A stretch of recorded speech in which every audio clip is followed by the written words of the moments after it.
contar-vos uma história. Era uma vez um arquipélago no meio do Atlântico, onde a natureza se demorou em atos de generosidade. Cabo Verde, terra onde nos temos de demorar, onde cada viagem é mais importante que o destino final, onde as experiências nos surpreendem a cada momento. Um país que fica para sempre no nosso coração. Cabo Verde, do coração. Investir em energia solar. Go Green Go Sal Village. A energia solar com baterias permite-lhe uma poupança de 80% na sua fatura energética. Tempo de retorno do seu investimento é de 3 a 4 anos. Quer esteja a tentar poupar nos custos dos serviços públicos da sua empresa ou esteja interessado para instalações de painéis solares e baterias em todo o território de Cabo Verde. Visite o nosso showroom e armazém para orientação pessoal em Santa Maria, Sal, Cabo Verde. Go Green Go Sal Village. Bolsa Atleta. Através do Bolsa Atleta, consegui que a sapatilha bicos, agora todo atleta a nível mundial tenta usar em competições internacionais, quase ao pé de igualdade daquele atleta de alto rendimento. Depois que conseguir bolsa, para simplesmente de preocupa com a questão financeira e começa a dedicar muito mais a treinos e minha preocupação fica competição, treinos e desenvolvimento pessoal. Então aquele bolsa ali tem uma importância imensa para mim. Eu passo de dificuldade para morrer, me tiro bem arriba, nunca tenho um trabalho fixo, minha trabalho é um dia sim, um dia não. Às vezes aqui pode ser como chão, quando é bem. Depois que ganha aquele bolsa e a coisa está me evoluindo, é ter pouco mais brilho, energia no treino, é ter mais foco. É importante porque tem que as muitas condições financeiras é que gostar mesmo de correr. E é um exemplo disso. E tem que mostrar aos jovens que conseguir realizar esses sonhos realidade. Candidatos em idj.cv até 20 de janeiro.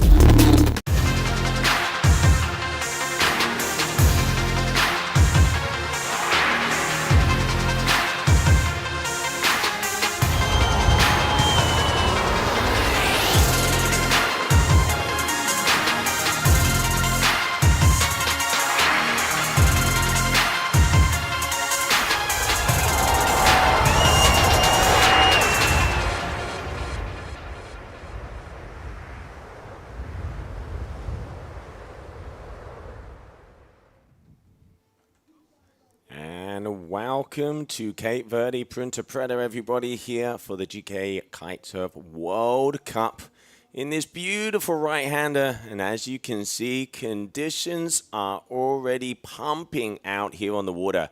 Round number 1 of the men is already out in the water. And good morning to everybody joining us here. Another great day of action, Ben. Beautiful wind, beautiful waves, sun is shining, and we've got a lot of action for you coming up out on the water. So the idea is to go through round number 1 of the men, and then we're going to stretch up and go into round number 1 of the women all the way through and push as far as we can. Conditions are good. We got about 18 to 20 knots, 1.4 meter swell at 13 seconds. And already starting off here, we can see Gray Foster coming out of the United States of America, starting off with a bang. Just a reminder, we have 3 athletes in our first round heats. So we have in white, Gray Foster from America on our screen right now. Charlie Martin from France, or from the Reunion Islands, in red. And Gali Tahor from Dakhla, Morocco. And we already have a few waves on the scorecard this morning.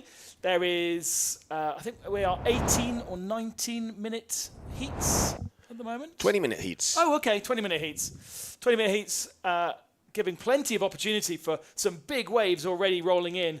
And this is Charlie, already getting a decent wave in with a 5.23 on the board. Yeah, Charlie Martin, he is a very talented rider. Going, as you can see, front side here, coming from the island of Reunion. One of the youngsters, but he has been on the tour for quite a few years, and surfing is where he excels. Obviously, being used to the Reunion Island, he can do 2 things well: dodge sharks and also get some great turns in on the wave. And you would definitely make sure. And here you can see one of our Moroccan athletes, Gali Couture, a very cool guy coming all the way from Dakhla, where we also will be having the next event of the season right in front of the beautiful hotel as West Point. So great to see all of the different men and different women come from all the way around the globe. 24 male athletes, 17 female athletes. at this event, and Cape Verde is definitely the place to be. So many also with Cape Verde heritage, even if perhaps they don't have that nationality on their flag for this event. There really is a huge amount of people who can call this wave their home. Exciting to see some of them come up through the next heats. We are going to meet all of our competitors in round one, and then they will progress. We're not going to have much of a round two for the women, I noticed. We'll meet all of our women in round one, and then most of them get a bye through to round three, just the way that the dingle has drawn. Here's another big wave from Charlie Mata. This a 3.3 perhaps, or we're maybe waiting for a wave score to come in from our 5 judges. And look at that. Very different from yesterday, which was pretty much grey skies all day. Yeah, beautiful colours. The crystal blue waters of Punta Preta are going to be coming and joining us today. We had, as you mentioned, a little bit of grey skies yesterday. Even had a little drizzle come our way as well, as it did start to rain. But great to be able to see now, as it is getting beautiful. Punta Preta, 3 out of 3 days, good conditions. And now changing over to the GKA Kite World Tour here for our World Cup. So 2 waves on the board for everybody so far. And in the lead, Charlie Mata, just ahead of Gray Foster, with the Moroccan in 3rd position. But with 20-minute heats, plenty of waves still to be had. And here we can see some more waves that have gone down in this heat, and also information in there. Looks like there's been an interference from Charlie to Gray Foster, so he's going to be penalised for that. But Gray just going under the lip, unfortunately going up across the front of his board. Let's not forget, as this is a very offshore location, you really have to make sure that kite is in the sweet spot. You can see them throwing that kite down, making sure that it is pulling them back onto the wave, so that way they won't go off the back or they won't be pulled over their board. Best of the best batting out against themselves. And Mother Nature down here, day number 1. Day number 3 for us. But finally, the kite surfers are going to come out to play. And it is time for some turns. At least they were released early yesterday, so they had a decent rest day. Also, some of them desperately wanting to get out on the water the moment the buzzer went last night for the end of the final. We had at least half a dozen of these competitors out to experience actually what was some of the best conditions of the day. In the evening, the waves really built up as the sun went down, and they got themselves half an hour before the waters went quiet, and they headed up to the opening ceremony for the wing foilers. It was almost a closing ceremony as we crowned our champions yesterday, but for the kite and for the surf foil, no competition as yet, so this is round 1, heat 1. Yeah, absolutely. So 3 athletes on the water here for this round number 1. Then round number 2 and round number 3 looks like they guys might be going on hold until we continue on with the women. Initial plan, things can change. Let's not forget, if that L flag can come up in the sky half an hour before heat, and things can change. But initial plan for today, round number 1 of the men, as you can see, heat number 1 on the water right now. And then we will move all the way through as far as possible with the women. It could be possible to get all the way through the competition, but we will find out. Obviously, sports crew assistant will be assessing the conditions all the way through the day, but 20-minute heats, 6.5 minutes to go. And as it stands, Charlie Martin, but very close in between him and Gray Foster. Let's not forget, winner of round number 1 will be going all the way through to round number 3. There is only 1 repertoire here, so it is that round number 2 that athletes have another opportunity, and from there onward it is mano versus mano, and there is elimination every single time. 6 minutes remaining of this first heat. Charlie Martin just looking to line up a wave a few moments ago, decided against it, bailed out of it.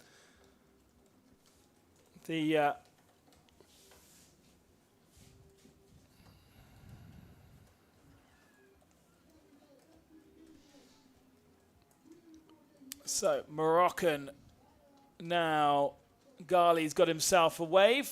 Charlie in the back a shot with another one. Sure, Gali can get himself improved on those 2.8 scores, but he goes down under the wave there. In the backer shot is Charlie. Wait, I tell you what, waves are bigger than they were yesterday. It is. No, it's starting to. The morning started off and not so good as well.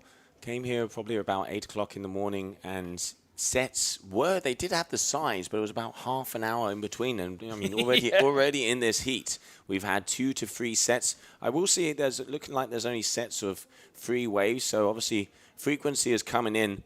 But Gray Foster here all the way down the line. That's going to be a better score for Gray for sure. He continues to get a couple of slash turns in at the end. 3.3 was his backup score coming into that wave. He's only 0.3 of a point away from Charlie Martin. He's really made that one last for him. Yeah, and you can see there making his way out. Obviously, Charlie, your Cabrini athlete out there on the drifter. Drifting his way down the point, going back into position. Wind is a little bit more offshore than we had yesterday. As you can see, the guys kind of going a little bit more parallel to the shore instead of going a little bit further out. Hopefully, what will happen is as that day fills in a little bit, it will start to shift, which will make it a little better angle here for our athletes. Let's not forget, Punta Preta, northwesterly swells is what you want to see in northeasterly winds. If you can get that combination, you see the beauty of the beast that we have here for this perfect peeling right-hander. At the moment, scores are staying the same. The man, the legend, Mitu Monteiro. I don't think there is a single kiter in the world who does not know this guy. He puts Cape Verde on the map, Punta Preta on the map, and he has been one of the biggest ambassadors of our sports, one of the first athletes to start kite surfing. So surfing with a strapless board on a kite, multiple-time world champion, and just the best ambassador we could have for our sport. Mellow guy, always a smile, always a shaka. I mean, that's what you want. And you come here on a holiday and you can too surf with Mitu. He's got himself a shop very central to his hometown of Santa Maria, which is just, 10 minutes from where we are right now. Front and center, and the kitesurf tutor. If you were to come here on holiday, search him out and get yourself a lesson or two with the main man, the legend, the pioneer. Gray Foster on that last wave, we said he went far, a 5.8, and that has put him to the head of this heat with just 2.5 minutes remaining. Charlie he bailed out of a wave earlier on, and he's now going to need to get a good one. I mean, we're already seeing here 5-ish is the 2 or 3 better waves that we've seen from both of these athletes. So Charlie with that 3.42, so needing to increase like you're saying there, Ben. But only 2 minutes on the ticker. So now sets come in. You can see them having, it's harder for them to stay upwind due to the wind direction. So they really have to be timing this. And let's see if they are going to be able to go out with a bang and go out with another one. Gray asking the shore. Beauty of this location is that crowd, athletes, aficionados can stand pretty much only 5 meters away from the action. It breaks so close to the reef that you can pretty much high-five the guys as they're going down the barrel. I mean, just look at that shot. That kind of says it all. Beautiful day, great winds, and 3 athletes in the water. As we continue on here, day number 1, GKA Kitesurf World Cup here in Cape Verde. Looking forward to seeing some of our plenty of local competitors, whether it be legitimately seeded Cape Verdeans or those that have been invited or qualified through the organisation qualifier. There are plenty of people who call this home. And Gray Foster just trying to get a bit more information from the beach. The moment in control of this heat, he'll progress from round 1 through to round 3 directly, leaving Gali and Charlie to qualify through into the second round. So more work to do for them.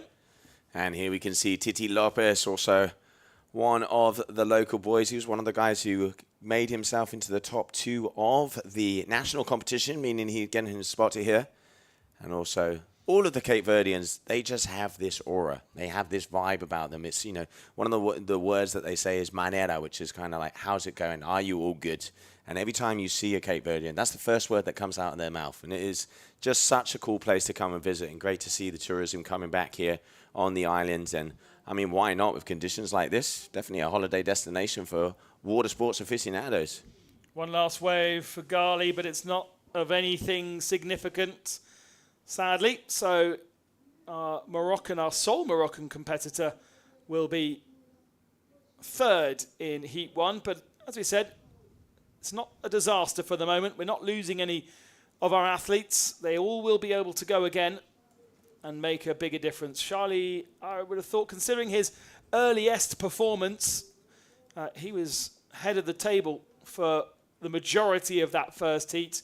Will be disappointed to have ended up second and not progressed through. But they all style it out to finish off Heat 1 of round 1. And we progress through with just a 2-minute change, and we'll be back with the second of our heats. Fear. It whispers when you hesitate. It lingers in the unknown. It tells you to turn back. But fear is not the enemy. Fear is the threshold between the ordinary and the unstoppable. You don't conquer fear by avoiding it. You conquer it by riding straight through. Because beyond fear is freedom.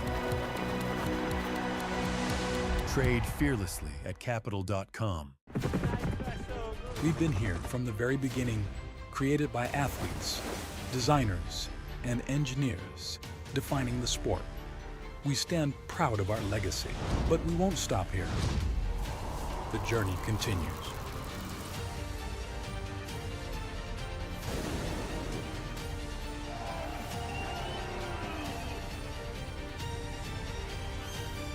This is Duotone.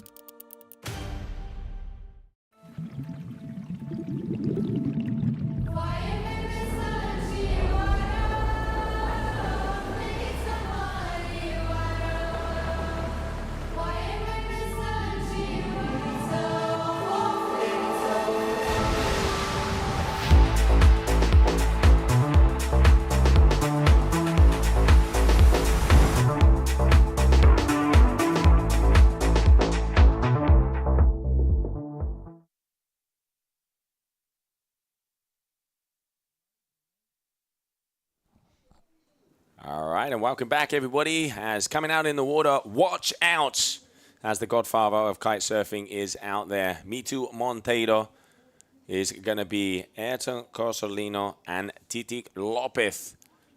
So eyes on the water as there is a big heat coming our way. There they are. Titi Lopez, Cape Verde. Mitu Monteiro, Cape Verde. Ayrton Cosolino, Italia, but born over here in Cape Verde by his heart. 3 of the top athletes. And let's not forget, Mitu and Ayrton have been world champions. They've won this event, and they've been in finals together at this event. So watch out and hold on to your hats. All 3 of these call this wave their home, their preference. For half a year, Ayrton Cosolino is here with a surf school. Mitu has a surf school here as well.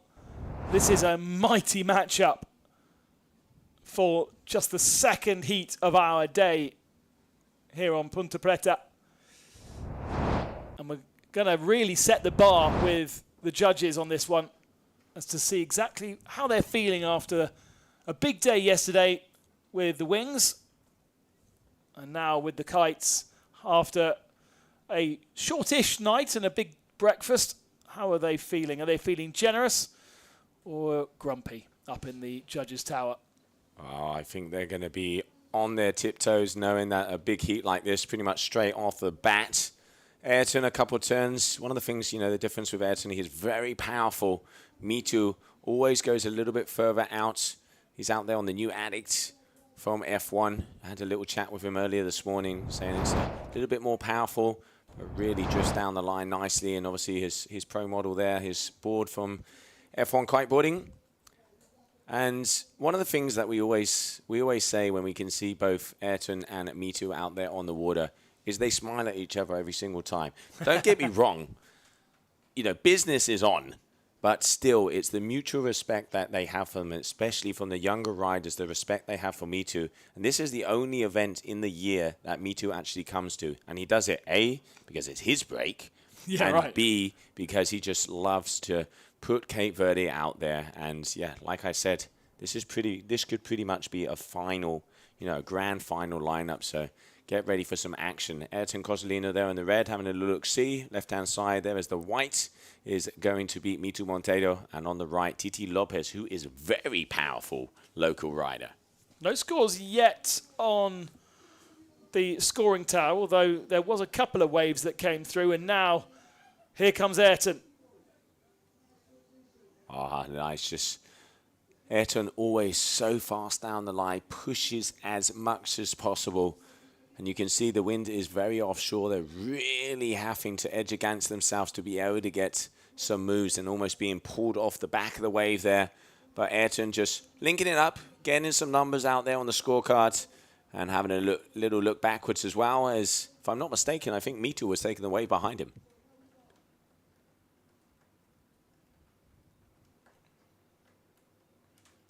All right, Titi coming into your screen.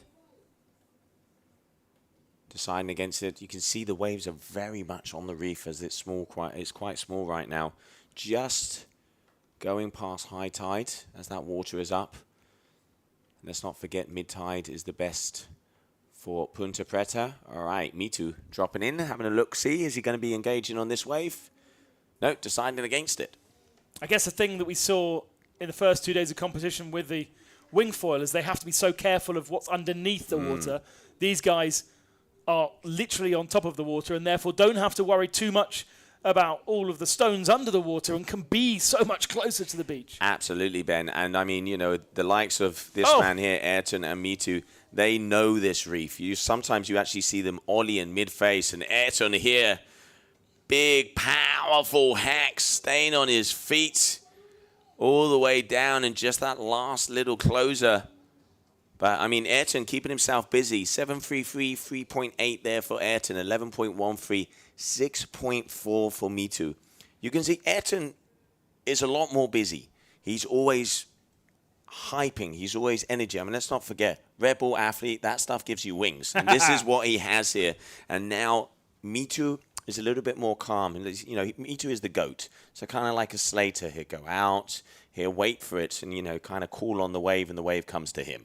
I guess there's a difference in culture there between a Cape Verdean and an Italian attitude in life in general. The chill style of an islander versus the heighten of an Italian. And Ayrton was very, very busy on that last wave. The one that's been scored at the 3.8 was the one before, where it didn't really flow, found himself in the foam a lot, kind of trying to get out of that. We haven't yet got the score from what we've just seen, but I'm assuming that's going to be a bigger score. No scores on the board yet for Titi Lopez.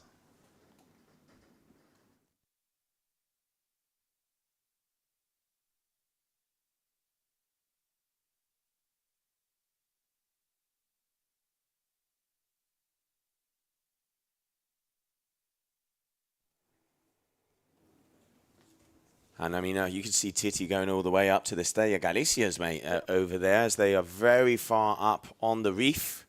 Yet to get a score on the board. Okay, we've got 13 minutes still. That's fine. But yeah, plenty of time. You'd want to get something safe on there, especially as we've seen 3 waves already from Ayrton.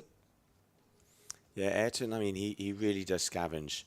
And as I said before, Mitu a bit more patience, and Titi just, you know, holding it out. I mean, but the amount of hours on this break combined in between these three athletes, I mean, it is a lifetime, literally. And here you can see, look, Ayrton. Let's not forget, he doesn't have anything attached to his board. So his feet are completely free from his board. The reason he positions his board like that is so the wind hits the bottom of the board and pushes against his feet. So that way he can fly through without really having to grab it. And then a little bit of a nose grab to add style to get those extra points. But 6.5 coming in for Ayrton, so comfortably taking the lead at the moment.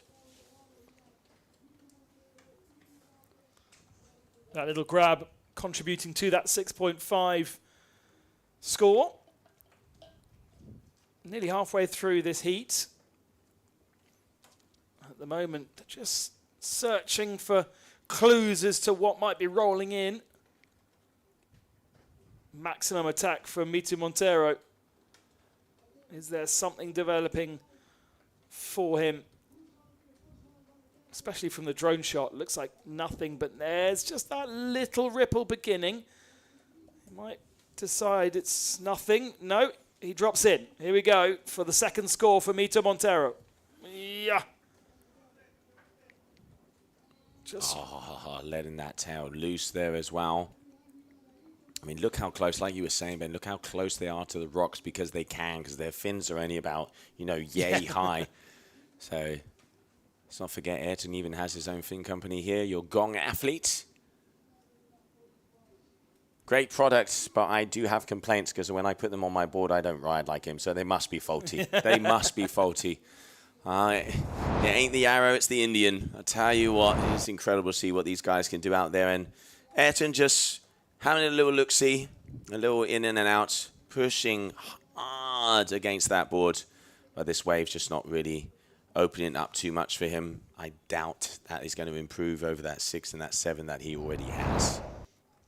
Yeah, because you were talking about the flow is so important. Very much so. Yes, the commitment into a wave, but there was a flow there that we didn't see from Mito on his wave that was just the one wave in front. But it's the second wave for Mito. It's the fourth wave for Ayrton. Wouldn't expect his score to change. Still nothing on the board for TT. I mean, let's not forget, key points that judges are looking for is quality over quantity, wave selection, commitment and risk like you mentioned in there, flow, variety of the maneuvers, connecting the different turns, speed, verticality, airs and floaters, and of course, if the wave starts to bring it on, it's those barrels, getting a little bit of a shade underneath the wave. And we do see that here in that midsection because Punta Preta is kind of, let's say, has 3 sections. The very top one where they can get a few turns, the wave kind of goes vertical. The middle part where at the moment as it's small, we can see the athletes performing those airs because the wave is hollow. Also, when it's big, instead of the airs, they tuck under and that's where they get the barrel and then going down the line of the face. Here we can see 2 of the top athletes for this event. Pedro Matos on the right from Brazil and Sebastião Ribeiro on the left from Brazil as well.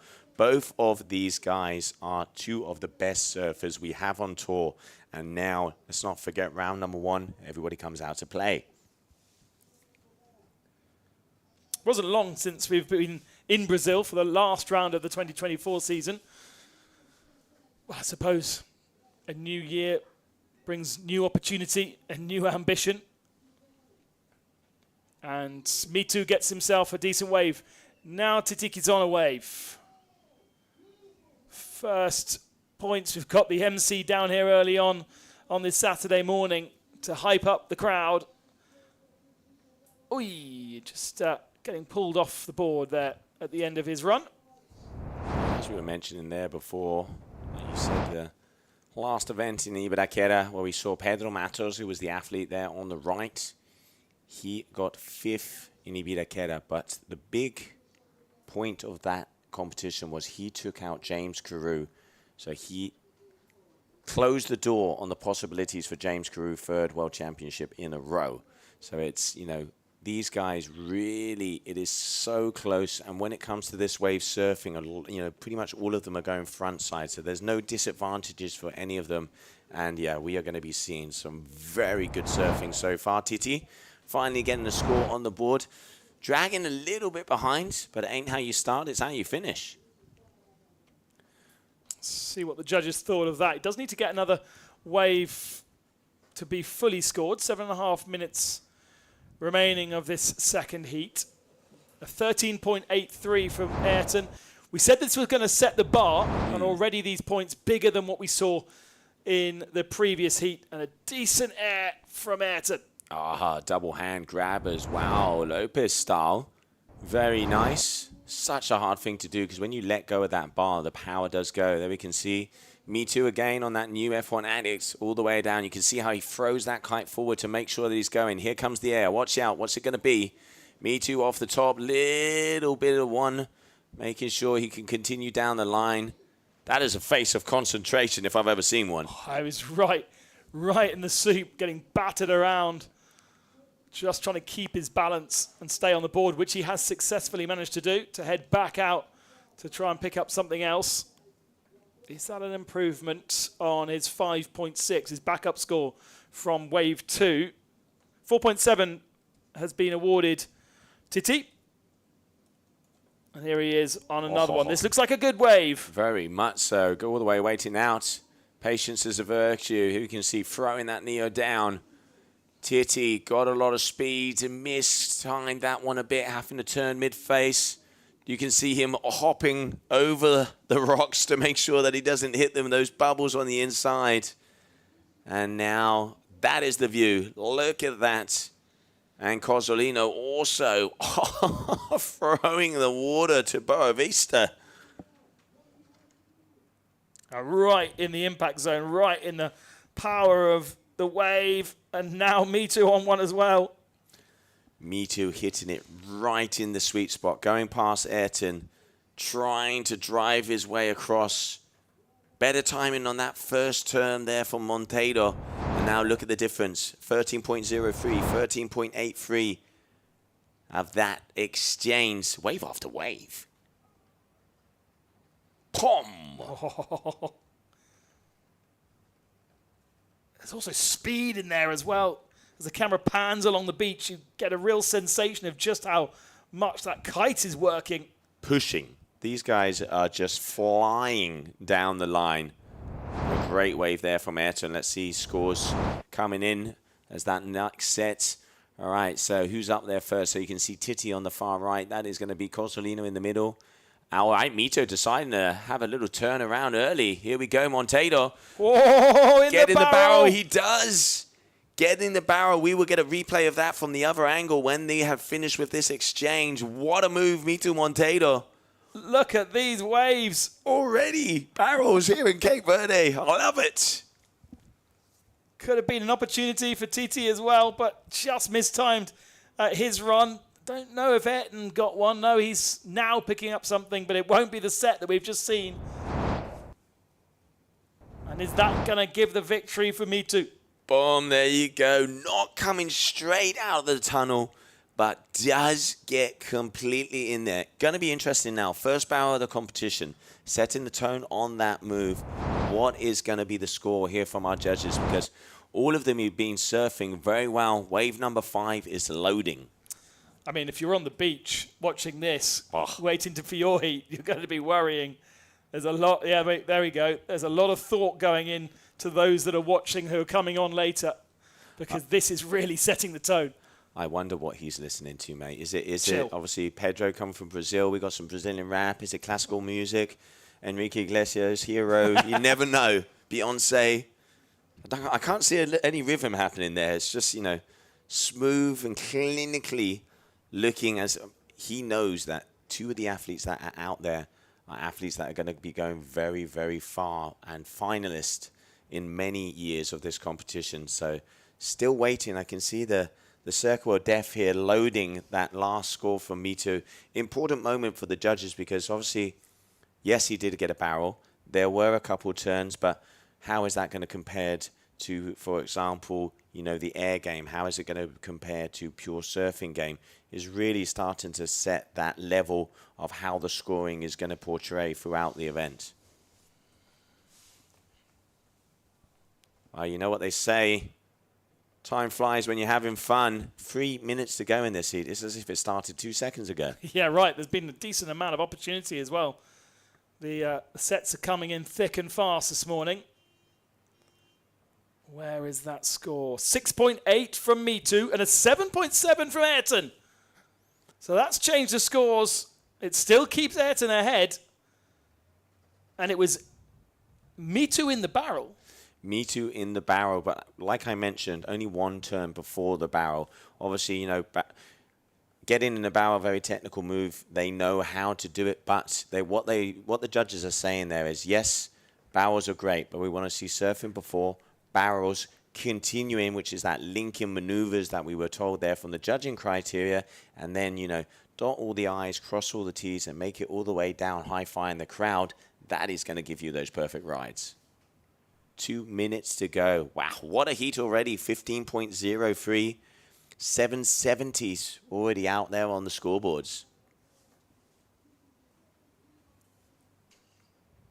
TT with 3 waves in total. A score of 8.87, the 2 best. And here comes Mitu again. Perhaps looking for the barrel there. May not know his score from that last one exactly. Certainly will have some idea of what's going on from the beach as Ayrton is unable to continue in his wave. It's Ayrton with the advantage. How much do these two want to beat each other even in this first heat? The selection was made a couple of days ago, wasn't it? So we would have known, they would have known that they were facing each other for a good couple of days. I mean, let's not forget that last year, Ayrton won, Mitu was second position. A few years back, Mitu won, Ayrton was in second position. These boys pretty much have just had their 2025 final right in Cape Verde out on the water. That is what has just happened here. No wonder they're showing. They're just sort of saying, look, this is what we can do. There isn't such a thing as holding back here. This is what we've came here for. And there you can see, going close together, this is what and how the sport should be. Mutual respect. You can see Mitu just coming next to Ayrton. He knows that it is pretty much no sets on the rise, and it is a manera and a congratulations. But wait, I still have one last chance as there's a little set coming through, but deciding against it. So looking at the energy out there on the water, it is going to be Ayrton Cozzolino as we count this one down. Yep, Ayrton Cozzolino is going to take the win of this heat, and that is a big win for him. It's a big wake-up call for everybody else coming in the next couple of heats. Huge scores from our locals, a big heat in Heat 2, and great entertainment to kick off the day here in Ponta Preta. Vou contar-vos uma história. Era uma vez arquipélago no meio do Atlântico, onde a natureza se demorou em atos de generosidade. Cabo Verde, terra onde nos temos de demorar, onde cada viagem é mais importante que o destino final, onde as experiências nos surpreendem a cada momento. Um país que fica para sempre no nosso coração. Cabo Verde, do coração. Investir em energia solar. Go Green Go Sal Village. A energia solar com baterias permite-lhe uma poupança de 80% na sua fatura energética. Tempo de retorno do seu investimento é de 3 a 4 anos. Quer esteja a tentar poupar nos custos dos serviços públicos da sua empresa ou esteja interessado para instalações de painéis solares e baterias em todo o território de Cabo Verde. Visite o nosso showroom e armazém para orientação pessoal em Santa Maria, Sal, Cabo Verde. Go Green Go Sal Village. Bolsa Atleta. Através do Bolsa Atleta, consegui que a sapatilha bicos, agora todo atleta a nível mundial KITE usa em competições internacionais, quase ao pé de igualdade daqueles atletas de alto rendimento. Depois que conseguir bolsa, para simplesmente de preocupa com a questão financeira e começa a dedicar muito mais a treinos e minha preocupação fica competição, treinos e desenvolvimento pessoal. Então aquele bolsa ali tem uma importância imensa para mim. Eu passo de dificuldade para morrer, me de ruber arriba, nunca tenho trabalho fixo, minha trabalho é dia sim, dia não. Às vezes aqui pode ser para o chão, quando é bem. Depois que ganha aquele bolsa e a coisa está me evoluindo, é um pouco mais brilho, energia no treino, é ter mais foco. É importante porque tem que as muitas condições financeiras que gostar mesmo de correr e é um exemplo disso vim para aqui para mostrar aos jovens que consegui realizar esses sonhos realidade. Candidatos em idj.cv até 20 de janeiro.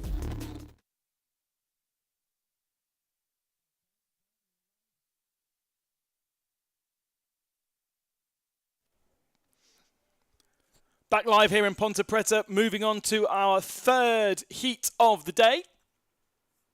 And we have, in the blue, local wildcard Jordi Sancta. In the white, Australian Wooders Hall. And in the red, Sebastian Ribeiro, the Brazilian from Florianopolis, the wizard of kitesurfing. And with that surfing background, like so many of the Brazilians, be looking for those big, big waves. Perhaps not going to be the massive scores that we just saw from that showdown between our two Cape Verdeans, our two sort of almost surf school versus surf school, wasn't it? With Mitu and Ayrton. Not too much, not too many scores on the global rankings from Wooders last year. He was knocked out here in the semi-finals and in the quarter-finals in Germany and Morocco, and actually also in Brazil, whereas Sebastian Ribeiro, 2 semi-finals and a quarter-final, and missed out in Germany, but is ranked 8th coming into this. We also did have Jordi with us across the season last year. Didn't see him in Brazil, but another Cape Verdean. I haven't actually counted how many would call this wave their home, but we have a huge amount of representation as Wooders Hall picks up the first wave of the heat.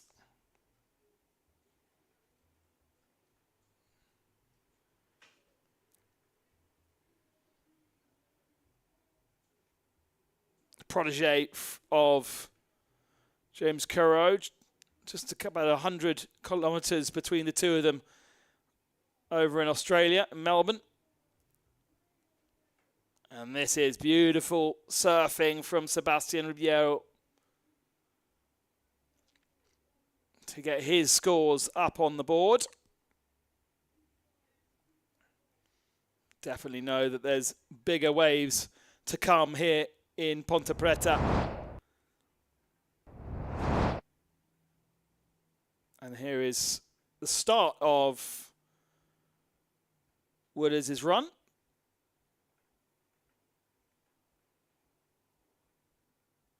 Just having to bail out of that one halfway through. Just found himself a little bit too close to the beach, I think, and that is when we were able to pick up Sebastian. This sort of second half that we did see, nice and flowy, nice and smooth.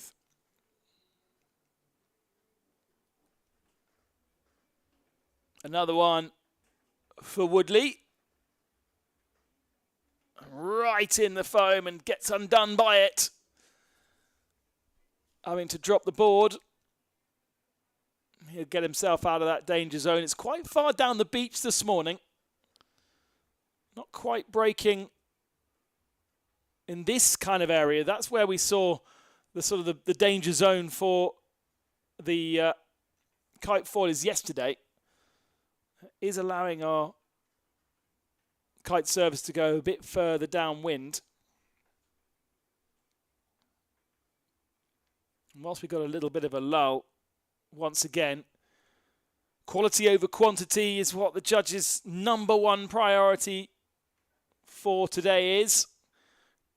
Selecting the correct wave. There's only sets of 3 or 4, so in these early heats where you are 3 competitors at once, that's even more critical to claim that good wave.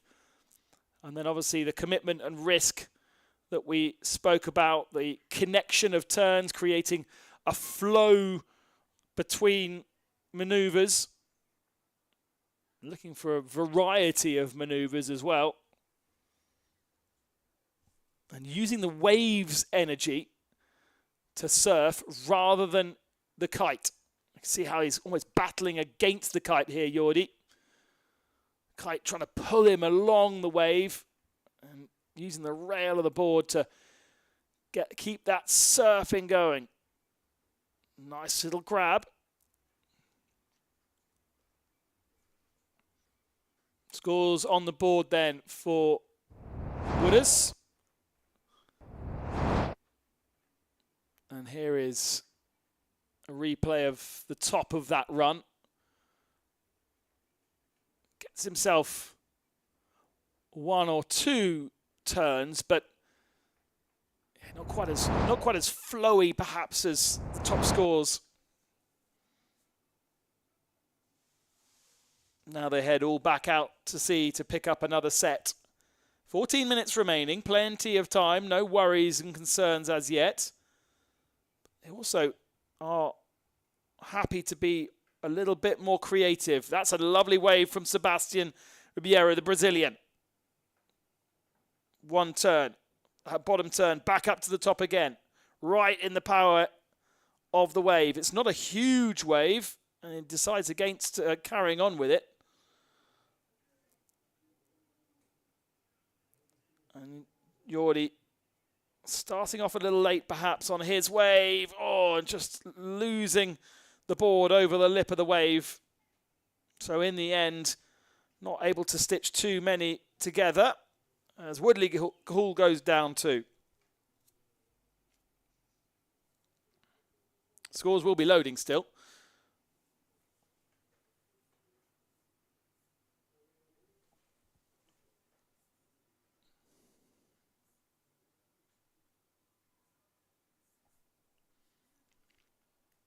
It's a 3 for Jordi, a 5.8 at the moment for Wooders, and a 5.3 for Sebastian, although plenty of waves still to be scored, I think. There's a lot of scores still to come in.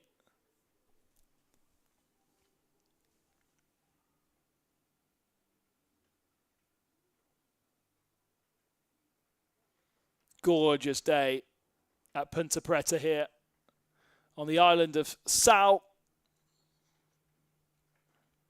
and the hometown of home island, home wave of so many of our Cape Verdean competitors. So many of the competitors in general calling this their favourite wave, if not their home wave.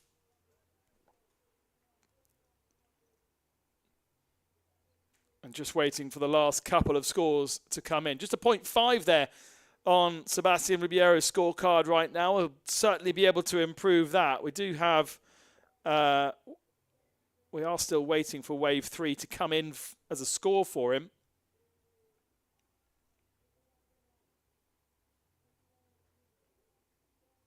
And that should put him ahead, I would have thought, of Sebastian Ribeiro.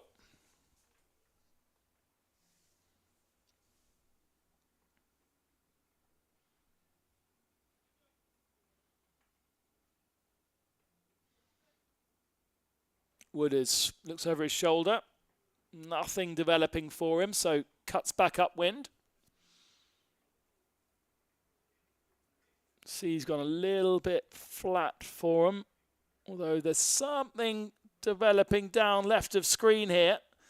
And perhaps Jordi's going to pick up something nice. Let's have a look then. 4.83. Oh, I don't know, could have been something there, but he commits quite late to it. Now he begins those turns. Nice stuff from the Cape Verdean. Over the lip.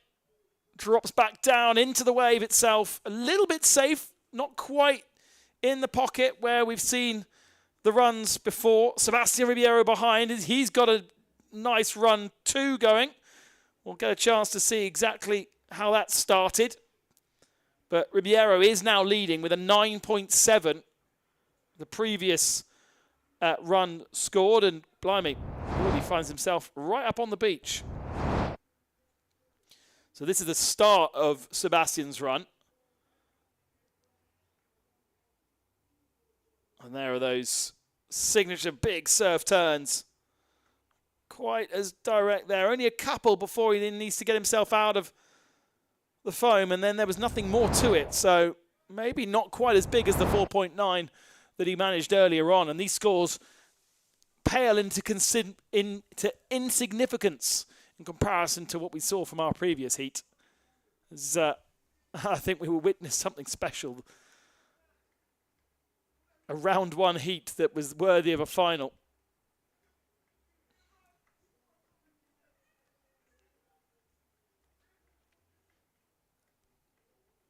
$5.8 still for the man in white, 21-year-old from Melbourne.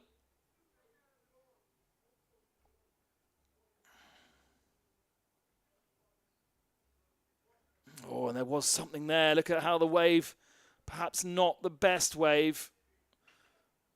And Wooders has gone down there. It could well have been a nice one as Sebastian drops in. Back up to the top. Again, only a couple of turns before the wave disappears on him. Just almost exactly what we saw from the previous run.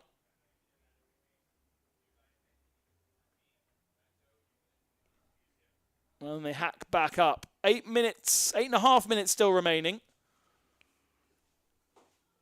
Still waiting on a score. Actually waiting on 2 scores for Jordi.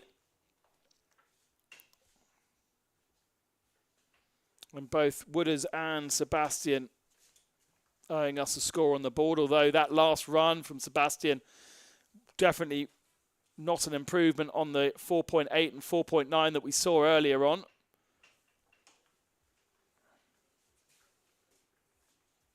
Has the wind just died down a little bit? The guy's struggling to get back up and running. And now Wood is on a wave, but I'm sure he'll be out of that one pretty quick. Yeah. He's going to head back upwind and wait for the next set to roll in. With 7.5 minutes remaining, you'd expect to see another decent set come in before the end of this heat. And another opportunity to improve the score. There was an improvement from Sebastian Ribeiro. So he goes up now to a 10.73 and moves himself further away from Wooders Hall, who now picks up a wave. Whee! Little bit of an air, on purpose or not, takes him down, unfortunately.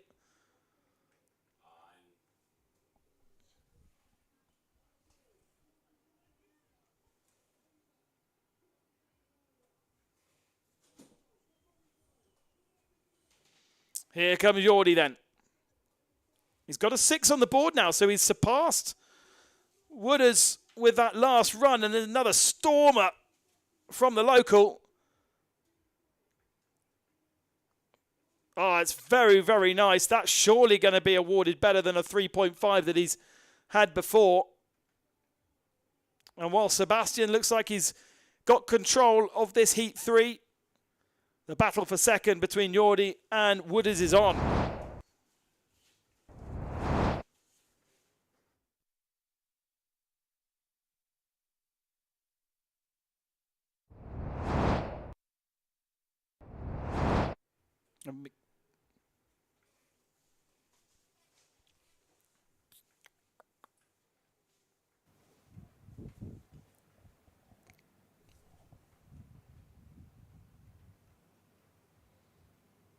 Ribeiro hacking his way in.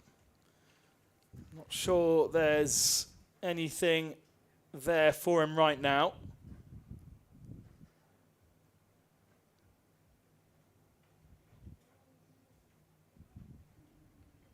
All scores are in for the moment. It was a little bit of improvement from Woodley Hall on that last wave. A 2.73 improves from the 2.5s that he had before, but well away off. He is now dropped down to third position in this heat with that last run from Jordi, a 3.53. Now a total of 7.03, plays 6 for the Australian, dropping down to third spot. We've seen him taking a lot of waves, but hasn't really made much of them. And as you can see here, also Sebastian Ribeiro, 10.73. waiting for sets to come in. It definitely looks like a little bit of a lull. Jumped out there and had a little chat to Juan Antonio, saying that wind is on the light side. And also a lot of the athletes starting to pump up some more kites. And athletes were out there on 10 meters, and I'm even starting to see some 11s and 12s being pumped up. So forecast says it will stay the same throughout the day, but we did see yesterday kind of that mid-tide that the wind did drop ever so slightly. And Ayrton and Mitu setting the bar. We saw 13s and 15s from both of them. But hey, you know, they were 1 and 2 last year here. There's this event, so pretty much just saw a final. And this man, Sebastian Ribeiro, so here Jordi Sanso on the wave, is one of the top surfers we have on tour. And definitely one of the favorites for this event, but not quite getting at those 7 6s and high 7s we've seen. And bailing right there on the inside. I don't know if this heat has had the waves that we saw from the previous one either. Absolutely. An opportunity here for Wooders. Finds himself in the foam. And kind of unlike we saw in the previous heat where the Cape Verdeans were happy to be in there and to do something with it, almost felt like the Australian there, Woodley Hall, just wanted to get out of it. Just wanted to kind of find himself some clear wave, which wasn't there at the end. Yeah, and you can see there, as that tide is quite high, you can see how close they are. You know, high tide was about an hour ago. So still, as that water goes out, the waves will break a little bit further away. But I mean, you either know that reef off by heart or you are playing with the devil if you kind of go over it. And, you know, we saw Ayrton and Mitu, like you're saying there, Ben, they just kind of, it's as if they don't care. But it's not that they don't care. They just know the name, surname, uncle, dog of every single one of those stones under the water. Right, there we can see also Ribeiro is going to be dropping in, your duotone athlete. And looking like when he was going out just before on the water, it looks like he was taking a 9. If we'll be able to get a closer shot than this. Here he is. All right. One of the things with Sebastian, you can see how he just stays on the wave. Every single time, he could pretty much release that kite and still be surfing. Beautiful off the top floater there from him. Right in the power section. Again, letting that tail loose, throwing water all the way down the line. A little bit of a look backwards to see what was happening. Airs away across. But board goes out from underneath his feet. Sansa, one of the bigger athletes we have here, local boy here from Cape Verde. And here we have Woodley as well, dropping himself down. Busy heat. Got to take advantage of the waves when they're there. 2 minutes remaining. Could be the last half-decent set that we see. That's better, perhaps, from Woodley than what we've seen before. Yeah, a little bit more attacking. Doing more with it. Sebastian Ribeiro has gone up to 12.06, so not the wave we've just seen, but a previous wave has improved his score. But that should be an improvement for Woodley as well. Yeah, Ribeiro really pushing here, 6.23. Who's trying to make a little bit of a point here on the inside, but not quite getting that power. 90 seconds to go. This is what Jordi managed on that last set. Just waiting for the wave to do something.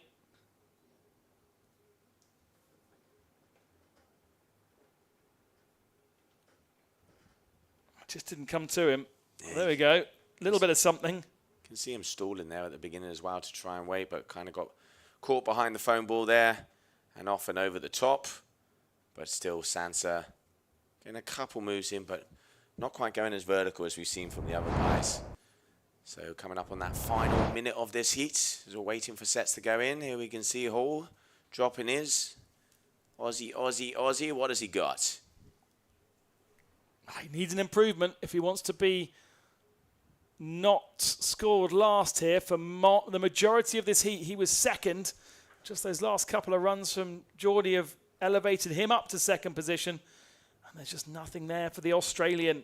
That'll be a frustration for him.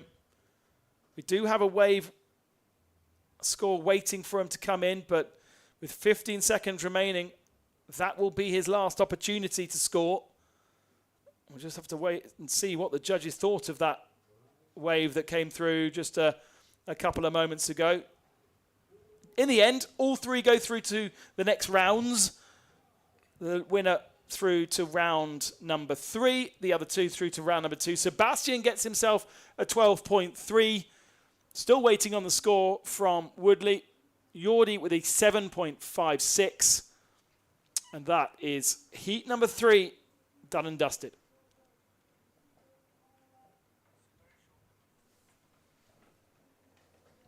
You don't conquer fear by avoiding it. You conquer it by riding straight through. Because beyond fear is freedom. Trade fearlessly at capital.com. All right, so coming up next, watch out as we have the powerhouse of James Carew, multiple time world champion, coming back from injury last season, winning 2 out of the 3 events, ending up in 2nd place overall. Kelton Lopez from Cape Verde and Santiago Lima coming all the way in from Portugal. These are the athletes that are going to be throwing down for us. 20-minute heats. Top 2 waves are the ones that are going to count.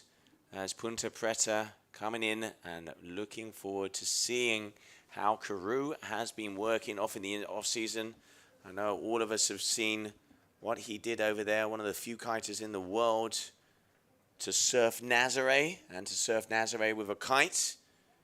So no fear when it comes to big waves, but smaller sizes now. Let's see how he does out here in his 2025 Cape Verde debut.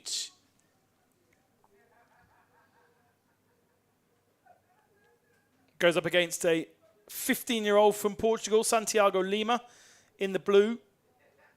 Invited by the organisation to be here. And then Kelton Lopez, who we did see last year, right? But another local. Kelton always coming to all of the surf events. Very, very cool and smooth operator. Mr. Dance Floor, this guy. As soon as the music plays, watch out. Lives over there in Portugal half of the year, and then another half of the year comes over here to Cape Verde. And quite a tall athlete, powerful style. Obviously knows this break well. But he does not have an easy heat coming at him. And let's not forget he will be going backside here as well. So 20 minutes of action. Out there front and center in the white, Lopez. In the blue lycra is going to be Santiago Lima, the youngster from Portugal. You can see here on your screen. And then James Carew, Australian duotone athlete, is going to be out there in the red lycra from Australia.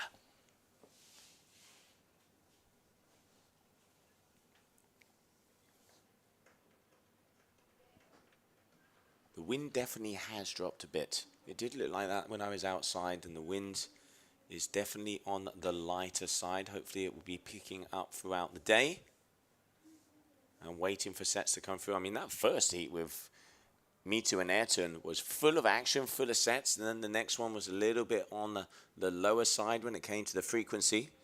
And there we can see that Neo D-Lap, new kite there from Duotone, throwing its way through the sky as Mr. Carew having a little look-see, but deciding against it, waiting for those sets to hit the reef.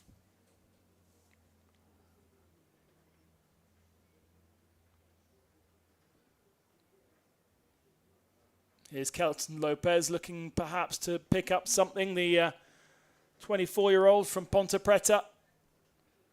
From here, not necessarily from the beach itself.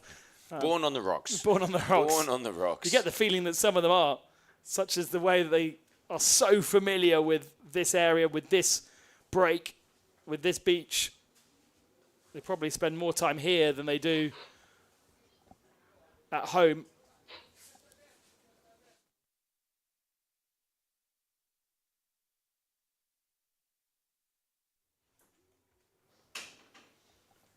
But yet to get a score on the board. Nearly 3 minutes gone in this heat, and nothing really transpiring for our athletes. We saw yesterday some of our heats in the wing foil. You just had to be creative with what you were given because the waves weren't necessarily there. And so whilst they were small, you could still score big on them depending on what you did with them. Yeah, it is a little bit of a slow start to this heat. Not a lot of energy out there, but still, day number 1 here for the GKA Kitesurf World Cup Cape Verde. And it looks like Kelton going to be dropping in. Here we can see going backside, but ankle biter. It's tiny. Absolute ankle biter. High tide was about an hour ago, so meaning the water is going out. So, and look how far all the way up on the point as James is waiting for him. But yeah, definitely not a lot of sets. It looks like I can see some lines starting to form out there. Kind of that direction quite different to what we saw yesterday. Yeah, it did actually say the swell was swinging a little bit more north, and the problem with Punta Preta, when that swell goes more northerly, those mountains that you see at the end of those shots block the swell from hitting. So that's when Monteleon, that's when Alibaba and Coral Juice start to work. It needs to be a little bit northwesterly so it gets past that point and starts hitting Punta Preta. So, I mean, the morning was starting off nicer, but at the moment, especially in this heat, looking a bit smaller. But here we go. Little bit of a ripple coming in. Looks like it's going to be the youngster from Portugal, going to be the first athlete to drop in on a decent wave. Here we go.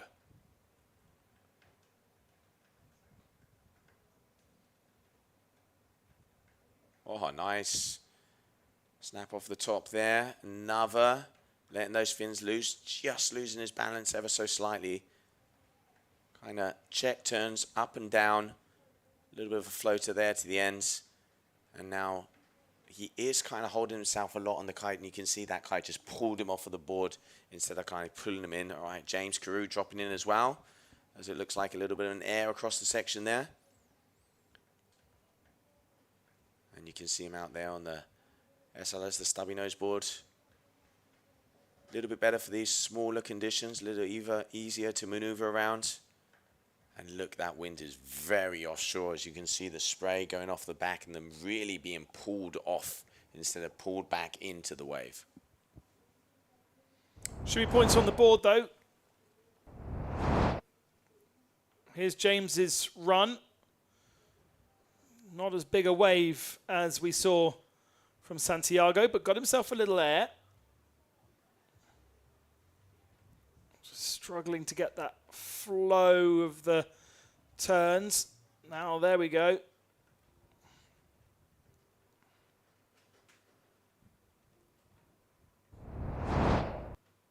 Not sure if Kelton managed to get a wave as well there. We were watching Santiago. Still looking quite low. Scores aren't coming in. It looks like there might be a little bit delay on the system because Santiago's had a wave. Kelton did have an in and an out would have been scored. And I can see our head judge, Paulino Pereira, maybe looking. It does look like there is a technical issue, so we will be getting those scores as soon as possible. As you can see, they're not coming up on the website either. There is a wave for each one of these athletes. And now here we can see Kelton coming off.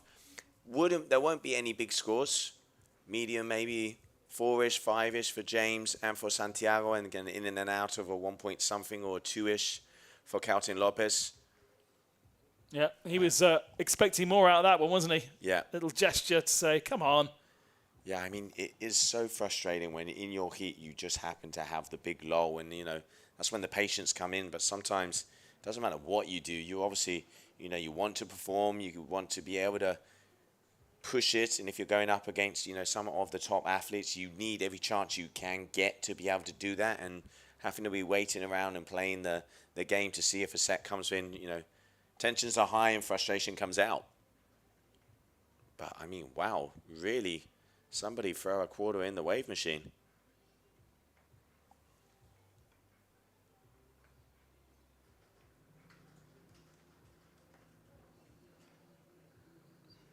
Perhaps something here for James. Again, not a big wave, and it brings him quite high up the beach as well. Right close to the rocks as well. Look at how all of the bubbles here on the inside deciding against that. I mean, in the end, what James is doing here, he's just doing damage control and making sure that he at least has 2 scores on the board. Had a medium wave before, which we're waiting for those scores to be dropped. And then here an in and an out, which would be a 1 point something. I mean, you know, in the end, It's the number that comes out on the board which is going to give you the wins. 5.4 appearing here for Santiago, so it looks like the system is coming back online. All bells and whistles firing. And still plenty of time, more than half of this heat left. 20-minute heats, top 2 waves are the ones that count. 4.5 for that wave from James. So Santiago, good scores. Yeah, I think from what we saw there, back-to-back, wave to wave, Santiago was just that little bit more fluid, wasn't he, than James? Yep. Better size wave as well. It was a better wave, yeah. But James did get that tiny little one just now, which has been scored at a 1.8. So he is now at least got 2 waves in. I'm still waiting to see Santiago and Kelton get that second wave. Yeah, I mean, you can see a strategy there, you know, seeing that there is something as conditions in this heat are quite minimal. You kind of take what you can get, and if it can be a one-hit wonder and at least get one decent turn, you know, even though his first wave is smaller, with that second wave he's in first position, and if it stayed like that, he would make his way through the heat.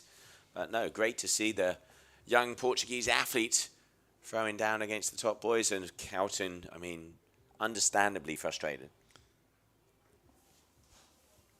Tried something out of nothing again. We've already seen him try that once before and rather get frustrated with it. They're very high on the reef as well, all the way up the top. Okay, James pushing against the fins, trying to make this work. You can see not a lot of power at all in the wave, and he's just going to be straight lining this to try and get an air at the end. Pretty much just adding points up here as the, you know, Punta Preta really not producing the goods in the first half of this heat. Amazing what half an hour can do. Sort of big scores, big waves from our locals. It was almost as though the beach knew that the locals were coming. Now Kelton drops in. That's better from Kelton. Really pushing against it on that top turn, backside riding. But you can see the hand's going to go up again. Frustration is coming out. One of the heavier guys as well. But yeah, the waves have pretty much gone on strike. Yeah, right. Santiago Lima with a 0.5, so 2 scores on the board, and has ended up, because of the weakness of that second score, behind James Carew. They can't go 20 minutes with nothing, surely. Surely we're going to get a big set come in the last 9. Let's have a look at the updated forecast here. Yeah, you see this is what happens. The waves are turning a little bit more northerly, so it's having a little bit more trouble go around. But hopefully, it kind of says here, after about 11 to 12 o'clock, the swell shifts back a bit, and then hopefully we'll be seeing more, at least consistency of the waves coming in. Kelton dropping in. Looking like a nicer wave than what we've seen here so far. What can he do with it? Pulls himself around. I mean, you can look at those rocks sticking out of the water. Backside to the wave. Just looks trickier than if you're facing the wave front side. All right, It's Carew more dropping natural, in. right? It just looks more natural, and being able to have something to play with. Yeah, absolutely. I mean, there are few riders in the world, the like of Manchi Lopez and Kiahida Boitis, so they pretty much ride backside as if they were frontside. It's incredible to see. But here, James going all the way down, airs off, and milking every little centimetre he can out of the wave. Good wave. Definitely better than a 1.8, that's for sure. Absolutely. But still, we have not seen a decent set come through. So none of these athletes have been able to perform pretty much on any of them.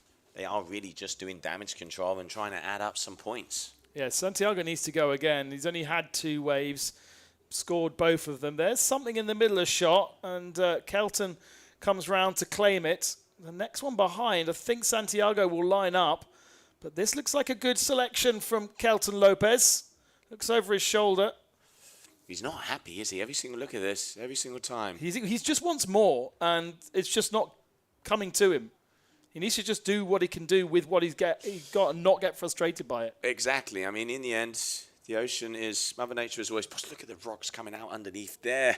I would not want to be those fins. But yeah, like you're saying, you just, in the end, we can see Santiago and James just doing what they can with what they have, because in the end, unless they cancel this heat, which I'm pretty sure they won't, looking up on the tower here and seeing Juan Antonio kind of just assessing the conditions, the result will stand. Kelton Lopez with just 2 points on the board right now and a lot of frustration on the board. Should be an improvement for Santiago Lima with that last wave. Will James improve as well, because he's got a couple of waves on the board that haven't yet been scored. And that was Santiago going switch. I think to go away from the wave rather than on the wave. But yeah, James getting a better score. A 3.53 now on the board for James, so 8.03. Santiago's was a 1.5, and so he goes to nearly 7. James in a wave now, and this looks better. It definitely does look better. Starting to get a little bit more form. Now we have more like it. Stays high to be able to push down. Here we go again off the top. Boom. Keeping that speed. Looking for that air section as it starts to get up. And here, just waiting to have that opportunity for big open hacks. Wind is very offshore, not being able to kind of go vertical. But here now, waiting for that last bit. Airs his way down. Great wave there from Carew. Santiago answering back. Much less turns in there and gets wiped out by the foam. We only picked up the very end of it, of course. Here's how it looked at the start. Did it look better? The wave looked nice. But where are those turns? Where are those ups and downs? Now they start. Just the one, though. Almost looking like he was going for a barrel there, but you can see that first section we saw Me2 do it there in his heat. They kind of break and then it kind of goes over them. They can get a little what we like to call shampoo, little heads and shoulders. But 5 minutes to go. The first semi-decent set we've seen in this whole heat. Probably potentially the last. The last, yeah, absolutely. Santiago needed to make that one count if he wanted to challenge James, because surely James's score is going to go bigger than what's on the board at the moment. Kelton Lopez improves to a 3.7 with that last wave. There you can see the boys looking into the camera, smiling. Both Jose Luengo and Alvaro Nieva, making sure their hair's all right. All right, Santiago dropping in and out, in and out. They are very far up on the reef as well. Oh, Kelton looking like a nice one. Switches his feet to backside. A couple of turns, but still looks a little bit messy. Not fully in control there. Let's not forget they do have a second opportunity in round number 2, yeah, no matter right. what happens. So they won't be eliminated from the competition, but all of these athletes, they want to perform. They don't want to be hindered by what is out there. But at this moment, it's the Ocean and Poseidon decided to go and have a little coffee break. I hope they didn't go to our hotel.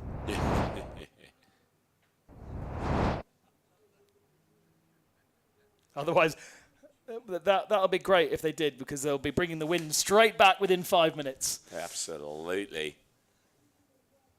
But yeah, here we go. All right. Continuing on with 3 minutes to go. Look at that. James on 11.33 now. So 6.83, milking that one. Yeah, there might not have been the big waves, but he's made the most of it.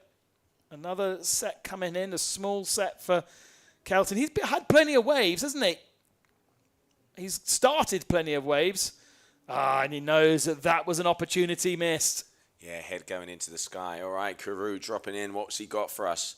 Your heat leader, hailing out Australia off the top, runs his way around. Now he's going to start to gain some speed. Here we go. Accelerator is on past that second section over the rocks. Lines himself up to make sure that he can get some air here at the end. 4 decent hacks, making sure that he stays close to the foamy. And on the end, maybe for a little finisher, but that one ending off a little bit flatter. But James starting to get his rhythm. Yeah, that was nice, wasn't it? Making the most of what he's got. And Santiago right in the foam. Oh, in the end, goes down. Excited to see what this 15-year-old can do with some bigger waves later on in the competition. There's some decent style in there.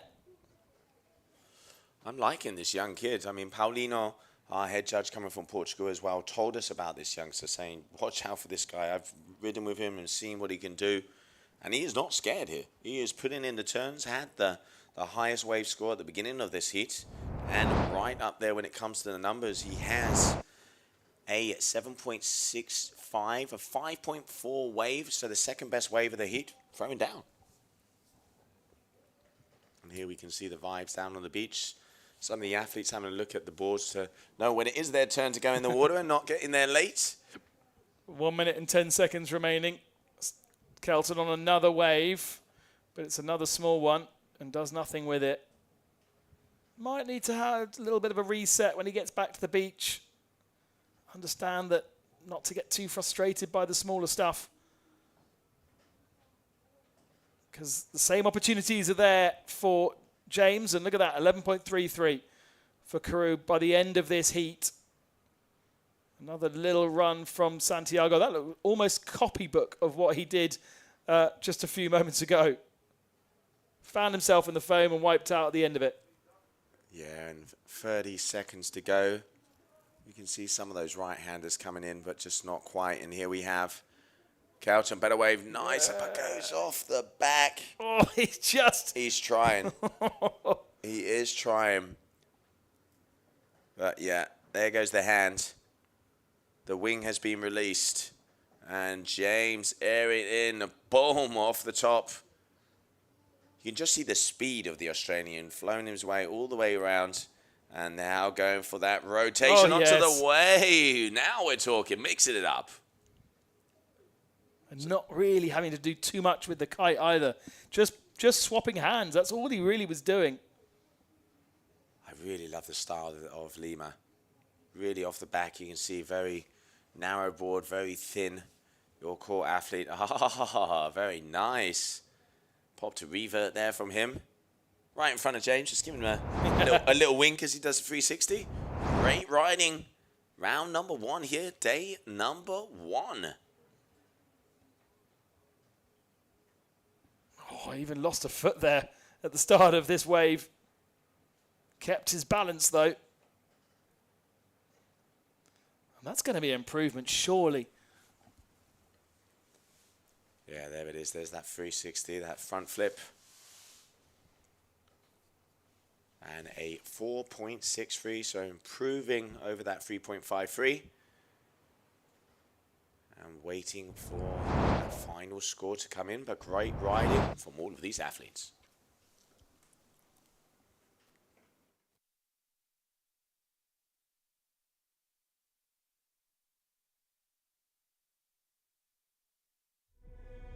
Fear.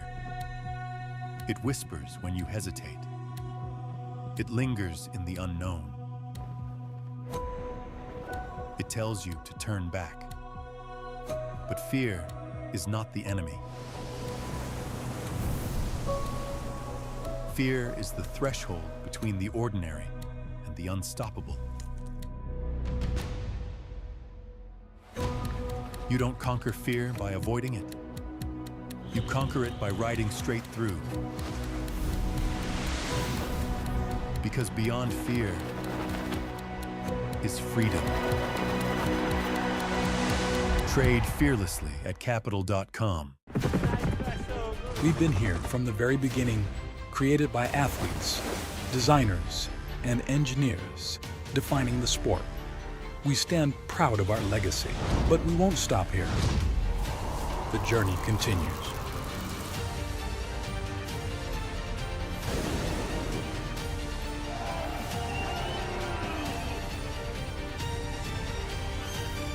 This is Duotone.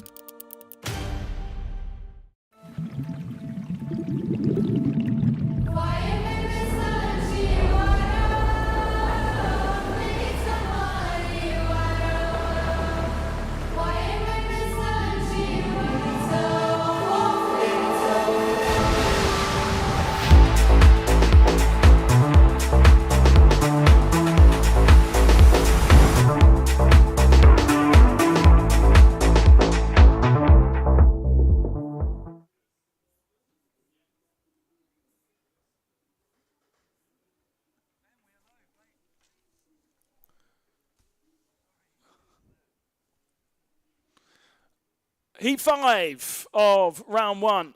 And Leonardo Casati takes on Artur Moraes. And this man, Hendrik Lopez, already into the waves and into the water for Hendrik Lopez, a local Cape Verdean who now competes with a Swiss flag, but do not be fooled. This man knows this Ponte Preta wave like all of the others that fly the Cape Verdean flag alongside them.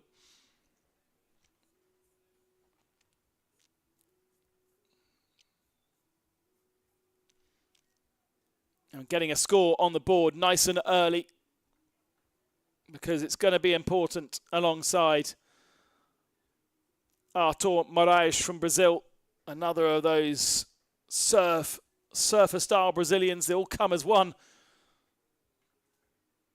that are hard to compete with. 13th seed Artur. Hendrik, though, at 6th seed. Inspired by watching his uncle Ayrton. And he goes again, but goes down into the water.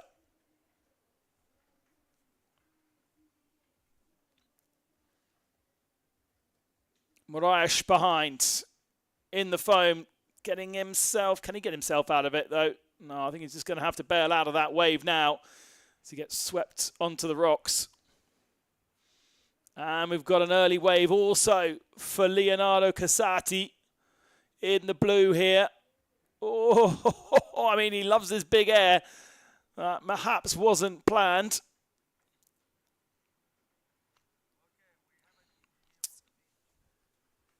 Whilst we get this first round away, Heat 5 it is. We can go down to Joe, who's on the beach.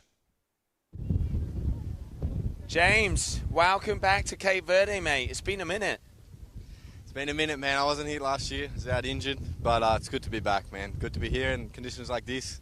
Even on a day like today when it's not super good, man, it's still really good out there. I mean, we just saw you obviously having to scavenger on the inside. The waves look, very far and few between. And your heat patience, because there was pretty much only one decent set that came through. How do you feel the wave is working? Because it definitely looks tricky out there at the moment. Yeah, I think it actually looks a little better from here because it's kind of running, but it's super quick. But it's really slow, man. The sets, you don't really see them coming until they're already here. And with 3 guys in the water, 2 wave sets, it's tricky. You gotta be on top. You gotta be on the set. So that's what I did. What kind of equipment are you using in these kind of conditions? Because obviously different than, let's say, the bigger firing down the line Punta Preta. We saw you on the stubby nose board. Do you mix your gear up? What you got underneath your feet? Yeah, I usually always ride the whip here. With this offshore stuff, you can't use a long board. The longer the board is, the harder it is to surf here. It's quite a weird spot. So I'm always on a small board. If it's 1 foot or 10 foot, it doesn't matter. Well, it definitely looks like it's working for you, mate. Congratulations going through to the next round, and welcome back. Thank you very much. Thanks. Great to hear from James Crew there. Winner of our last heat in the red. And once again, in the red, our biggest scorer so far, Hendrik Lopez, with 2 waves on the board. A 7.57 is his score. We're still waiting for Artur Moraes to get a second wave in. But definitely that 4.77, the best wave you've seen so far in Heat 5. Leonardo Casati, just 15 years of age, another of our younger competitors in kite. It's not quite the same as wing, where we see the average age being just under 20 years old. We have a lot more mature competitors, and so your 15-year-old here, Leonardo, possibly the youngest entrant. And both him and his brother qualifying for this competition through their video submissions.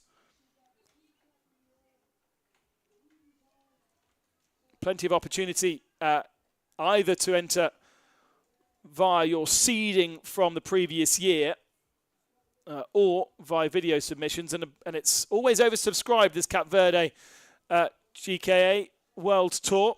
And so I think there's about 10 or so athletes not being included. We saw Lorenzo and Leonardo last year in the German round. Both brothers, and also son of Renato, who's one of the kind of godfathers, let's say, of kite surfing. Born in Italy, born in beside Lake Como, which is a pretty awesome place to go kite surfing, if a little fluky, but now based in Tenerife in Spain for, well, actually the last 10 odd years. But for the moment, no real big scores for Leonardo. And it is Hendrik Lopez who is the man to beat in this one. Yeah, let's not forget it was Hendrik's birthday yesterday, as we saw over there on the wing. They brought him a big cake down on the beach, and the party was started even before the competition ended. But going by the look on his face this morning, the party didn't go on too late in the night. So holding it back to see how he does down here. Here we can see our current world champion, Gabriel Benetton from Brazil, who took the win over there in the final event. He's been a big air world champion, but this guy, such a talented surfer. And there we can see everybody's just starting to get the vibes down here. Cape Verde, the beach is filling up. Coming down to see all of the athletes.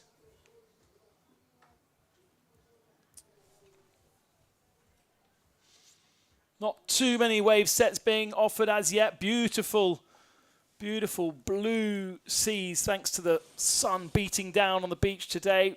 Not something we saw too much of, unfortunately, yesterday. Absolutely. We're back into the 350 days of sun that Cape Verde gets rather than the 14 days of cloud that we experienced yesterday. Aren't we lucky, privileged? We certainly are. Tell you what, back at home it's about 3 degrees and raining, so very much enjoying the warm sun that we have here in Cape Verde. And there we Depends on can what see home you're talking about, surely. I know, mate. Madrid is cold, trust me. Tarifa is wet, and here we can see Brazil stretching it up. So Pedro Matos getting ready to go. Sebastian Ribeiro, who we already saw on his left-hand side out on the water. And Pedro definitely wanting to prove a point over here. Now dropping in Artur Moraes. He's been the national champion for Brazil. Coming from Paracuru. Beautiful location on the north coast over there in the province of Ceará. And just flowing all the way through. Very, very talented athlete. A little bit on the lighter side. And there off the top. Can he bring it down? Yes, he does. Big floater from Moraes. Making sure that he showed that he had control, that he had landed that, and then bailing instead of falling off. So judges, what will happen there, they go, okay, that move counts. And that's his second score. That's going to be a half-decent one. This takes it to Hendrik. Not too many waves on the board as yet. We're halfway through Heat 5. But they are starting to roll in. And I think that has been claimed there by Hendrik. Interference, perhaps. Oof. Not sure Hendrik liked that. He definitely didn't like that. We have to see. Didn't quite see where Leonardo was coming from. If it was an interference like we saw before in a couple of the heats, our head judge will be informing us. But I'm not quite sure how to preference because, you know, Leonardo was kind of coming like Ayrton did, coming all the way from the right-hand side. Was that his wave? Big open face snap. The younger of the Casati brothers. There isn't a discipline that these kids can't do. It is incredible. You know, obviously, coming all the way in there from Italy, but hanging out in Tenerife and living under the Spanish flag now. When it comes to big air. Yeah, actually, one of them's Spanish and one of them's Italian on the official entry list. But I bet down at school he calls himself Spanish. Trust me. You got to watch out for the Canaries. But no, I mean, such a talented family. And obviously big areas where they are known for. Lorenzo Casati, he has been King of the Air, winning the Red Bull King of the Air. But the young brother wants to step out of the shadow. And we saw there last year in Gran Canaria, pretty much almost taking out the bigger brother. So still, Leonardo spent a little bit more time on the surfboard. And let's see how he does in this event so far. Already a nice wave and waiting for that score to drop, which is definitely going to be improving. So they've just dropped Leonardo's score of a 3.25. But we are still waiting for Hendrick's last wave, are we not? Yeah, and it gets scored at 2.4. So, no, it was Moraes, wasn't it, that who ended up just there, in fact. I think that score has come in by the looks of things. So we are now up to date with the waves that will count. Just one more wave to come in for Hendrik Lopez, which was just the one we picked up on. And it's close between Moraes and Lopez for the moment. Yeah, and just being said, and Moraes actually from Taiba, not from Paracuru. I do apologize.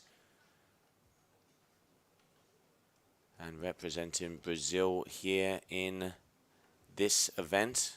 Pretty big Brazilian crew, if I'm not mistaken. 6 athletes on both the men's and the women's side. Kessiani Rodriguez, Serena Luz, Pedro Matos, Sebastian Ribeiro, Artur Moraes and friends. And a very strong crew when it comes to surfing as well. Beautiful conditions down there in Brazil. And hence why they have some of the best surfers.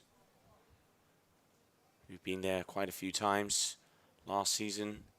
There, Ibiraquera, then we moved up to Cumbuco. We've been the year before that to Taiba, where we had the finals over there on the shore break.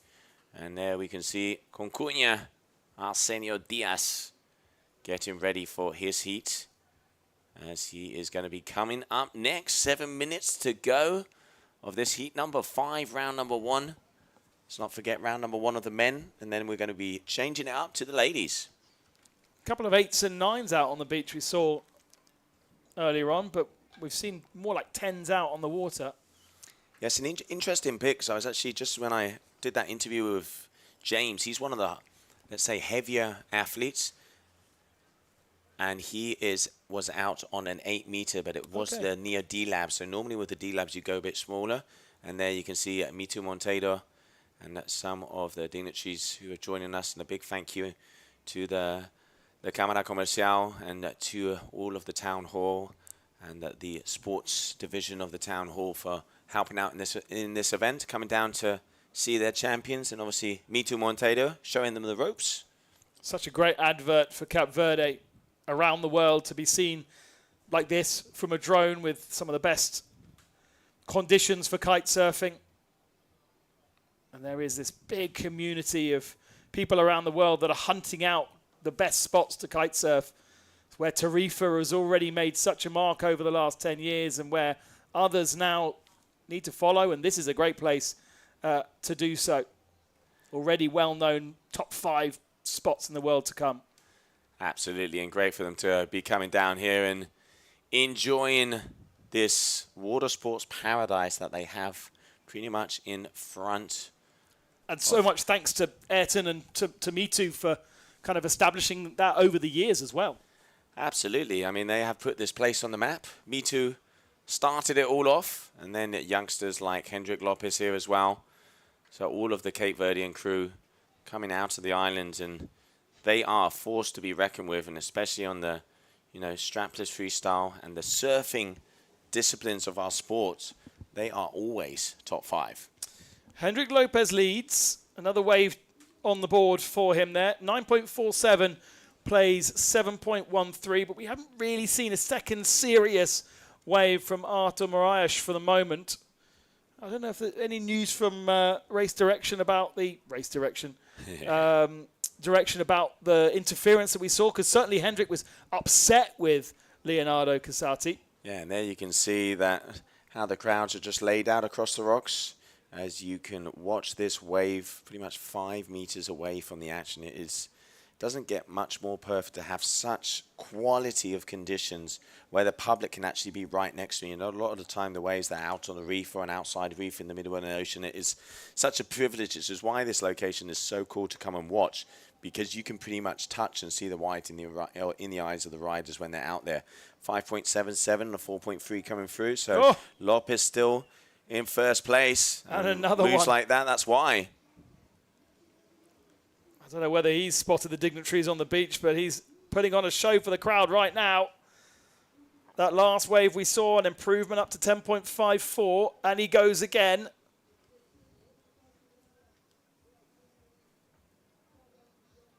And me too, just explaining to the dignitaries how the competition is going out. And of course, what better timing than with one of the young Cape Verdeans under the Swiss flag out here on the water. Yeah, Hendrik moving to Switzerland when he was 10 years of age and having the kind of opportunities of being on the water the whole time as he did when he was here before the age of 10, taken away from him. But then as life and years progress, had the opportunity to come back here on every holiday and continue his pursuit in this sport. The education over in Switzerland, he's got a watch sponsor. Yep. Thanks to pretty much any athlete that's in Switzerland has a watch sponsor of some kind. Watch and chocolate, mate. Yeah, right. You can go a long way. Chocolate's a bit tricky in Cape Verde. It melts quickly. Absolutely. No, but yeah, really cool. His whole family, Didi as well. Always a character. His mum down here in Cape Verde. If you hear the shouts and the roar on the beach, she is going to be the one producing that. And now Artur just going off the back. Unfortunately, that wind is very offshore. And as James said, the wave is very fast right now. All right, let's see what Kasadi has. Dropping in. Here comes the youngster. Staying high, going to be going for an air maneuver. No, thinks about it. Pushes himself down, straight line. This one all the way down. Needs to start getting some turns if he wants to get a score off the top. That's better. A little snapperoo, and here comes the air move. Airing across that section.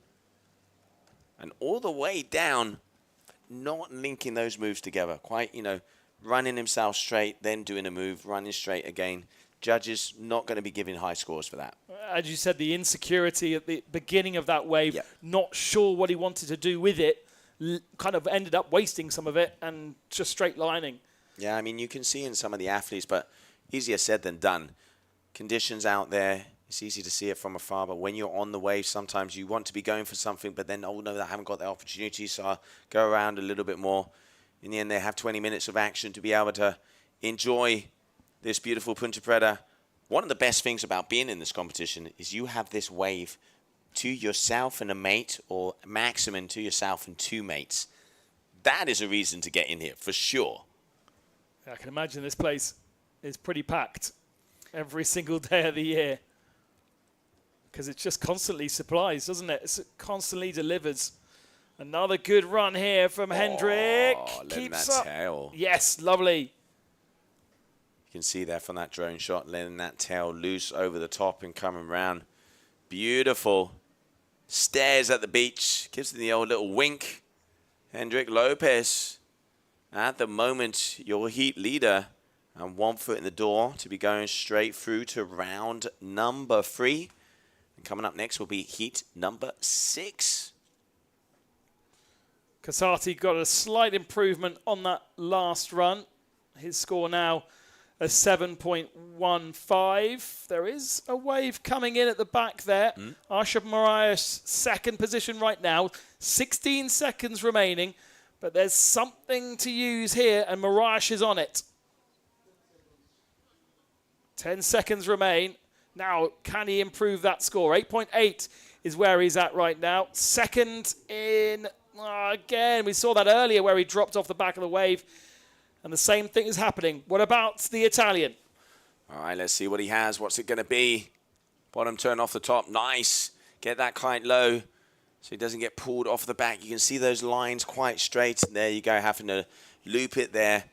Wants to be getting that kite down. When you watch the likes of Me Too, they really throw it in. But beautiful weather as the sun is shining here for your first day of the GKA Kitesurf World Cup here, Cape Verde, Punta Preta.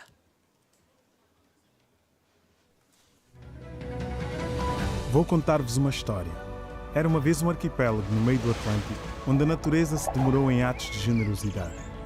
Cabo Verde, terra onde nos temos de demorar, onde cada viagem é mais importante que o destino final, onde as experiências nos surpreendem a cada momento. Um país que fica para sempre no nosso coração. Cabo Verde, do coração. Investir em energia solar. Go Green Go Salvilas. A energia solar com baterias permite-lhe uma poupança de 80% na sua fatura energética. Tempo de retorno do seu investimento é de 3 a 4 anos. Quer esteja a tentar poupar nos custos dos serviços públicos da sua empresa ou esteja interessado para instalações de painéis solares e baterias em todo o território de Cabo Verde, visite o nosso showroom e armazém para orientação pessoal em Santa Maria, Sal, Cabo Verde. Go Green Go Salvilas. Bolsa Atleta.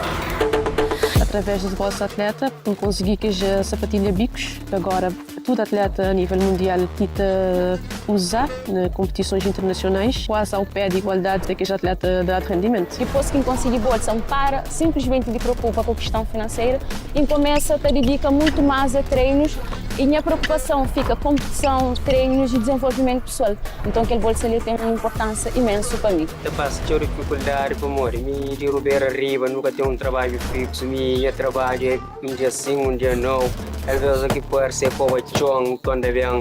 Depois que ganha aquele bolsa e a coisa está me evoluindo, é um pouco mais de brilho, energia no treino, é ter mais foco. É importante porque tem que as muitas condições financeiras que gostar mesmo de correr e é um exemplo disso e tem que mostrar aos jovens que conseguir realizar esses sonhos realidade.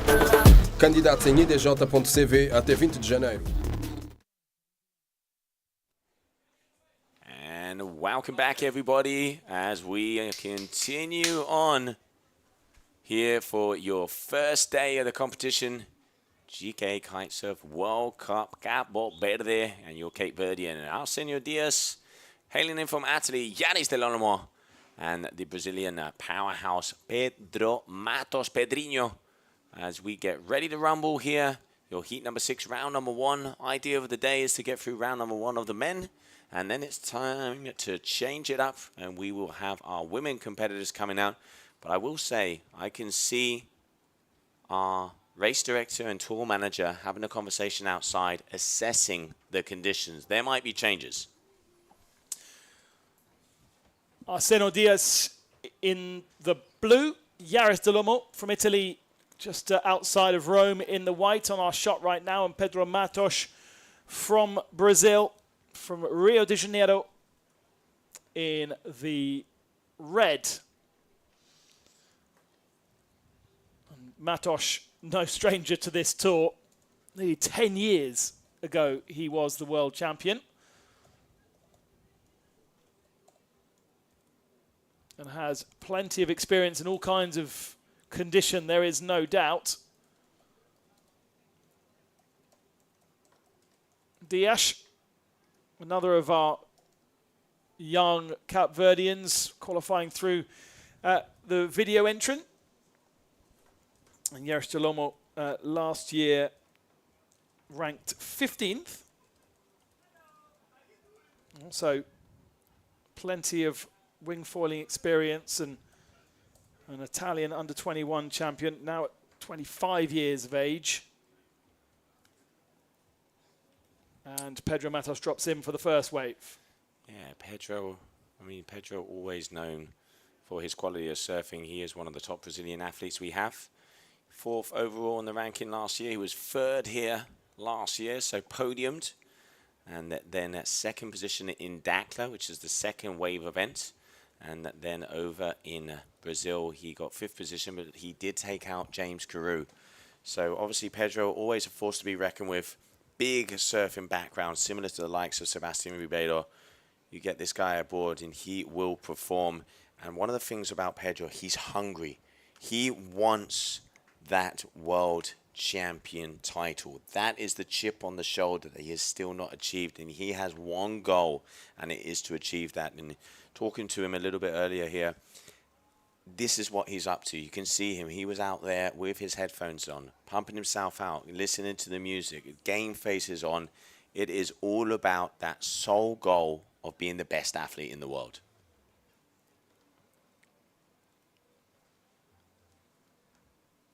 All right, so we can see there the yellow kite on the right-hand side. Your Duoto Neo making his way out. Pedro Matos coming at us here. Con Cunha, Senor Diaz, and Yaris de Lonamo.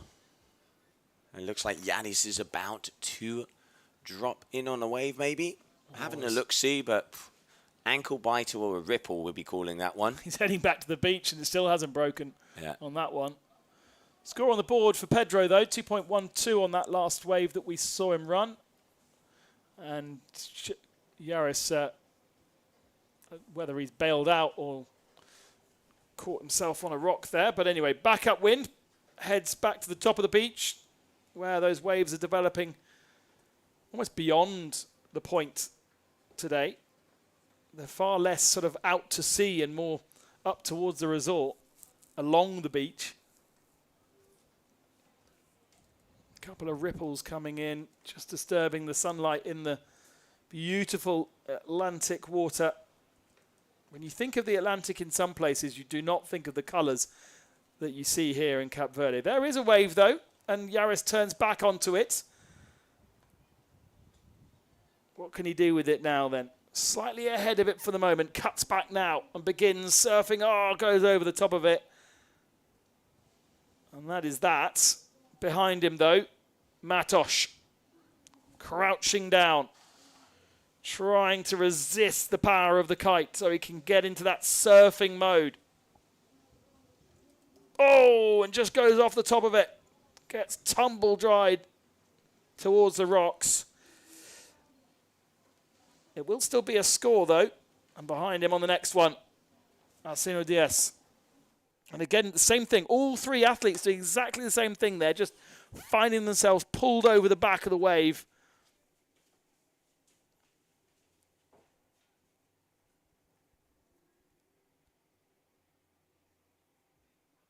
So 6.97, the score for Pedro Matos with the two waves.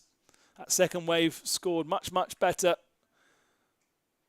And we are still waiting for wave 2 to come in for our other competitors.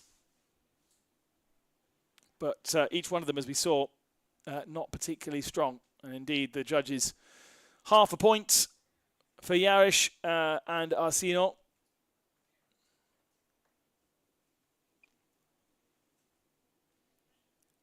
As Matos heads back down towards the beach here.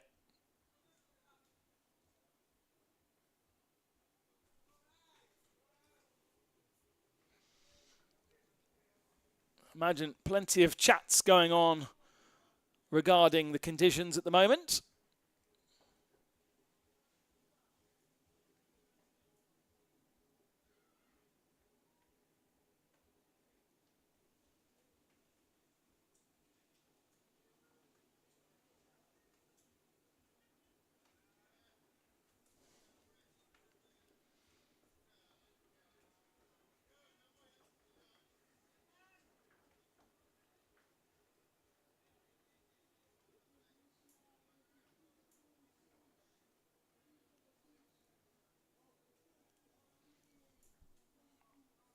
Couple of waves coming in, but none of our athletes deciding to utilize them. Maybe something here for Arseno. And here we go, he drops in then. Also backside to the wave. Behind him, Yaris Delomo. The drone picks up the local. Fighting against the kite. There's just not much they can do, is there? The kite pulling them over the top of the wave as Yaris Delomo trying to make use of his.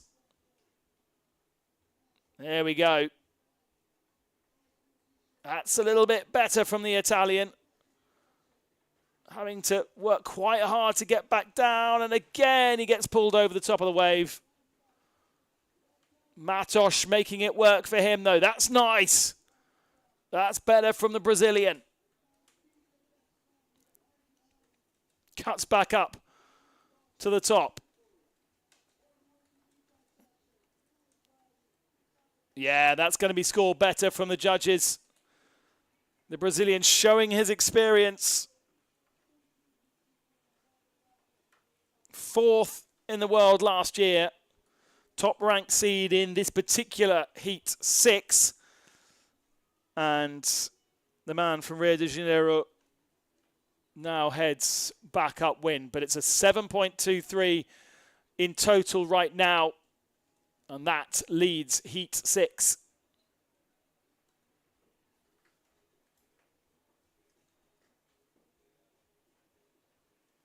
Oh, Matos has picked up another one. Nice big air from him. Lands on the wave, keeps his balance. Now needs to get some of those linking turns in. Another wave, another air from him. 2 big airs, but nothing in between. 6.23 from Matos. Not on that one, but on the previous score. As Dias now has a nice wave. That should be an improvement on his score too.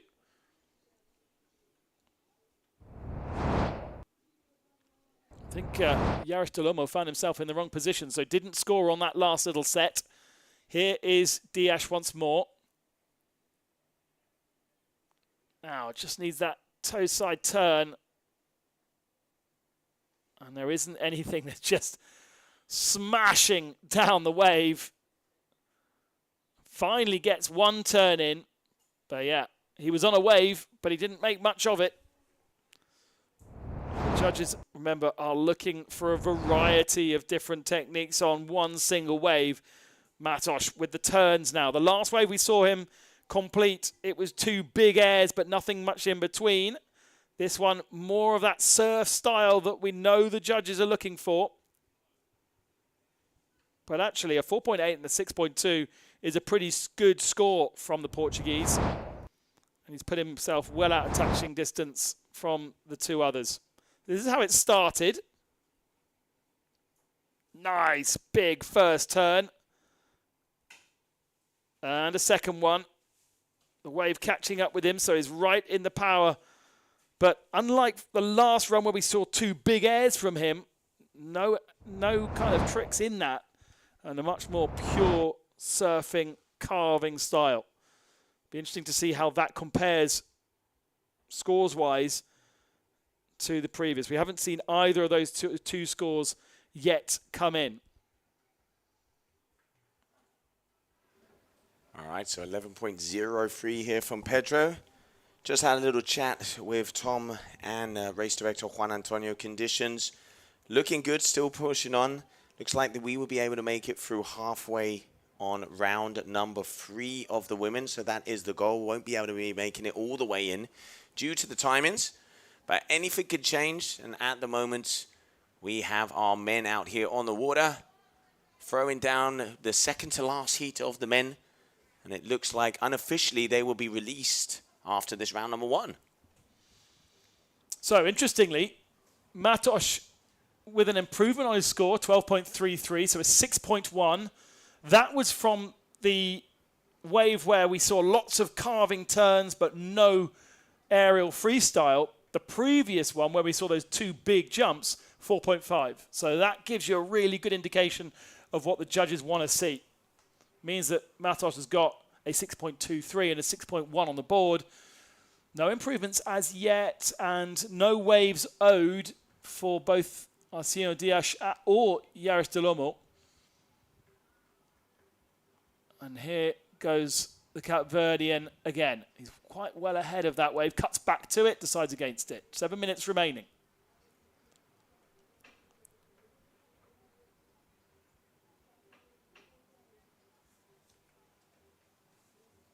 So 1.50, 2.20 for Dias. Looks over his shoulder, trying to understand if he's second or third. And he's only just second. 3.7 plays 3.6 here.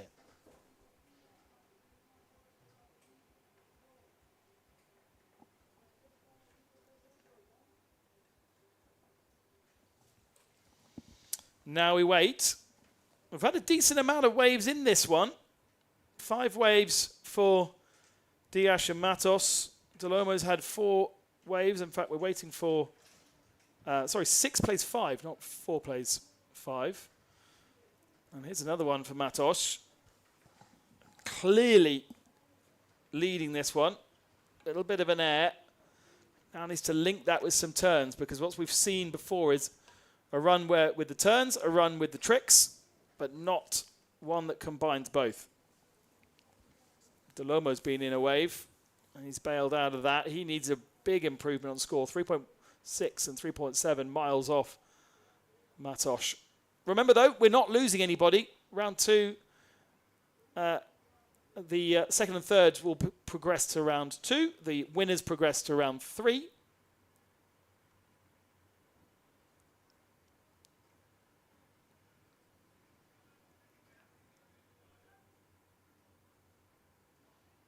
Synchronized almost could be a race, couldn't it? Synchronized surfing out into the best possible position to pick up the next set wave. 5 minutes remaining. Going to be seeing the girls soon.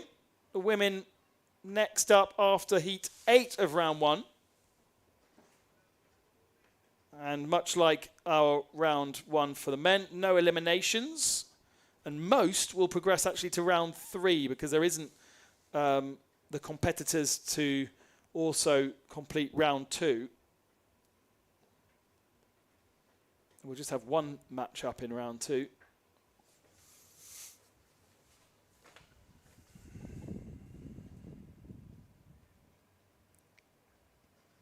Which kind of resets the seeding. 4.5 minutes remaining on this one.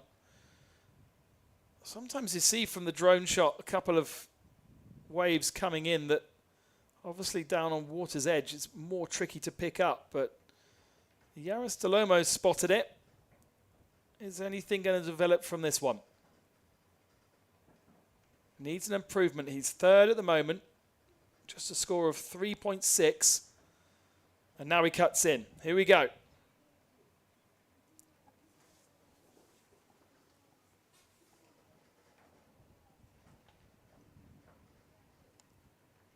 Two turns, that third turn back into the pocket of the wave. Finds himself now a little behind, but is able to recover and then falls off the back of it. Got to be an improvement on a 1.1 that he had earlier on. Diash also with a wave. But perhaps, let's see what it looked like at the start. Here we go. And just like we've seen earlier on, likes to pick up that speed and go across the wave rather than those big S turns that they're really looking for. Then he starts just the one, but you can see then finds himself close to the power zone of the wave. Has to use the kite to power himself up. Compare that to something like James that we saw earlier, where he simply was pure surfing, using the wave to power himself rather than the kite. And there's the big difference. An improvement from Matos. He's now at a 6.7 and goes big with an air as well. Now we're seeing the Brazilian flair really come through. Improvements on across the board now with 2.5 minutes remaining. Delomo up to second position ahead of Diash. But a masterclass here from the Brazilian. This is much better. And he asked for the crowd's applause because that was a proper show. Surely that's going to be a bigger score than what he's had already. Claims that run.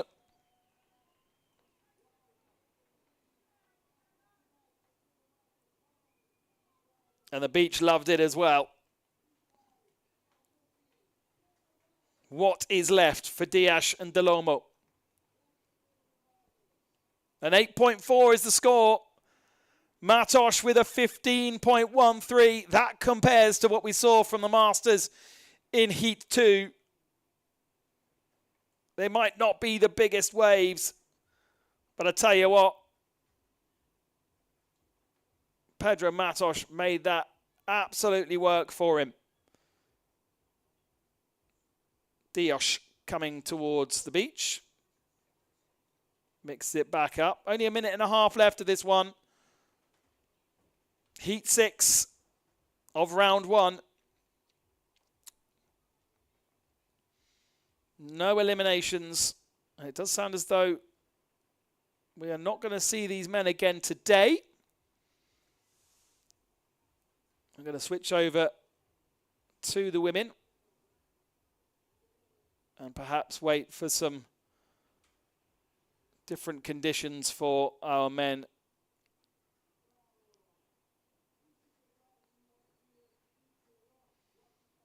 Matos to the left. 50 seconds remaining. Behind him, Diaz.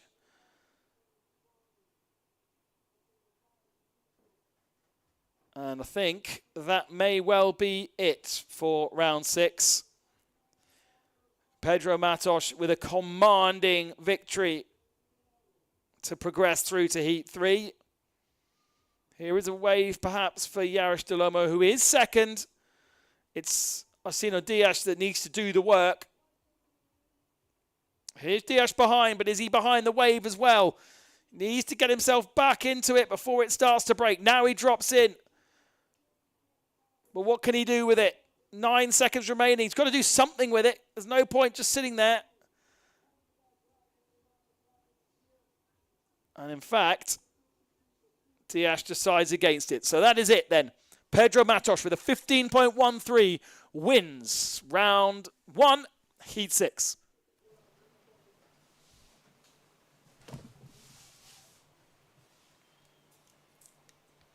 You don't conquer fear by avoiding it. You conquer it by riding straight through. Because beyond fear is freedom.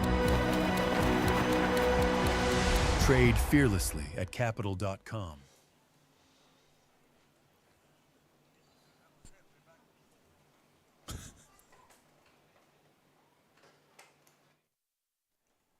We're back live, straight into Heat 7. Bo's Beach Bar. Down below us, the scene for this first weekend, this first event of the Global Kite Tour. And a man that we've already seen, Teo Demenaz, switches from wing foil to kite and is joined by Shimao Bluro and Nikola Abadchiev, the Bulgarian Red Bull athlete, for Heat 7.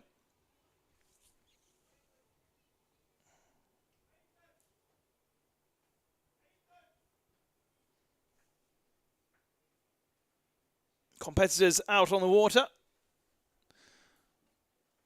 And yeah, you can see Kite Beach at the very distance behind you there. That's also a venue that has been declared possible usage. The preference obviously not to do that. You don't necessarily want to have to move everything. But depending on conditions, there is that possibility. Good crowds out on the beach this morning. Some of the wing foilers from yesterday. Zany guy there in the middle of shot. The last Cape Verdean standing in the wing foil competition yesterday. So it's Simao in the blue, Nikola in the red, there he is, and Teo in the white. Abadchiev from Sofia in Bulgaria. It's about 1,000 kilometers from the sea. But that hasn't stopped Nikola being one of the very best athletes in the world. Done all kinds of cool things thanks to his Red Bull sponsorship. And calls the Black Sea his home water, although these days spends a lot of time down in Tarifa and surfing different spots around Europe.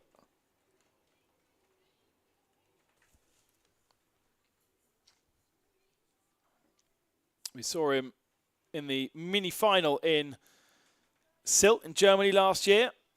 Knocked out in the semi-finals in Dakla.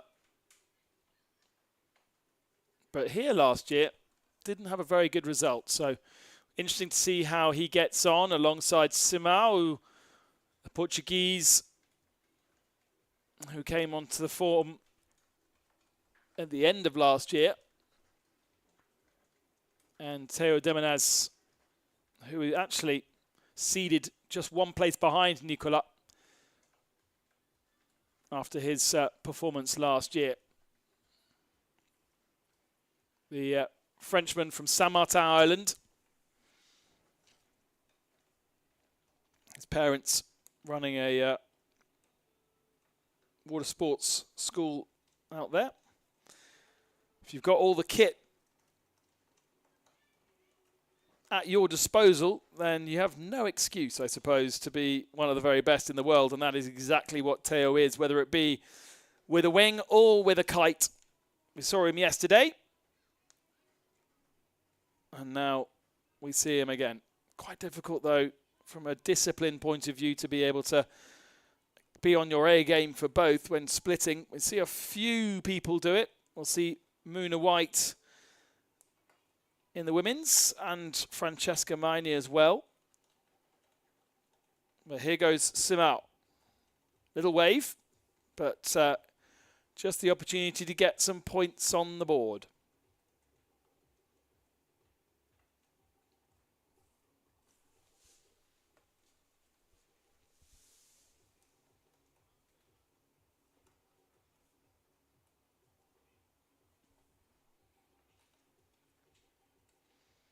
Demonaz in the white.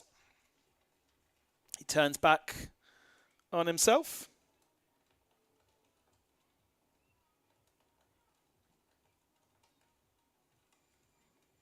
And there is Abadjiev.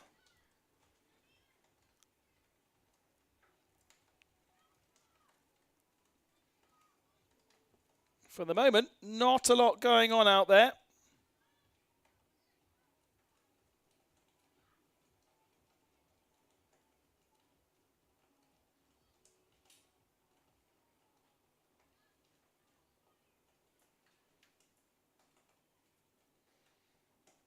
Looks like Simao's got himself a wave here.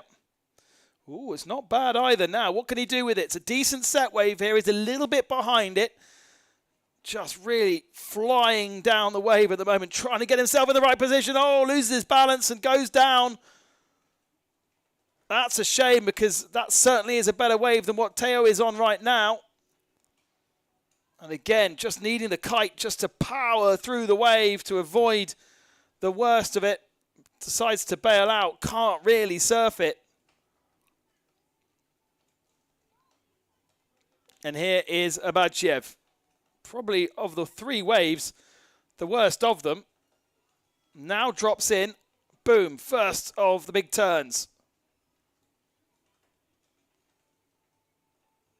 But then again, it dies out. And that's it. It's not going to be big scores here. Simao on another one. Must have cut back quickly. Big turn. Oh, it gets taken down by the break. Another big wipeout from the Portuguese. That was a pretty intense couple of moments, and nobody really able to take advantage.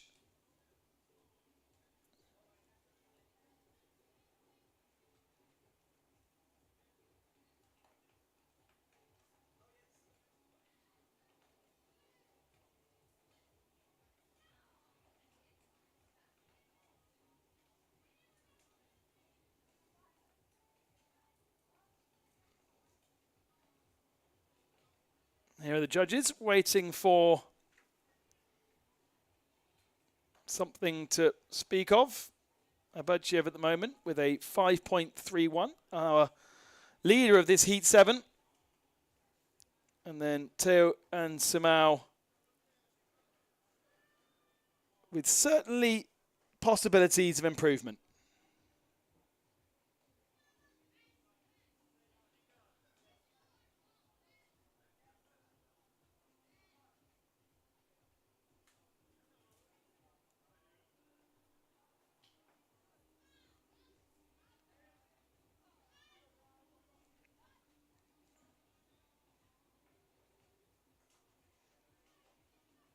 Beautiful day here in Cape Verde.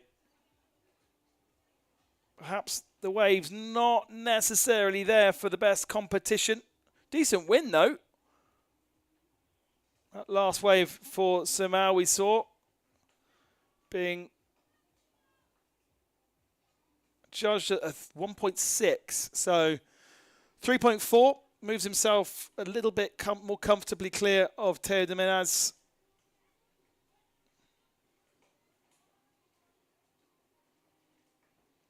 We've still got half of this Heat 7 to go.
All right, so we can see waiting for some sets to hit.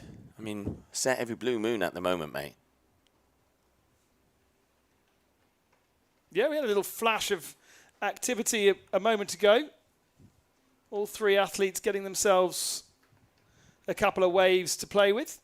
But unfortunately, the scores didn't come up for either three of them. And at the moment, it is definitely Nikola Adamchiev, the Bulgarian athlete, Red Bull rider. Nikola, he has been on tour for many, many years. Flow and Style is his middle name. And at the moment, 3.63 and a 1.68. Taking the lead in this heat. Hangs out a lot in the hometown of Tarifa. And there we can see everybody come down to the beach to meet the athletes. And Mitu Monteiro, who had a very good heat against Ayrton Cosolino. Could have pretty much been a final, as they were both in the final last year. Ayrton 2 for 2, taking the upper hand. And here we have Nikola. Let's see what he has for us. A little bit on the inside. God, I mean, they are coming close to those rocks as that tide and the size of the waves at the moment really pushing them close and having to pick off. Wave selection is definitely be key. And let's see if we can see some sets coming in. Just talk to the race director again. There has been another change. It does look like we will finish off with round number 1 of the men, and then they are going to be released. That is official. So heats rounds number 2 and 3 are going to be released for today of the men's side. And then on the women, doing the calculations, if we stay with the heat duration that we do have here today, what will happen is we will probably end up around round number 4 of the women. So the idea is to push on with the ladies, and let's see how they deal with the tricky conditions that we have here today. But I mean, we've seen it day after day. Punta Preta can change from 1 hour to another. And obviously later in the afternoon is where that sweet spot of the mid-tide will start to appear. And hopefully we'll be able to continue on with great action here for day number 1. GKA Kitesurf World Cup here in Punta Preta. There's some half-decent waves coming in, but the athletes in this 7th heat are just not kind of engaging with them and not making the best of what they're being given. They're kind of waiting for more. Like we saw from Kelton Lopez a little bit earlier on. He did plenty of waves, didn't he, Kelton? He did about 8 or 9 waves, but none of them scored well because he did 1 or 2 turns and then came out of them. That's what we're seeing here for these guys. And they just need to, if possible, make use of what they're being given. This is better for Teo. Much better wave. Probably the best wave we've seen in this Heat 7. And the best surfing. Beautiful 2 hacks there from the athlete representing France from Saint-Martin. Teo also was out there on the wing foiling over the last couple of days, doing pretty much anything with a board underneath his feet. And Nicolas going high. Does he land it? No. Pulls out of that one. The board going off. But at least some ripples come along the line, and it does look like maybe even out the back, Simão, another Portuguese wonder kid. Here we go. Your ozone athlete. 2 nice turns, almost loses it there. Now look how he's going to be pulling that kite down to make sure he can stay on the line. Decent turns all the way down. One of the better waves so far. Absolutely. A decent wave, a decent run. Should be a much better score, and doesn't need a lot to take the #1 spot here from Nicola. We saw all 3 athletes getting themselves a wave on that last set, but certainly Simão with the best run of the 3. As once again, Teo goes for one of the last of that set.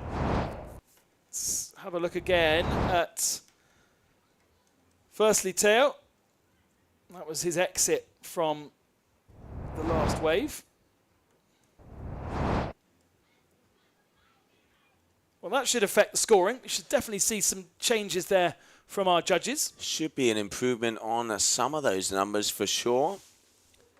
Teo 2.80 so far. I reckon his waves, I mean, it's definitely going to be more than that. And I can see we're waiting for 2 scores here on Teo. And then also a score for Simão and also 2 scores. So it doesn't look like the system has had a couple of glitches this morning. It's taken a little bit of time. Let's throw the hamster another carrot, see if we can spin that wheel a little bit faster. But at the moment, it is quite even in between Simão and Nicola, I would say, as they had the 2 best waves. But this last one from Teo, looking nice. Who's going to have the upper hand after that last encounter? I mean, look at it. It's not big, but he's doing something with it. Simão, we're still waiting for that what we think to be the best wave of this particular heat. We're waiting for that to come through, and that's why we see 2 scores waiting for Teo, because he went back into one of the smaller waves just to get something on the board. With 5 minutes remaining, Simão goes again. This is opening up nicely. One of the bigger waves as well. Off the top, there you go. Pushing against those fins. Goes down, linking that turn again. A little bit scatty. Tail loose, sliding. Kept it in control, though. Brought himself back into the pocket. The wave goes off the back of it, though. Beautiful second turn there. Letting those fins loose. Breaking it off the top. Again, you can see how hard they're having to push on the wave because that wind is ever so slightly more offshore, so they really are having to fight to stay on that face. And Teo off the back here as well. Little in and out. One-hit wonder there for him. Oh, and that's a better wave from Nicola. Making the most of this set, all of the athletes. Well, they've seen it's 5 minutes to go, and they just need to get a wriggle on. 3.7, an improvement for Nicola Abadjiev on the previous wave, brings him up to 7.4, and it was a 4.2 for Simão on that wave that we followed him on. We've still got another one to come in, but it has put him into the lead of this Heat 7 by just 0.1 of a point over Nicola. So it is tight, and whilst the battle between second and third doesn't matter too much because you're going to go into round 2 regardless, the battle between first and second matters because it does allow you to skip 1 round. The winner goes through to round 3 directly. Abadjiev, no, this is Simão going again. As you say, our 2 young Portuguese riders, really with some great style. Fortunately, gets knocked down on this one.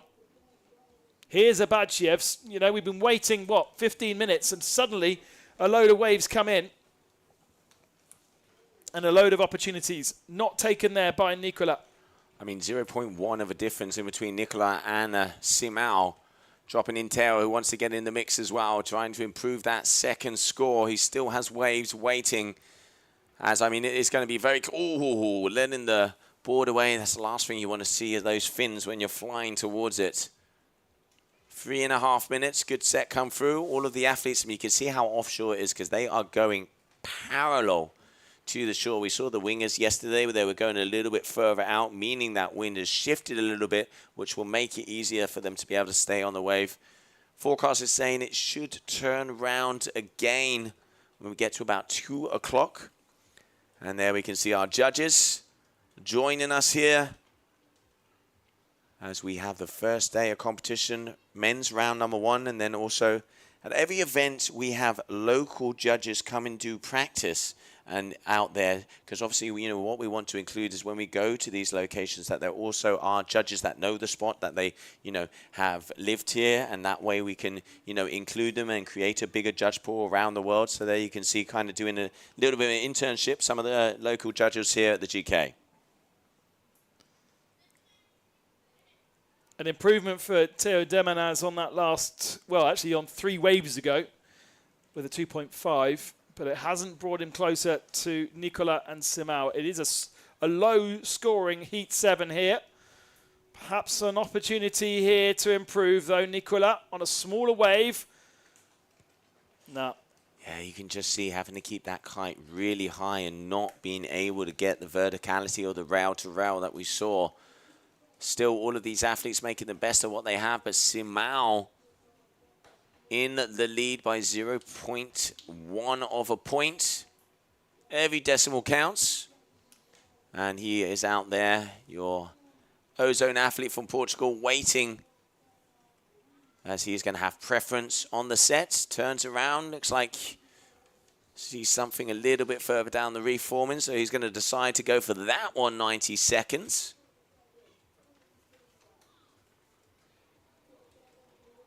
They are starting to roll in. Simao claiming that wave. Is there anything else for anybody else with just 1 minute and 15 seconds remaining? The Portuguese with that really nice surfing, flowing style goes back towards the wave, over the top of it. Keeps in control. And again, boom. Beautiful. Getting those fins out on every turn. Just getting caught out at the very end of that flat section, but great wave there from Simao. Theo going to be dropping in for another one as well. Less than a minute on the clock. Here we go.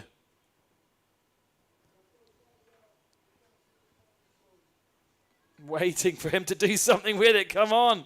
40 seconds remaining. Your third position now begins the calves. There's one. And again, he's got the experience of the judges from yesterday. He knows what needs to be done for a big score. This is better from the Frenchman. Linking all the way down as well, and it racks up. This is a very good wave from Theo. Can he keep himself on his feet? Going all the way across the foam ball and going to maybe try and get another point. You can see him breaking there as he knows it is an important moment. He's going to milk this one all the way to the shore break and airs off the back. That could change it up. At the moment, Theo Demanaz is in third position, but has that allowed him to improve?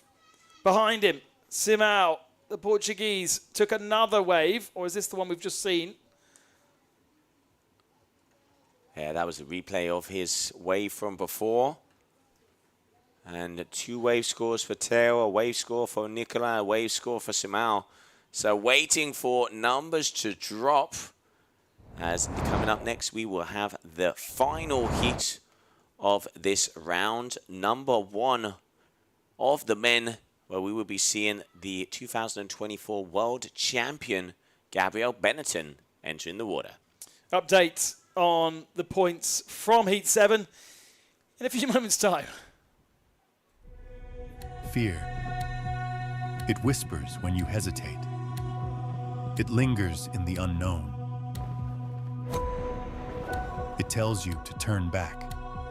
But fear is not the enemy. Fear is the threshold between the ordinary and the unstoppable.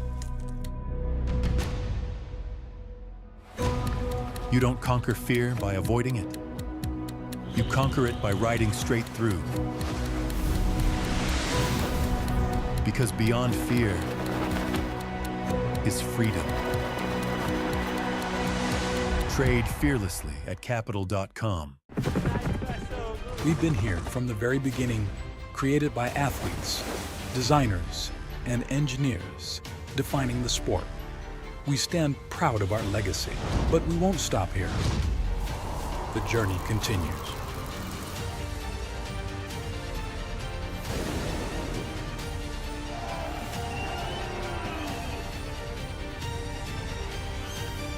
This is duotone.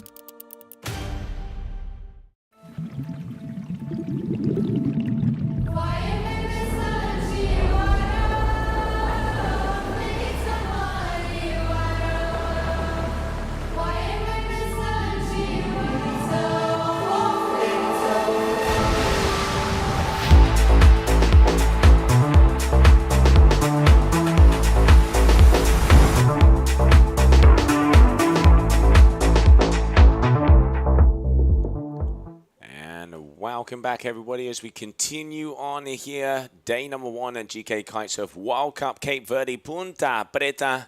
As they would say down here, bon dia manera. Coming out on the water, we have Natalia Barros, Roberto Barros, Lorenzo Casati, and Gabriel Benetton, the world champion of 2024 season. It's a local boy, Nathaniel, who qualified through to get his spot in this final, to be lining up against number 1 seed, world champion from last year, Gabriel Benetton, and a very exciting Italian-Spanish, flying the Spanish flag, Lorenzo Casati, a younger brother, Leonardo, with the Italian flag. And he, Lorenzo, the older brother, already 2-time Red Bull Big Air champion and a very exciting prospect. We've seen him on tour last year. Hasn't necessarily had the big point scores that the likes of Gabriel has. Gabriel managing to win the world title last year without an actual victory in any of the tour stops, and already put something on the board. Yeah, I mean, consistency is key with Gabriel. Very, very, very good throughout the whole year. But as you say, Lorenzo, the name in big air kiteboarding at the moment, together with Andrea Principi. And then let's not forget, over there in Silt in August last season, he got 3rd position in that event here at the GKA. So wind was very strong, and obviously the big air aspect of his kiteboarding, you could see he was comfortable in those radical conditions and great on the strapless freestyle. So getting that 3rd position in Silts, and now coming here where it is 100% waves. Really interested to see how he performs. I know his younger brother is very good in the waves, but haven't yet seen Lorenzo. So going straight into the mixer with Gabriel Benetton, and then also, let's not forget, Barros, one of the winners here at the Nationals, to be able to come into this competition. Wave after wave. It actually looks like there's some sets in this set. Looks pretty dynamic from all 3 of them, doesn't it? They've absolutely they've seen that last set, they saw how little was on offer, and they've gone, right, we need to take advantage straight away. And there's some dynamic turns from all 3 of our athletes out on the water. Lorenzo Casati here, a little bit straight on the second half of his first run. But once again, he's got it in his armory. You could see those early, really aggressive turns, much like we saw from Gabriel Benetton as well. Yeah, I mean, the difference you can see with Gabriel as well, him going backside here.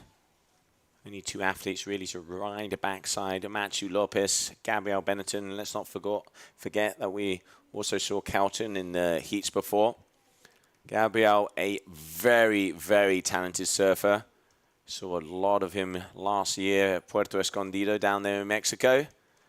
And always with a board underneath his feet. All right, dropping in, and Barros is having a little look back.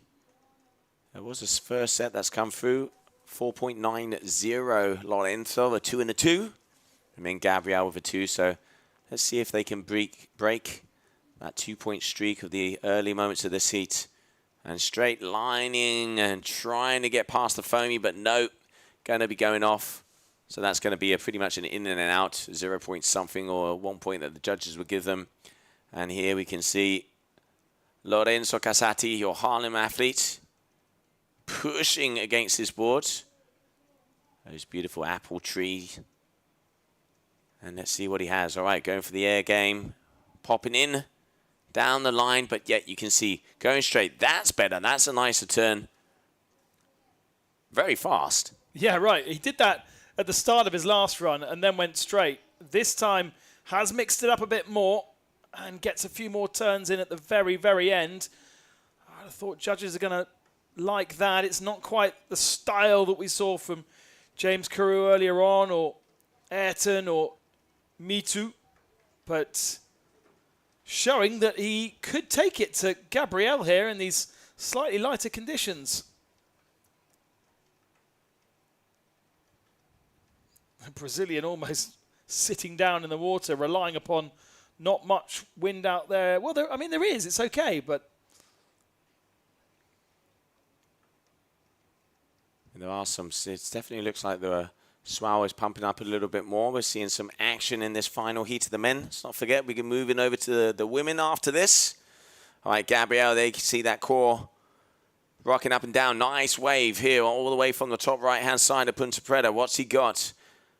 Powering his way through, straight lining so far. This is where decides against it. He's going to be waiting for those sets. We've seen, let's say, the higher ranked athletes do wait for the good sets. They might try and get a couple of numbers like we've already seen from Gabriel. He's gone, okay, I've got a 2, maybe go for 1 more, and then they will wait out the back. Keep an eye on the competition, keep an eye on their competitors, and then decide and try and pick off the kind of little diamonds in the rough that are appearing here. The moment we have 20-minute heats, 2-minute transitions, as we continue on here with this first day. But let's not forget, already crowned our world champions on the wing foiling side yesterday. Cash Bazzola, Nia Suarez taking those top spots.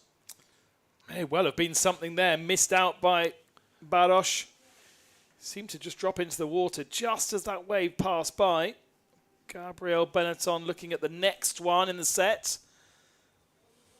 Here he goes, going to make something of it.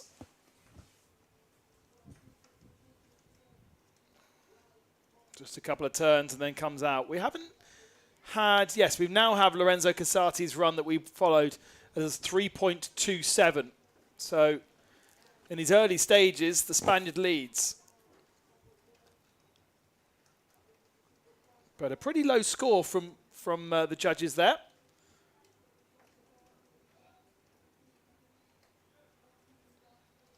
They are thinking. I promise you they're doing something.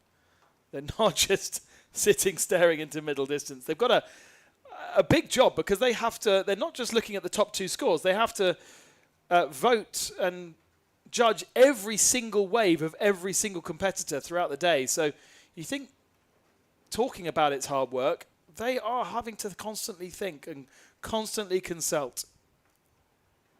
I can see a lot of Brazilian flags coming up on the stream right now. Alemão, Hermano. All of the Brazilian crew are waiting to see their champion, Gabriel. At the moment on the screen, we can see Barros. Oh, just getting pulled over by his kite.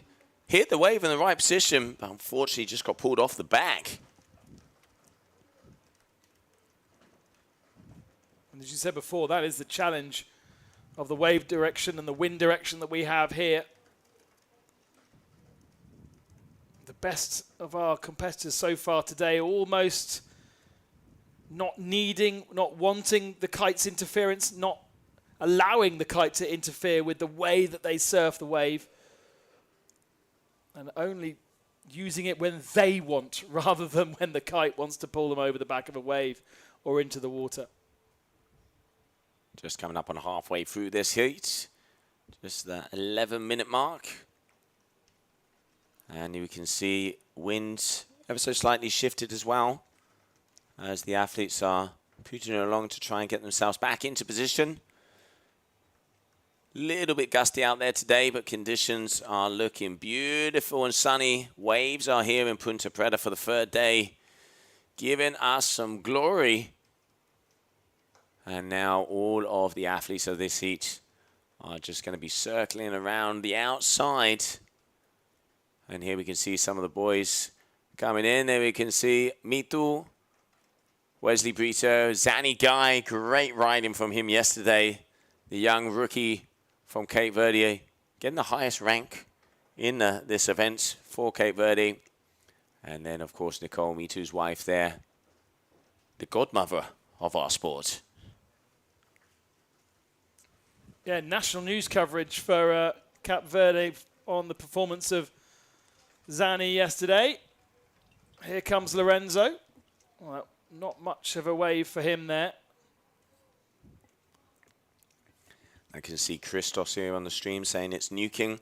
It ain't nuking, but about 15 to 16 knots, and athletes has pumped up their 10 meters. James Carew before was out there on an 8-meter kite, but I've seen 10s and 11s being pumped up as that wind has definitely gone into a little bit of a lull. But we saw that yesterday as well. Then it would come up, then go back down, averaging around 18 to 19 knots. Slightly less wind today, but we already saw the likes of Mito Monteiro and Ayrton Cosolino not caring about any of that and producing the goods.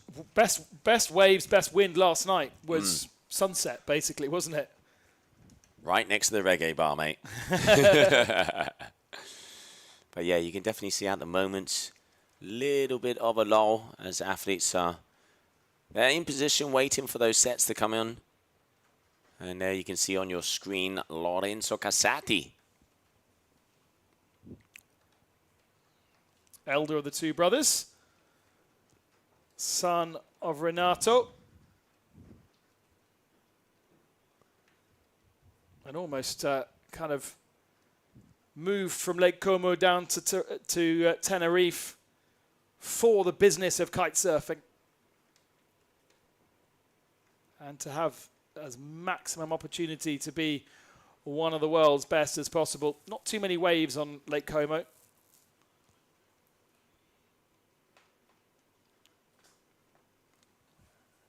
And at the moment, it is Lorenzo who still leads this. Yeah, managing to squeaking that second score of 3.27. And yeah, definitely at the moment, the wind, you know what? The wind hasn't dropped, it's shifted. If you look at these flags outside our booth, the wind has shifted. So it is very, very protected here on the inside. You can see the crew having a little look-see, but it has now gone completely offshore, which means the whole inside section of the competition area really does go light. As you can see out the back, there's some white horses, but here on the inside, a little glassy. Let's hope. Sometimes that can be a cloud that shifts it around. Oh, look at the work that Lorenzo's having to do to get himself back up on the plane. Both Gabriel and Nathaniel were in the water, as we spotted with the drone. I think they had a little shift in the wind direction.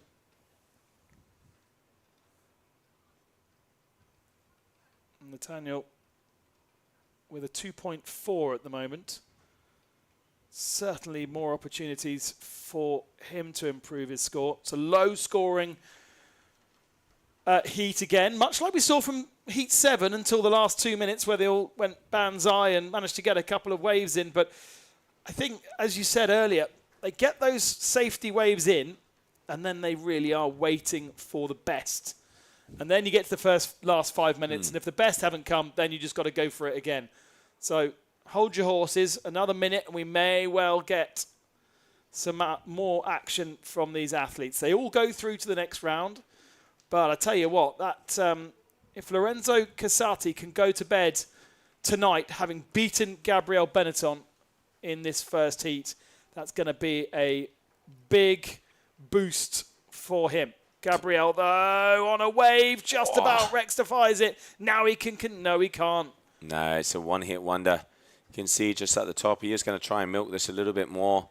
Great turn, but having to really push himself forward, almost going off the back. But we are just under 6 minutes. Having a little look at the forecast. So it's calling about 16 to 17 knots today. Tomorrow, wind has increased a little bit, but swell is dropping. But Monday and Tuesday also looking very, very promising on the horizon.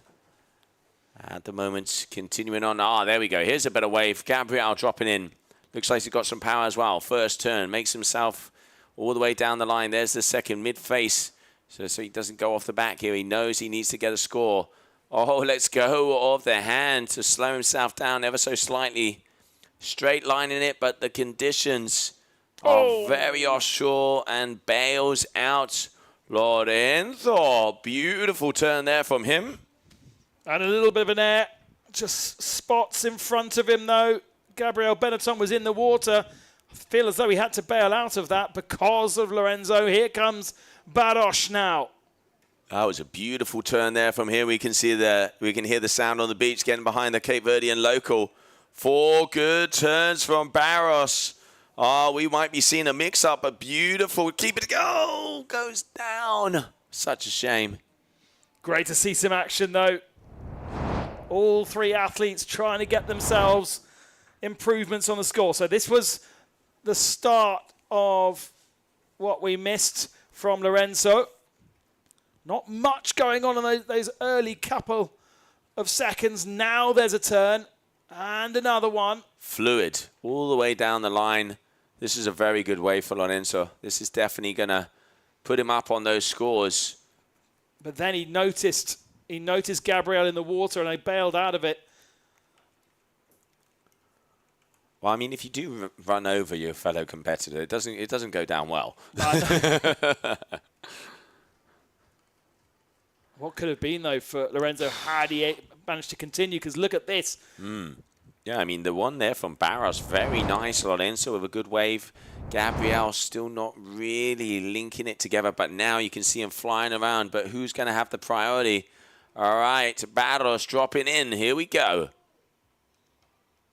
3.5 minutes remaining, and the sets have rolled in. The action has intensified. A little bit straight line to try and get out of the break, and the wave has died off on him at the end. Yeah, trying to get past that section, but getting caught behind again. 2 little check turns, but nothing special. All right, waves are being dropped. It is Lorenzo still holds the lead by a hairline, 7.47. Gabriel, 7.34. Barros with a 7.23. The best wave of 5.5 from Barros. Well deserved. That was a very nice wave there from him. This is the 4.6 from Benetton. His last wave.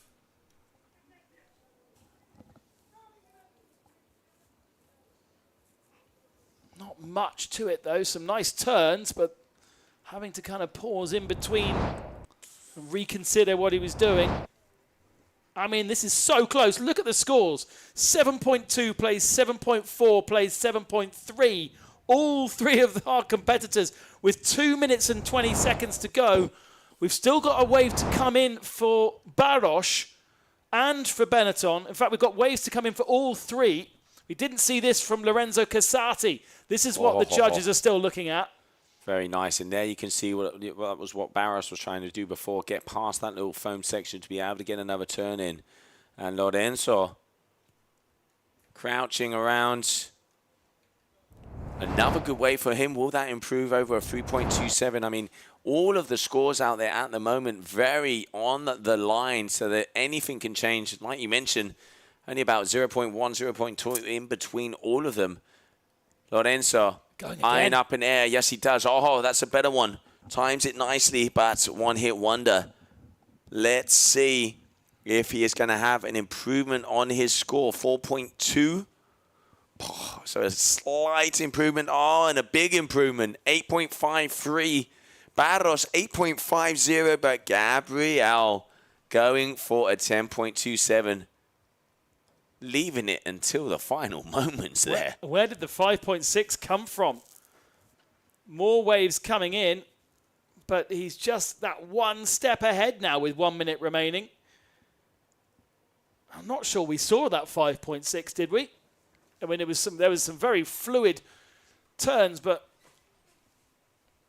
Baros's wave and Casati's waves equal in 45 seconds remaining. Perhaps something developing here for the Spanish-Italian.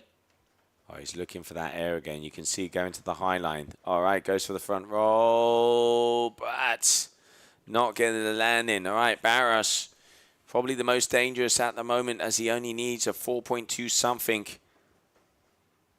Here we go. All right, nice first turn. Down the line, is this one opening up? It is very close to the rocks, I can tell you that. Straight line in so he can see if he can get some turns here at the very bottom. Big hack. Does he get it together? No. Goes down. Closing it out here for the final heat of the men of the day.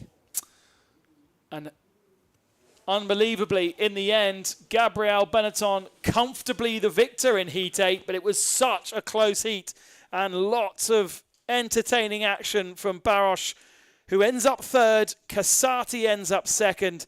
Very exciting to see both of those as we progress through the later rounds. That is it for the men's. We now turn our attention to the women's competition. Vou contar-vos uma história. Era uma vez um arquipélago no meio do Atlântico, onde a natureza se demorou em atos de generosidade. Cabo Verde, terra onde nos temos de demorar, onde cada viagem é mais importante que o destino final, onde as experiências nos surpreendem a cada momento. Um país que fica para sempre no nosso coração. Cabo Verde, do coração. Investir em energia solar. Go Green Go Sal Village. A energia solar com baterias permite-lhe uma poupança de 80% na sua fatura energética. Tempo de retorno do seu investimento é de 3 a 4 anos. Quer esteja a tentar poupar nos custos dos serviços públicos da sua empresa ou esteja interessado para instalações de painéis solares e baterias em todo o território de Cabo Verde, visite o nosso showroom e armazém para orientação pessoal em Santa Maria, Sal, Cabo Verde. Go Green Go Sal Village. Bolsa Atleta. Através do Bolsa Atleta, consegui que a sapatilha bicos, agora todo atleta a nível mundial KITE usa em competições internacionais, quase ao pé de igualdade daqueles atletas de alto rendimento. Depois que conseguir bolsa, não para simplesmente de preocupar com a questão financeira e começa a dedicar muito mais a treinos e minha preocupação fica competição, treinos e desenvolvimento pessoal. Então aquele bolsa ali tem uma importância imensa para mim. Eu passo de dificuldade para morrer, me de ruber arriba, nunca tenho um trabalho fixo, minha trabalho é um dia sim, um dia não. Às vezes aqui pode ser para o chão, quando é bem.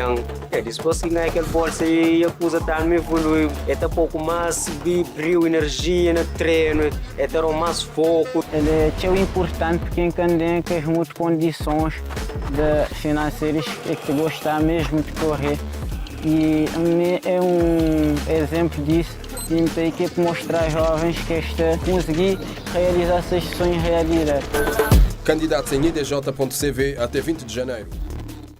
Just a little update on that Heat 8 from the men's, and we have had an adjudication that Gabriel Benetton was interfering with Lorenzo Casati's run. We saw him in the water, and Lorenzo Casati had to bail out of his run to avoid Benetton.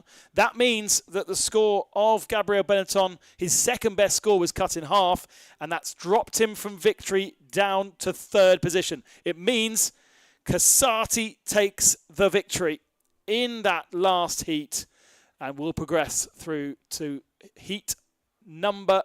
round number 3, leaving work to do for our world champion.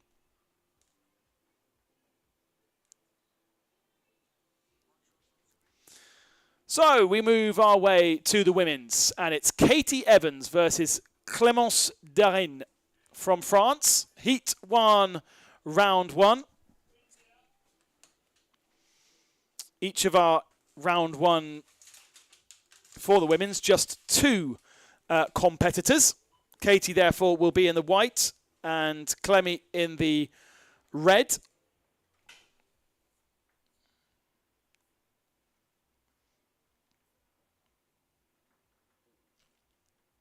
Clémence, the 34-year-old, 6th in last year's ranking versus Katie Evans, who I'm not sure we saw last year. Yes, we did see last year in Dakla.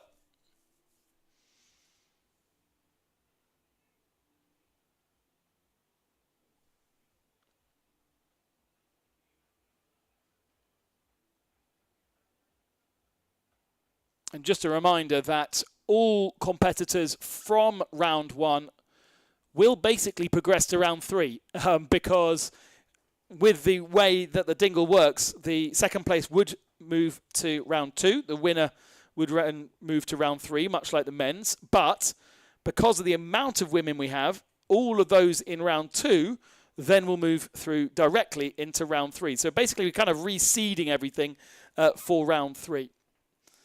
There was just one match one heat in round 2 that will need to be played out. just because of the way that the dingle is designed. Clemence in the red and Katie Evans in the blue.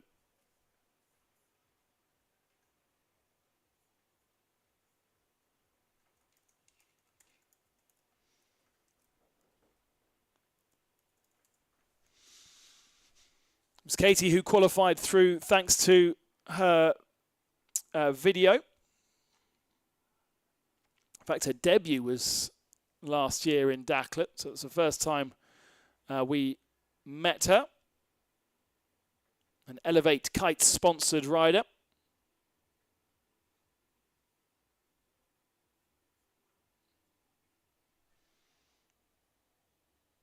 So the more experience from the French.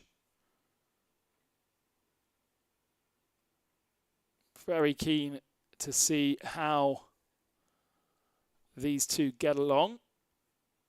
Conditions are challenging out there. You really do need to make the best of your opportunities.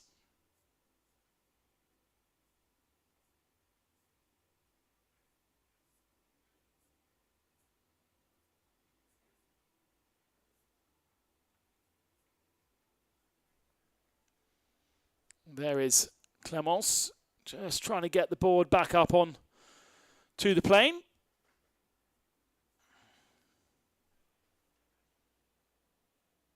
And the clock now reset. I was just a little bit concerned that the clock was at 10 minutes, but it has been reset to the full length now.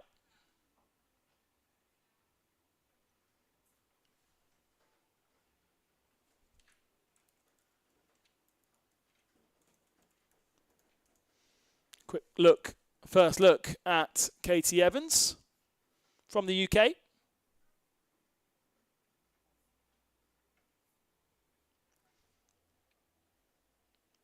And the wave's starting to roll in, so they do need to start getting some points on the board to choose the right one. In fact, I think, is that Katie down in the water? Yes, it is.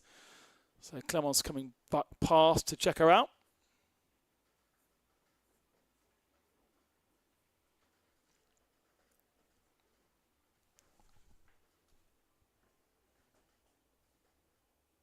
Beautiful scenes here in Cap Verde for the women's competition, as Joe's already planned as much as we possibly can for the women's.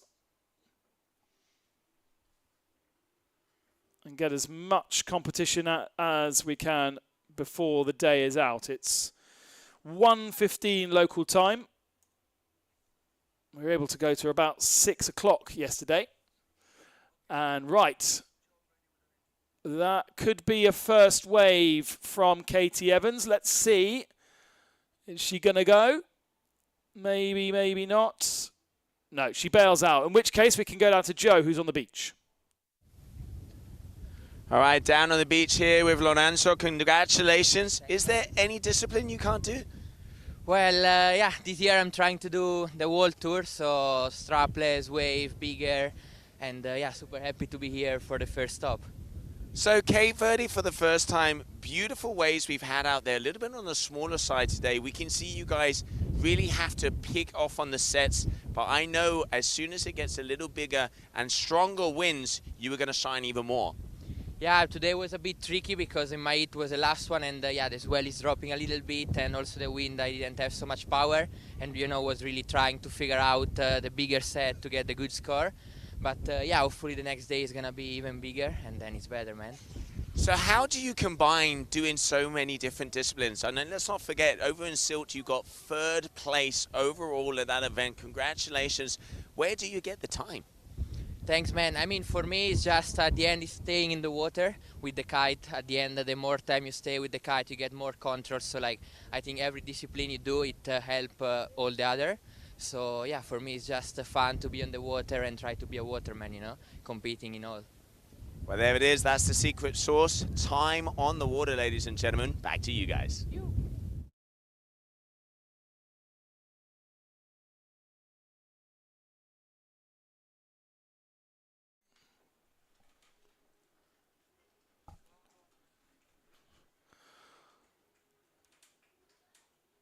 Our two ladies out on the water still without any scores on the doors. It has seemingly gone quite flat out there. I have to say, I haven't seen too many waves roll in as yet.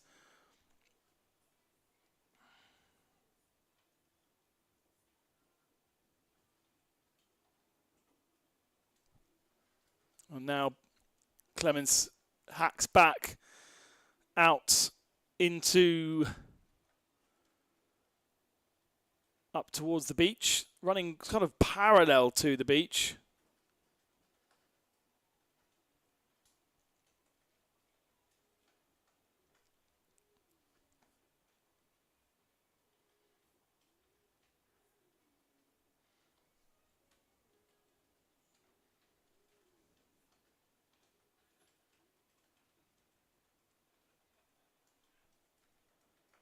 But not much to say for the moment, other than to enjoy the beautiful views of flat water kite surfing.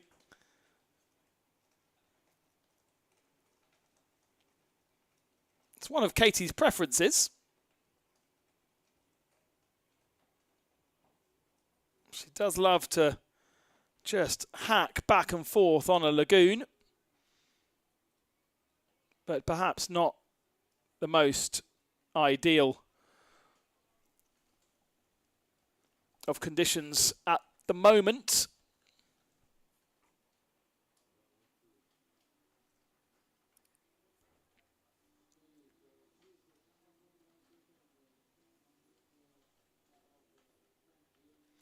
Finally, Clemence gets herself into a wave, a 3.17 on the board, and here's another wave potentially to play with for the French lady.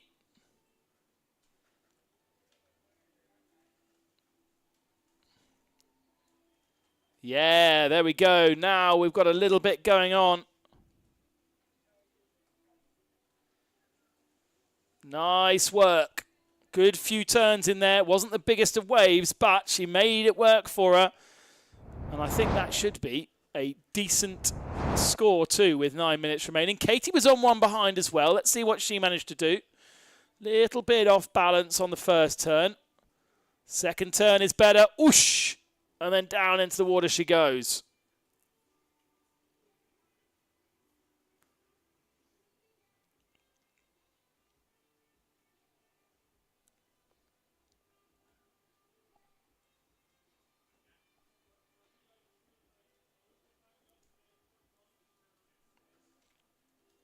Back on the water. Clemence from Brittany, from the town of Brest in the north of Italy.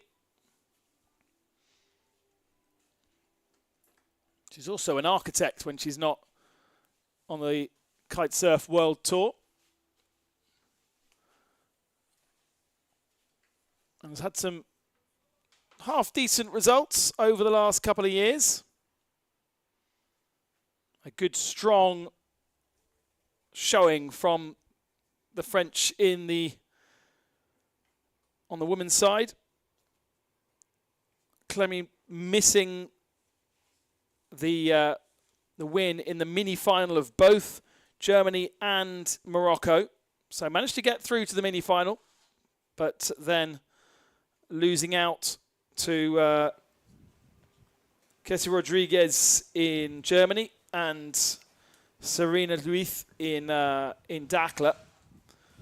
So a tough competitor for Katie Evans to go up against here, and she's back on a third wave here. Less turns than we saw on that previous one. Just more about, well, I mean, it wasn't much of a wave in the end. But at least getting some scores on the board. Yeah, Clemence, a very, very talented athlete, as you're saying, all of the stats there. Dakla, Germany. Definitely standout for her was when she came in Dakla. It was the first time we ever saw her a couple of years back. And suddenly went all the way through the competition. And then last year, obviously, Cassiani Rodriguez getting the upper hand, but very powerful surfer. And up against Katie Evans at the moment. So 4.17 and a 3.17 for Clemence. And then Katie with a 1.6 so far. Early days, though. Early days. And just going out on the beach there, you can already see wind has shifted back, and they are not going so parallel to the shore now. So looks like that northeasterly is starting to set in, meaning that hopefully conditions are going to be getting even better. And here we can see Katie having a little look-see, as it does seem like there are some lines making their way here. And both of these athletes wearing helmets. Well, there are rocks pretty close to the surface down by the water's edge. I haven't seen Katie yet engage on a proper wave. She had a go at one, and within 2 turns, unfortunately, was in the drink. This is a little bit better, right on the top of it. Woohoo! Unfortunately, though, the kite takes over. Yeah, that is one of the few advantages when it's so offshore, that if you see that something is going to go wrong, you just loop that kite and you will be going off of the back of it. At the back there on the right-hand side, we can start to see another set coming their way. Just coming on at 1:30 in the afternoon down here in Cape Verde. There's a wave, look. There you go. Set coming in. Now we're talking. All right, it's going to be dropping in here. Let's see if she can push on. Oh, no, you do not want to miss that. That is not something you want to miss. Has Katie managed to loop round ahead of her? No, she's behind her, so she's going to have missed it too. 2 or 3 waves have gone by, and neither of our women on them.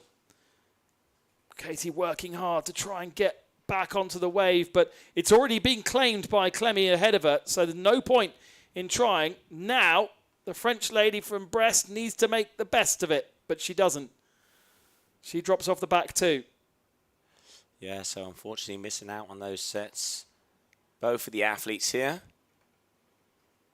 And let's have a little look at the score. So score staying the same, 777 for Clemence and a 260 for Katie.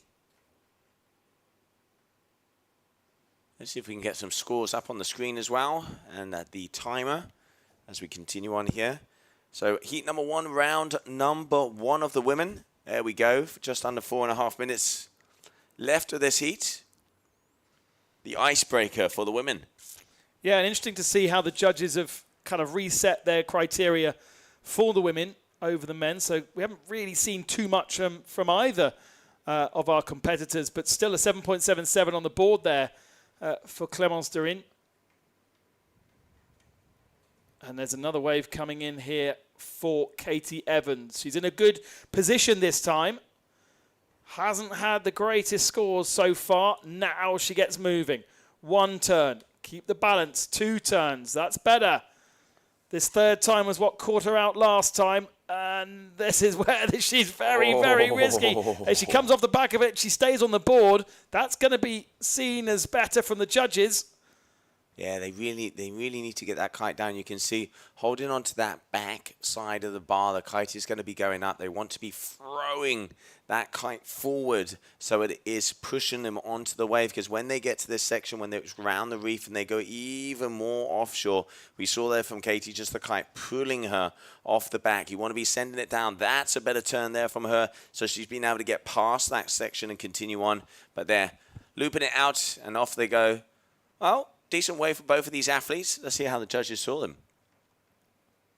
Long waves all the way down the reef. Yeah, definitely better waves. Definitely better waves for the 2 of them. And Katie's on another one here. Maybe the judges are eating. Time to eat. Oh dear. Katie found herself in the wrong position there. Nice job to go and pick herself another wave. Can she get herself out of this position? Just about. Saw her first in Dakar last year. That was her debut. And there we can see Manuela Jungo. Great to see her back on tour, getting ready for her next heat coming up. Manuela Jungo representing Duotone, as she will be going out on the water against a fellow Swiss athlete, Camille Lasserang. She has been a big air world champion and one of the top strapless freestylers that we have on tour. Red Bull athlete, just recently been signed up. and that also has been putting in a lot of the time in the waves because she was one of the top surf freestylers, but her wave game was a lot lower, and she really has been going to locations, spending time there, and it improved hugely. Going to be interesting to see here in Cape Verde if she can produce the goods. Judges like that last one from Clements, up to an 8.8 now for a French lady. 32 years of age, as I said, an architect, but also has recently started a hot desk company in Brest after a few years away from France. 1 minute remaining here, and it definitely looks like it's going to go the way of Clemence Durand. And she's going again. And a nice little wave here. Yeah, better set wave. You can see your F1 rider pushing against, really pushing against those fins to make sure she stays on that face, looking down the line. Breaks herself out a bit, powers the kite again, and trying to hit this section that's going to be putting up just about now. Here we go. Another turn. Good hack. Clemence all the way down the line. Another one. Can she keep it up? No. Both of these athletes getting caught up at the very end always. 30 seconds on the ticker.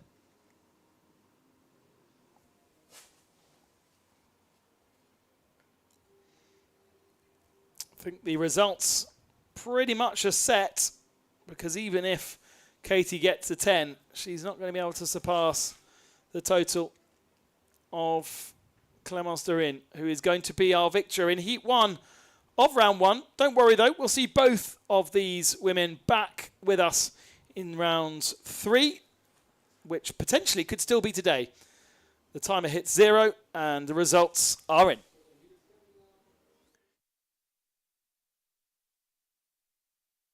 You don't conquer fear by avoiding it. You conquer it by riding straight through.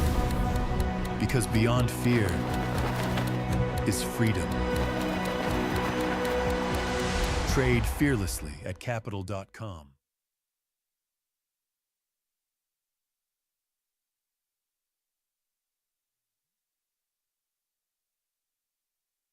Very basic. And we are back in action. As coming up next out here on the water, we continue on. Manuela Jungo is going to be going up against Camille Lassaran. Both of these athletes representing Switzerland. And there we can see both of them as they get ready to rumble out in the water. The shallow waters of Punta Preta today here for the first day of the GKA Kitesurf World Cup. Cabo Verde. Scores at the moment around the threes and the twos, and we can see a 8.86 in that last heat there from Clemence, your athlete from France, all the way from Brest, a 4.63 and a 4.23. So far the athlete to beat. 20-minute heats, 2-minute transitions, and after round number 1, we will go all the way through to round number 3 of the women, where the idea would be to complete both of those rounds. Camille Lassaran, your Red Bull athlete. And here we can see Manuela Jungo has a big freestyle background. And Camille here, duotone athlete. Manuela duotone as well. So teammates as they're getting ready to start off. And we continue here with action at Punta Preta. Let's see if we can refresh that scoring so the timer starts to go. As heat is on. There we are.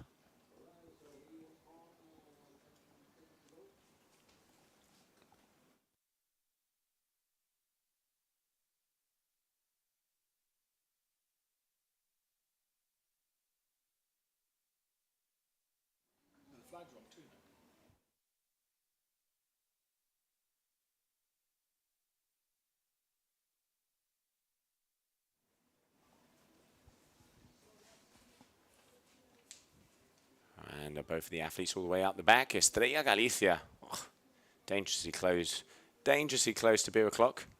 So you can see a couple of cold ones over there. Enjoying here the action of Cape Verde. We've already crowned our 2 world champions, Cash Bazzola and Nia Suarez, on the sister tour of the GWA. All right, here we have Camille dropping in for her first wave, living out of my hometown of Tarifa. This girl has been pushing and has one sole goal, and that is to be a world champion here of the GKA Kite World Tour. She has been, when it comes to the big air scene, wants to drop the hammer and also get the overall title. Been spending about 2 weeks here in Cape Verde so far. So plenty of training in, and here we can see Manuela Jungo dropping in for her first wave as well.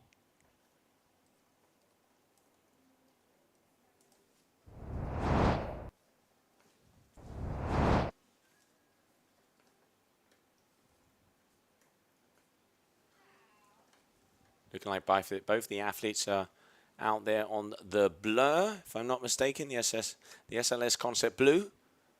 Or it could also be the Volt. The blur with that round tail, the Volt having a little swallow at the back. See if we can get a close view. And here we can see our judge tower. Here, the GKA Kitesurf World Cup Cape Verde. Prime location. So the judges can see the light and the white in their eyes as they come by. Even heard a couple of the athletes yesterday on the wing foiling on the GWA. Malo Genole saying that he did a couple of airs and made a point of staring down the judges. It is that close. This coliseum of water sports, of this beautiful peeling right-hander that is Punta Preta. Both of these athletes are out on 8-meter kites, and there's a line coming towards La Sarang. Let's see what she has. Will be her opener. All right, Cami dropping in. Here we go. Pushing hard against it. And now has plenty of speed. Throws that kite out. Good first hack there from her. Off the top. Check turn here for Cami. Linking it together. Goes over. But the wave takes her out. The double hit wonder there for her. Manuela answering back at the outside as well. And that definitely does look like it is the blur.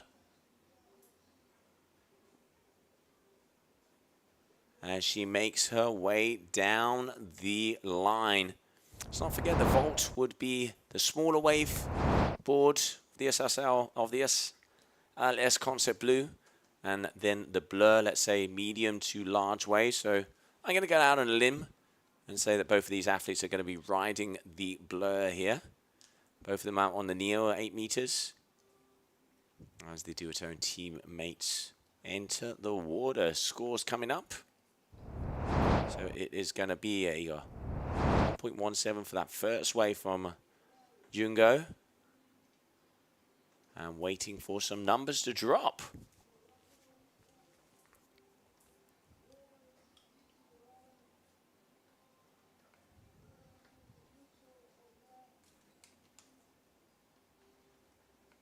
All right, Jungo dropping in. Ankle biters still. Maybe little counts right in front of the lens there. Getting the shots. That is not a duck. It is Lucas. All right, 2.0 for that wave from Cami. Recently signed with Red Bulls, and hopefully it will give her wings here for this event. Round number 1. Idea is to get to round number 3 of the women. And you can see as the sun is shining down here in Punta Preta, everybody turning up to watch the world's best out at their favorite break. Hands down, the best right-hand wave we have, together with Dakla. Every year this place has delivered, and hopefully as that swell is going to be increasing, it looks like we are going to have yet again another epic season here for Cape Verde. It's incredible how this place has grown over the last 5 years. And all right, dropping in Jungo once again. This is looking like a nice wave. Can she push against it? She needs to get down the face. Here we go. All right. Manuela incoming. No, going off the back. That one really not rolling down at all.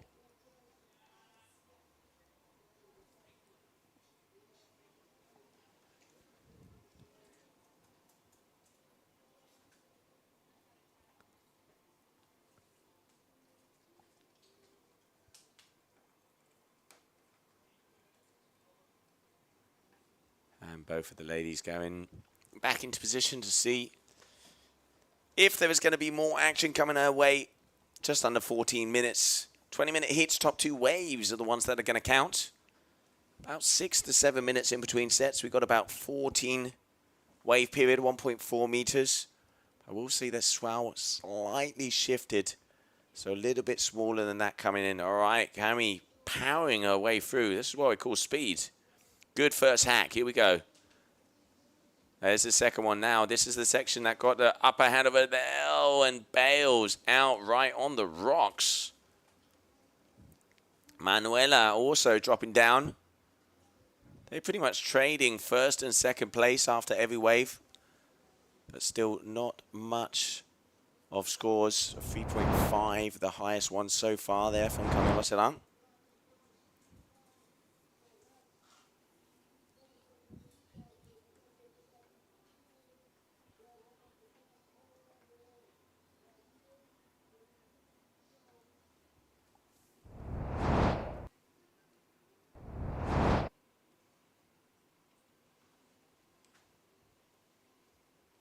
And Camille here.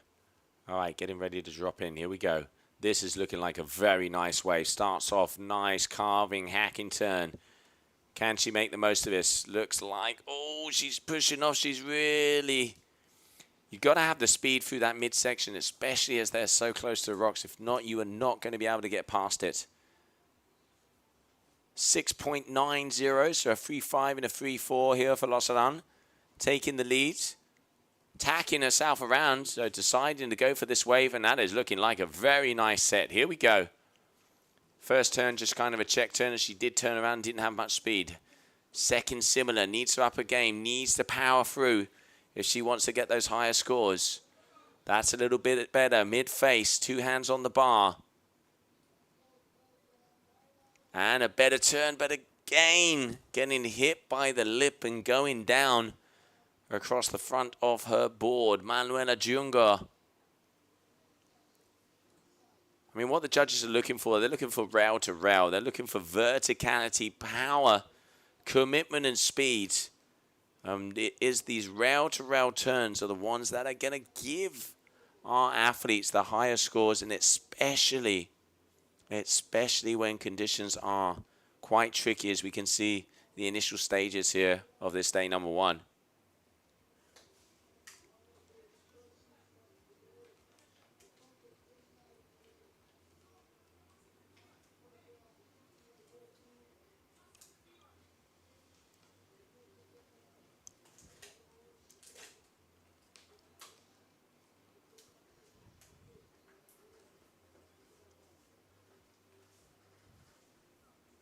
Ten and a half minutes coming up on halfway through this heat.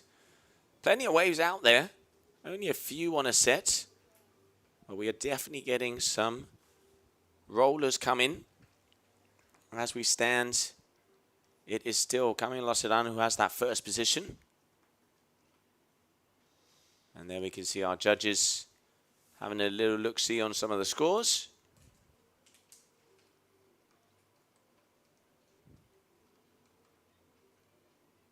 So in the yellow is going to be Jungo. With the blue kite, it is going to be Losalan. Both of them on those 8 meters.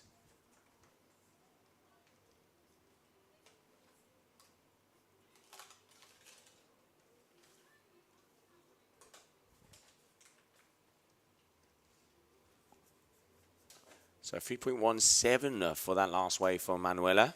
So that is definitely a better score, starting to get closer. 5.54, 690, 886 was the highest scoring heat so far by Clémence Derrien.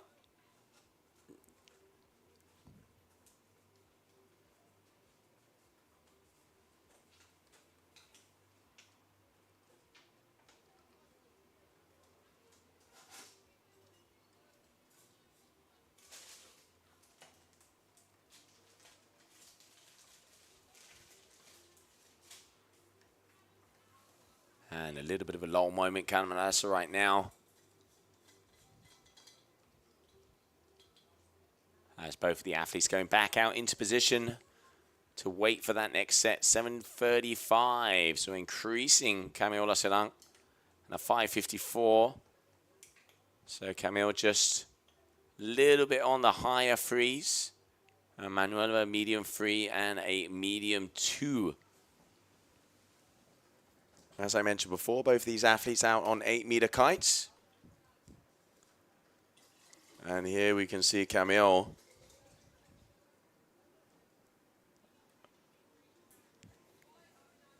trying to tack upwind as much as possible to be right there on the top right-hand corner here with Punta Preta.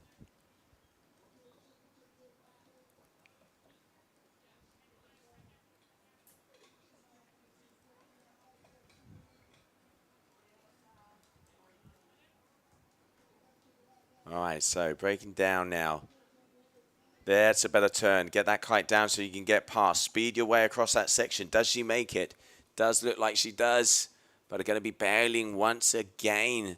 You can see those rocks smiling out of the water and having to jump off, unfortunately.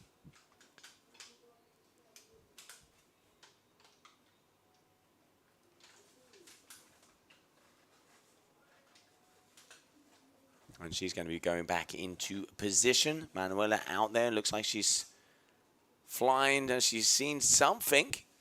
And there it is. And you can see those rocks starting to really show. High tide was around 10-ish.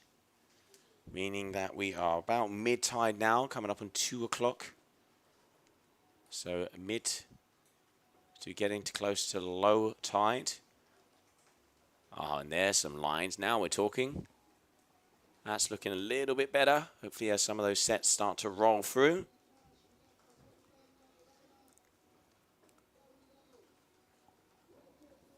So low tides is going to be at 3 o'clock. So in about an hour and a half.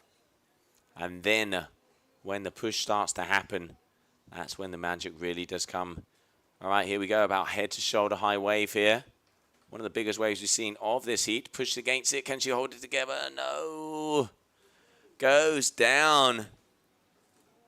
Still has the lead, but unfortunately not being able to make the most of that. But they are breaking very, very close to the rocks.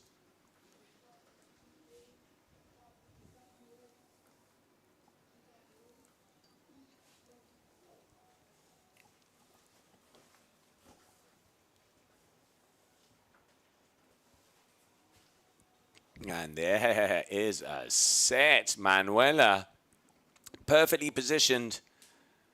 She is going to have to speed it if she wants to get past that section. She is quite far back on the line. All right, goes for the first turn. Beautiful off the top. Nice and easy. Flows her way through. Now this is where she has to go straight so she can get past those rocks and get past it. It does look like she does. Great wave here from Jungo. And opens herself out. And again, this is definitely the best wave of the heat so far. Great wave selection here from the Swiss athlete. And she is going to have a smile on her face after that one. Larsenan also answering back. We'll see the full wave on a replay. With a couple of check turns all the way along. And both of the athletes making the most of the set out there. Let's have a little look at that replay. Here we can see Larsenan. Smaller wave. Managed to get 2 to 3 turns in it. But it was the set wave from Jungo, which is definitely going to get the highest score. And that could mix it up.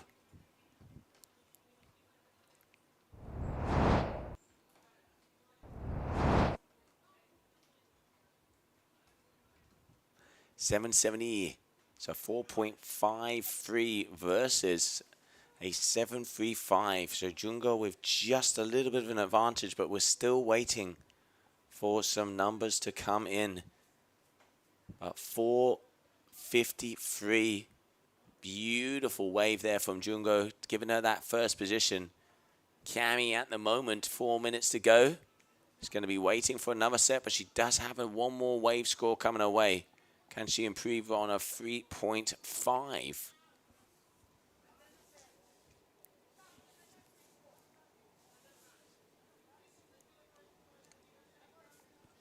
Both of these girls keep him busy. Let's not forget.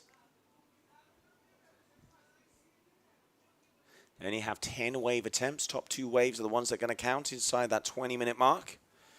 And Jungo already on wave number 7. Camille already on wave number 8. So she only has 2 more opportunities. Because it doesn't matter what happens after that. You could get a 10.0 and that wave will not count.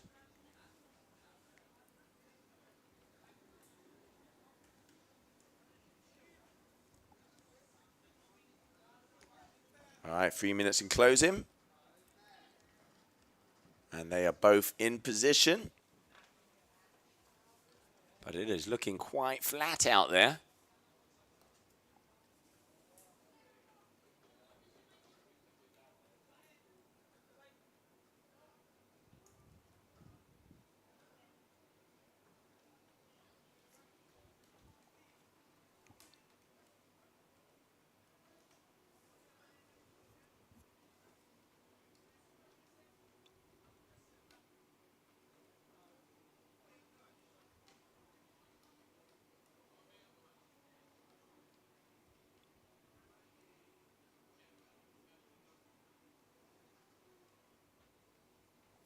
And both of the athletes coming back towards the shore.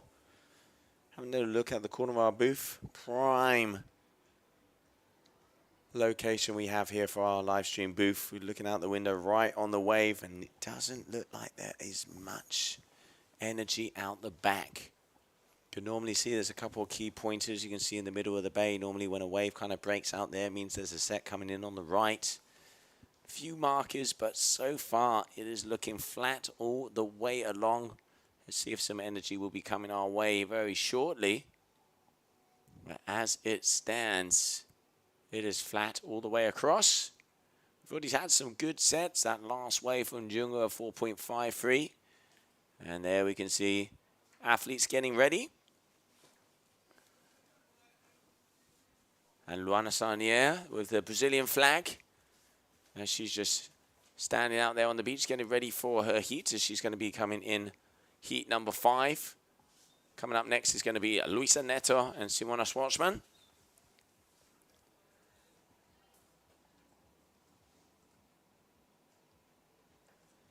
And Camille searching for a little gem, as Manuela has definitely had the upper hand on her here in this heat. 50 seconds to go. What is it gonna be?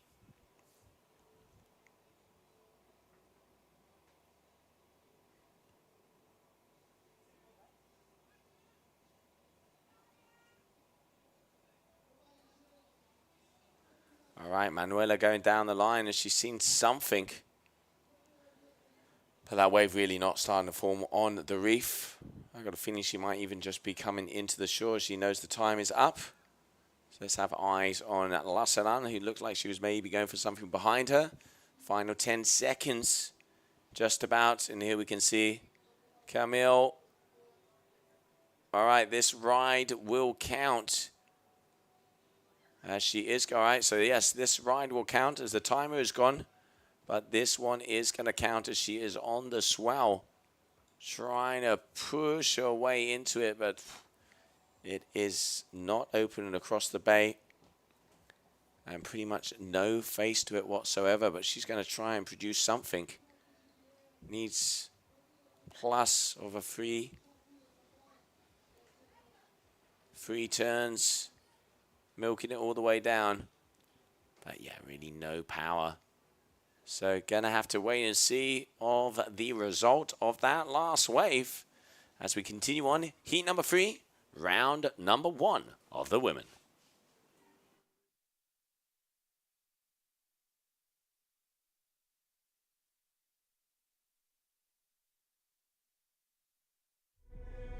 Fear. It whispers when you hesitate. It lingers in the unknown. It tells you to turn back. But fear is not the enemy. Fear is the threshold between the ordinary and the unstoppable. You don't conquer fear by avoiding it. You conquer it by riding straight through. Because beyond fear is freedom. Trade fearlessly at capital.com. We've been here from the very beginning, created by athletes, designers, and engineers, defining the sport. We stand proud of our legacy, but we won't stop here. The journey continues.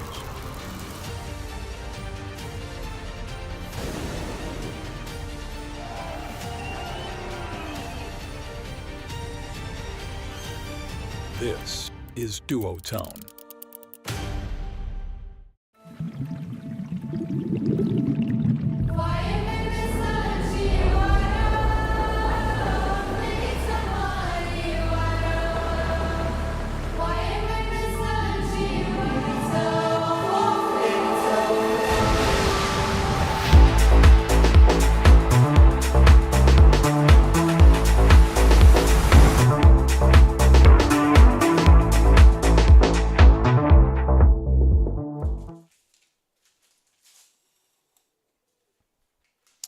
Welcome back, everyone.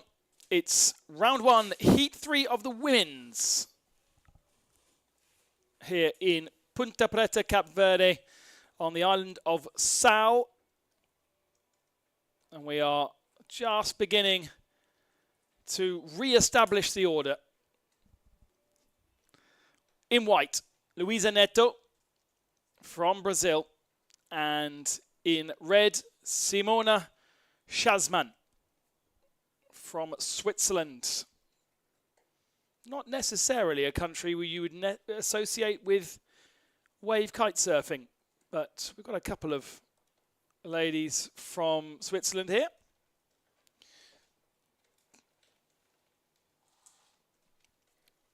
Luisa ranked 15th after last year's competition,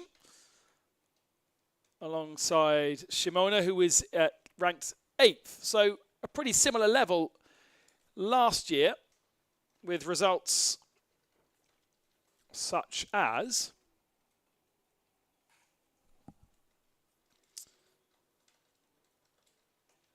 Simona managing to get through to the semi-finals in Brazil last year,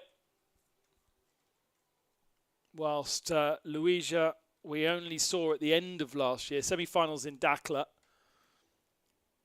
So better performance on 2 occasions. And again, a 19-minute heat, whereby the winner will go through to round 3. The loser, the second place person, will go through into round 2, but there is not enough women to have really a round 2. There is one unfortunate pairing that will meet each other in a single heat of round 2, and we will eliminate one single woman in round 2. The rest will then move to round 3. So very much depends on the draw as to whether you're the unlucky one. I know that Francesca Maini is one that potentially could find themselves in the round 2 draw.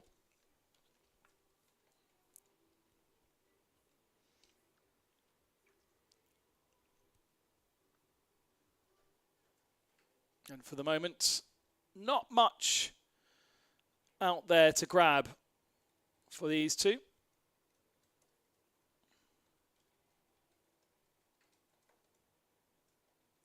Simona, like many kite surfers, calling Tarifa home when she's in her van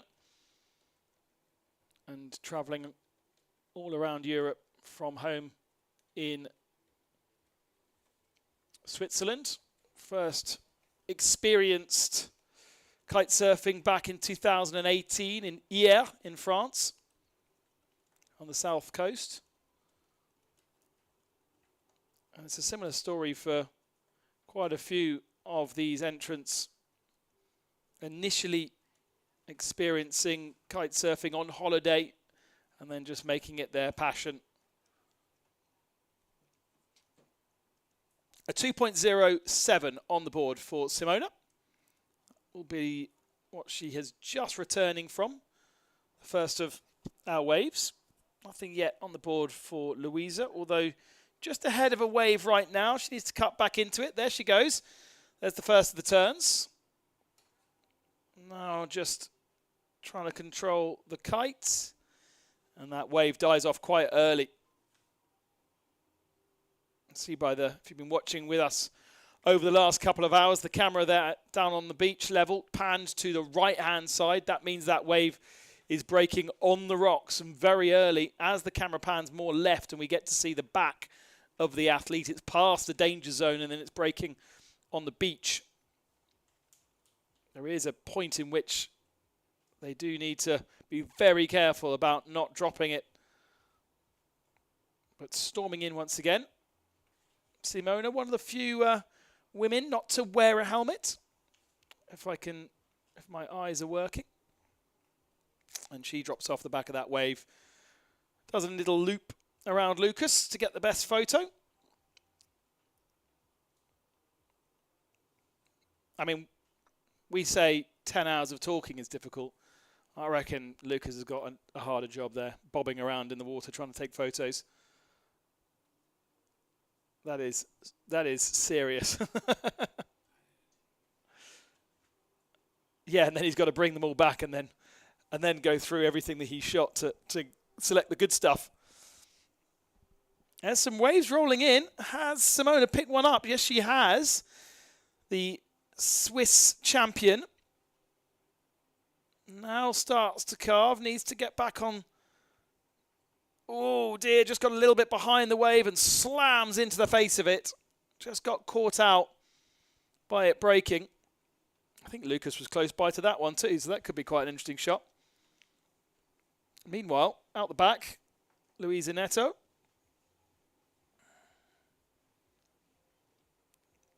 Flying along beautifully.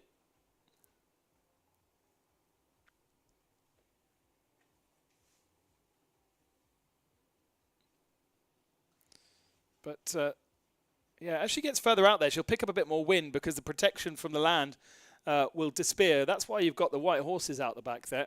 So a decent amount of wind out there to enjoy a bit of kite surfing. But obviously you need to get close into the beach for the waves. And this is a wave competition. 2 scores for Louisa. There's Lucas bobbing around. I presume that he's got some buoyancy and he's not just treading water for 3 hours. Because that really would be hard work.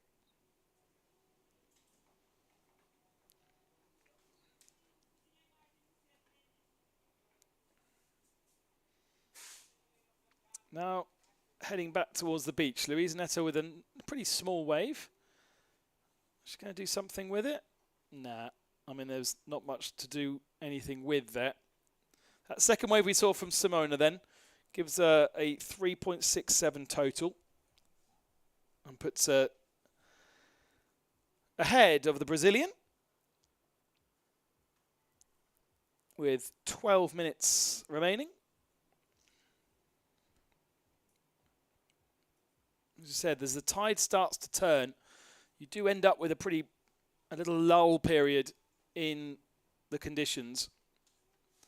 And then it will build back up. And as we said earlier on, some of the biggest waves we saw yesterday were as the sun went down.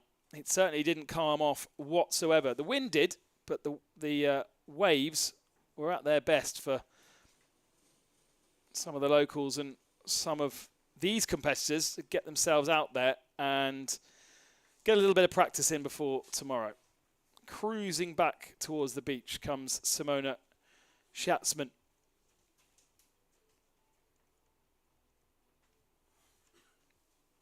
Decides against picking up a wave.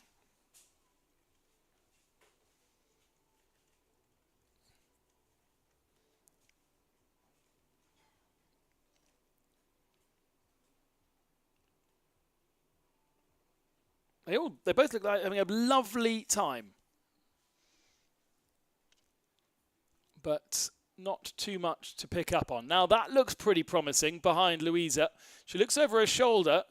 to see if Simona is on the wave already. No, she is. So Simona's picked up the one behind. So this is going to be a good wave for the Brazilian. Here she goes. Simona's got a better one behind, though. Wave choice, always important. And actually, Luisa's bailed out of her wave, comes cutting across Simona. Simona drops back into the wave. Looked like she may have got caught, and it's disappeared again. They really are disappearing so very early over these last couple of heats for the women. Just not presenting the opportunities for the women to really do anything.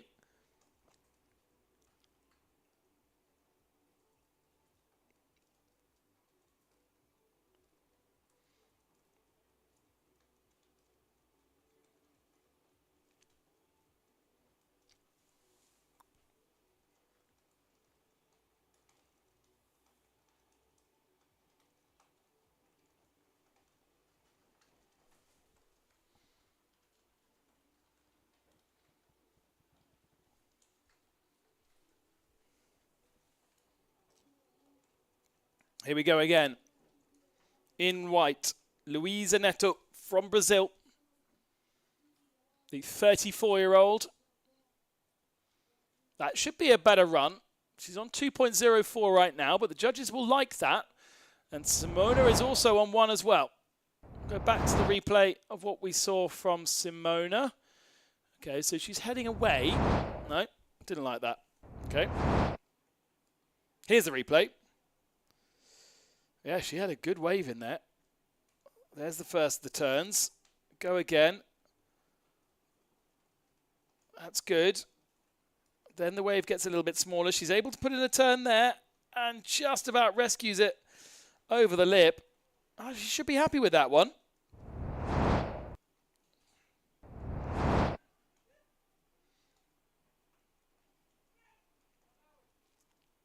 Waiting for those 2 scores to come in from our judges. But we should see an improvement, I think. At the moment in the women's competition, the best of the scores to Clémence Dorin, an 8.86 on that first of our heats. But we are only in heat 3, and we've still got another 5 to go. We will see 3 women in heat 7, thanks to the way that our dingle works. Luana Alua, Muna White and Sonia Bunt will be drawn up against each other. And it's one of those that will face either Francesca Maini or Kizan Rodriguez in the only round of Heat 2. Schatzman, again. Looks a bit more attacking, doesn't it? Definitely looks like she's working that board hard. Her point score has gone up to a 5. This wave's really developed for her as well. Good wave selection for Simona. That's surely going to improve her score from the 5 where she is at the moment. It was an improvement from Luisa Neto as well. Simona will be happy with that. That was a much nicer wave and a nicer run on the wave. It lasted longer for her. Here's Luisa. No, Luisa's just dropped off the back of that one, so we're not going to get another run from her. 6.5 minutes still remain. Are we owed any points from anybody? Yeah, we are owed last run from Luisa, from our judges, and she's on another one. Digging the rail into the wave to stay away and then loses balance. The one single turn, and she has to reset.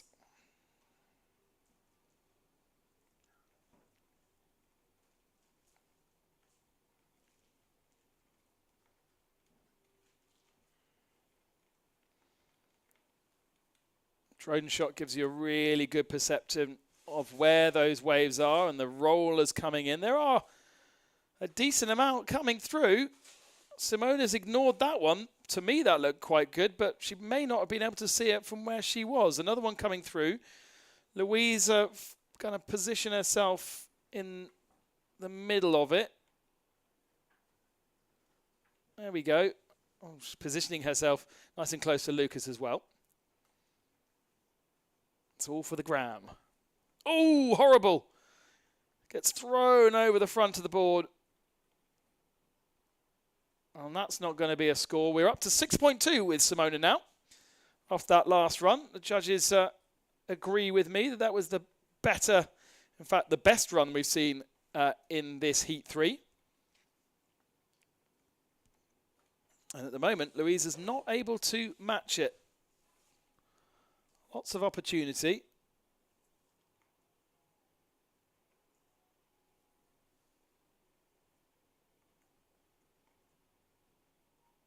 Now, where is Simona heading at the moment? Almost looks like she's going towards the beach. She now decides to turn around and heads back out.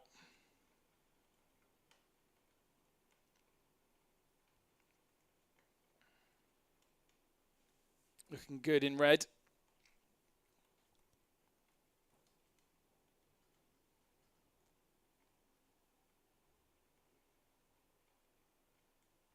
Does look spectacular, the water around here.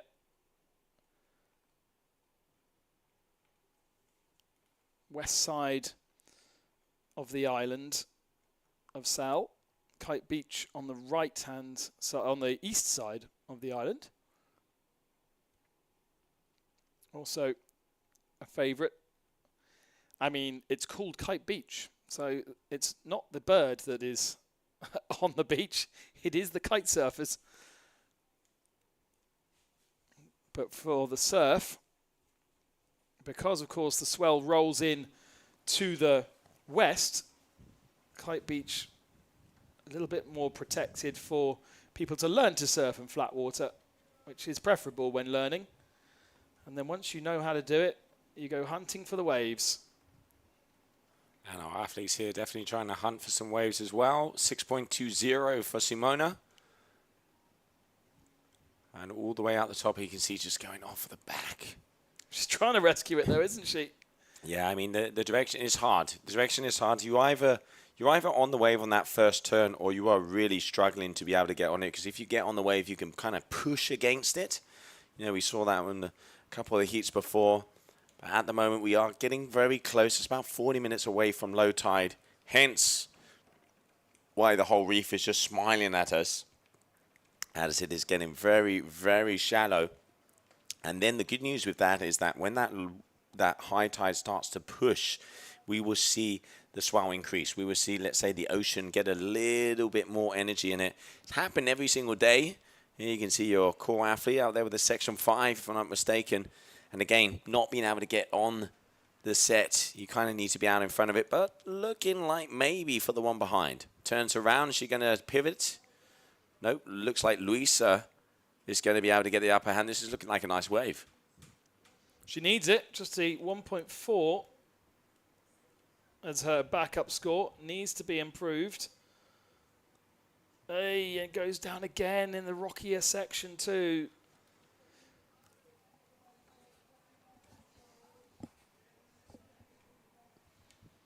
Now, did Simona pick up a wave in that set? Where is she?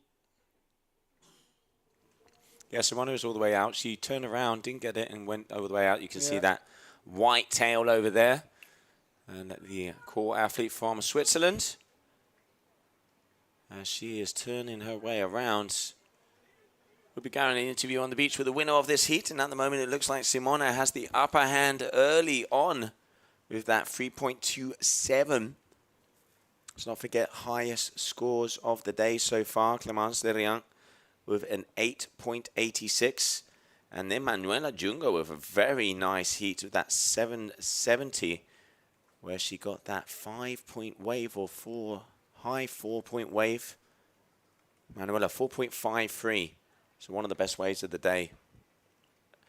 Early days though, round number 1. Heat number 3, so I figure there'd be one heat number 16 in that round number 2, where the loser of that next heat coming up in that heat number 4 will be going up against the 3rd position of the final heat of round one. So only 2 athletes will be competing there and seeing who will not continue on. 30 seconds. And it looks like there's a little something there, Ben. Louisa needs it. 4.57 is an improvement on where she's been sitting. Oh, and again, she drops off the back of it. That's it then, I think. 20 seconds remaining. Simona might get a wave in the last 20 seconds, but Louisa's already down beach side, and I'm not sure she is going to. Where is Simona? The drone pans around to try and find her, and I think she's headed off to another island. Comes hacking back in. She's not on a wave, and therefore Simona Schatzman is the winner of Heat 3. Vou contar-vos uma história. Era uma vez um arquipélago no meio do Atlântico, onde a natureza se demorou em atos de generosidade. Cabo Verde, terra onde nos temos de demorar, onde cada viagem é mais importante que o destino final, onde as experiências nos surpreendem a cada momento. Um país que fica para sempre no nosso coração. Cabo Verde, do coração. Investir em energia solar. Go Green Go Sal Village. A energia solar com baterias permite-lhe uma poupança de 80% na sua fatura energética. Tempo de retorno do seu investimento é de 3 a 4 anos. Quer esteja a tentar poupar nos custos dos serviços públicos da sua empresa ou esteja interessado para instalações de painéis solares e baterias em todo o território de Cabo Verde, visite o nosso showroom e armazém para orientação pessoal em Santa Maria, Sal, Cabo Verde. Go Green Go Sal Village. Bolsa Atleta. Através do Bolsa Atleta, consegui que a sapatilha bicos, que agora todo atleta a nível mundial KITE usa em competições internacionais, quase ao pé de igualdade daqueles atletas de alto rendimento. Depois que conseguir bolsa, não para simplesmente de preocupar com a questão financeira e começa a dedicar muito mais a treinos e minha preocupação fica competição, treinos e desenvolvimento pessoal. Então aquele bolsa ali tem uma importância imensa para mim. Eu passo de dificuldade para morrer, me de ruber arriba, nunca tenho um trabalho fixo, minha trabalho é um dia sim, um dia não. Às vezes aqui pode ser para o chão, quando é bem. Depois que ganha aquele bolsa e a coisa está me evoluiu, é um pouco mais brilho, energia no treino, é ter mais foco. É importante quem tem que as muitas condições financeiras que gostar mesmo de correr. E é exemplo disso. E tem que mostrar aos jovens que conseguir realizar esses sonhos realidade. Candidatos em idj.cv até 20 de janeiro. Welcome back to Heat 4 of Round 1 of the Women's GKA Kite World Tour. Punta Preta is looking stunning below us. And we have one of our very best, Kisan Rodriguez, taking on Francesca Maini. Maini in the white, Rodriguez in the red. That's a lovely jumper she's wearing. And this could be a pretty competitive heat because Francesca's already got the experience over the last couple of days of the foil, the wing foil competition. And there's no stranger to big air and big competitions. Not necessarily conditions for big air today. But look at that. As you come on the drone, there's plenty of waves rolling in. And obviously Rodriguez, your runner-up from last year's World Tour, with a victory in Morocco. In the end, a total score a couple of 100 points behind the eventual champion, but one of your very best in the red. Yeah, Kessiani definitely last year almost clenching that title, but Capucine de Lara once again just getting the upper hand. And then let's not forget Camille Losaran in there as well. One of the athletes I'm really looking forward to see is Serena Luz, who will be coming up in that next heat, because Dakla were where these Brazilian athletes really excel, because it's a very similar wave to what they have in Taiba, what they have on the north coast of Brazil, where they do all their training. And you would just be able to see how they push along. But this lady, Francesca, has been ripping all week long. And as you said before, has no fear. Look at the difference. The speed she she's is carrying. not worried about those rocks whatsoever. Otherwise, she's just you know, staring at them and telling them to get out of the way.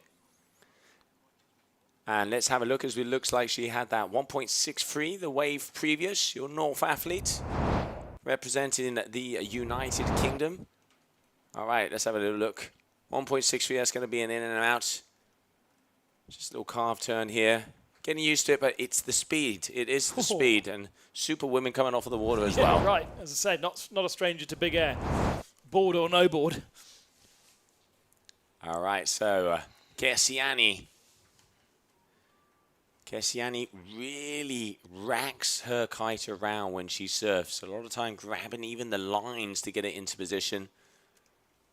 Absolutely ruled over them, and Dakla taking the win last season. She was untouchable. Move after move, turn after turn, rail after rail. And judges were very, very impressed. It was kind of her, let's say, where she really came into the limelight. And now up against a fellow teammate of North Kiteboarding. So both of these athletes are going to be out there on the carve. And there we can see, again, 8-meter kites. And here we have Francesca dropping in. Wave number 3 for Francesca. She's in a good position there. Pretty close to the pocket. Certainly closer than we've seen from many of the women. And it's a danger zone that snaps back. She gets out of it. That last wave, by the way, a 2.9. So judges expecting more from these women. Nothing yet attempted by Kesiani. Yeah, medium points at the beginning.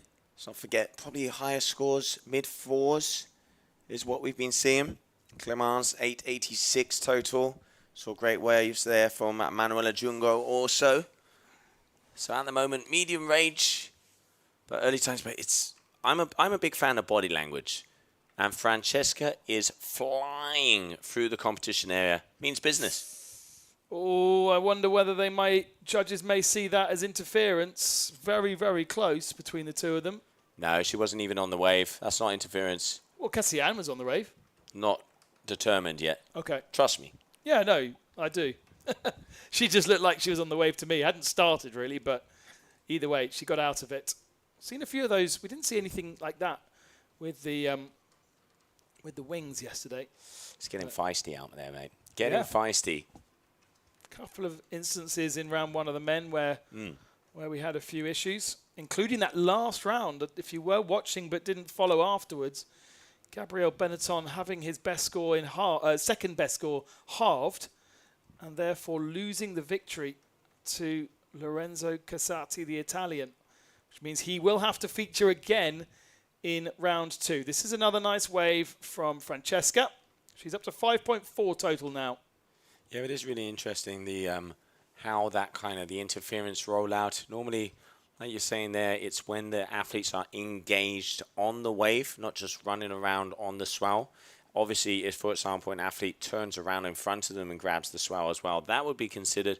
But if they're just crossing past and it doesn't interfere with their performance, it doesn't be considered. And yeah, unforced error, I'd say, from Gabriel Benetton. Well, was he in the water at the time? Yeah. So that was the problem. He actually had very little opportunity other than body dragging himself away.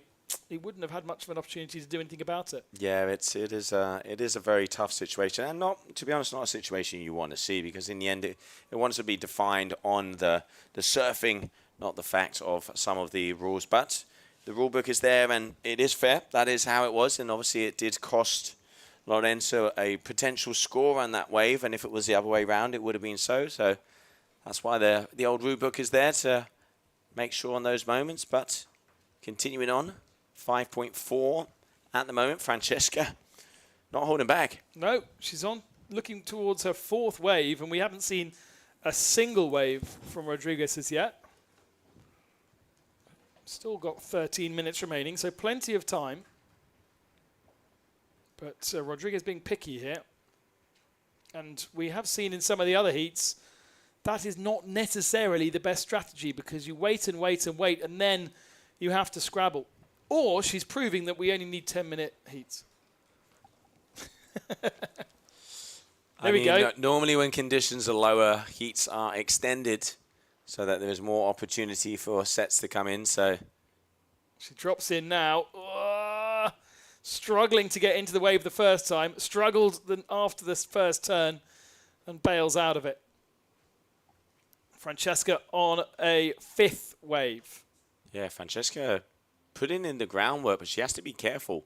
Because let's not forget, only 10 waves is what they can take off on. So she is already halfway through her wave count and less than halfway through her heat. That's true. Yeah, she needs to go out the back and chill then. She's already got a couple of base scores, which we've been, saying time after time here on the stream. Got some numbers in, and I think now it is time, especially with the conditions that they have at hand, is she does not want to be losing the opportunities to be able to grab one of those sets.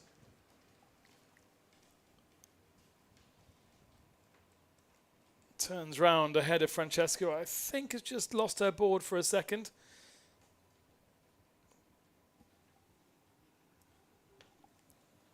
Windward takes priority in any situation whereby there's a wind, but the first on the wave also does.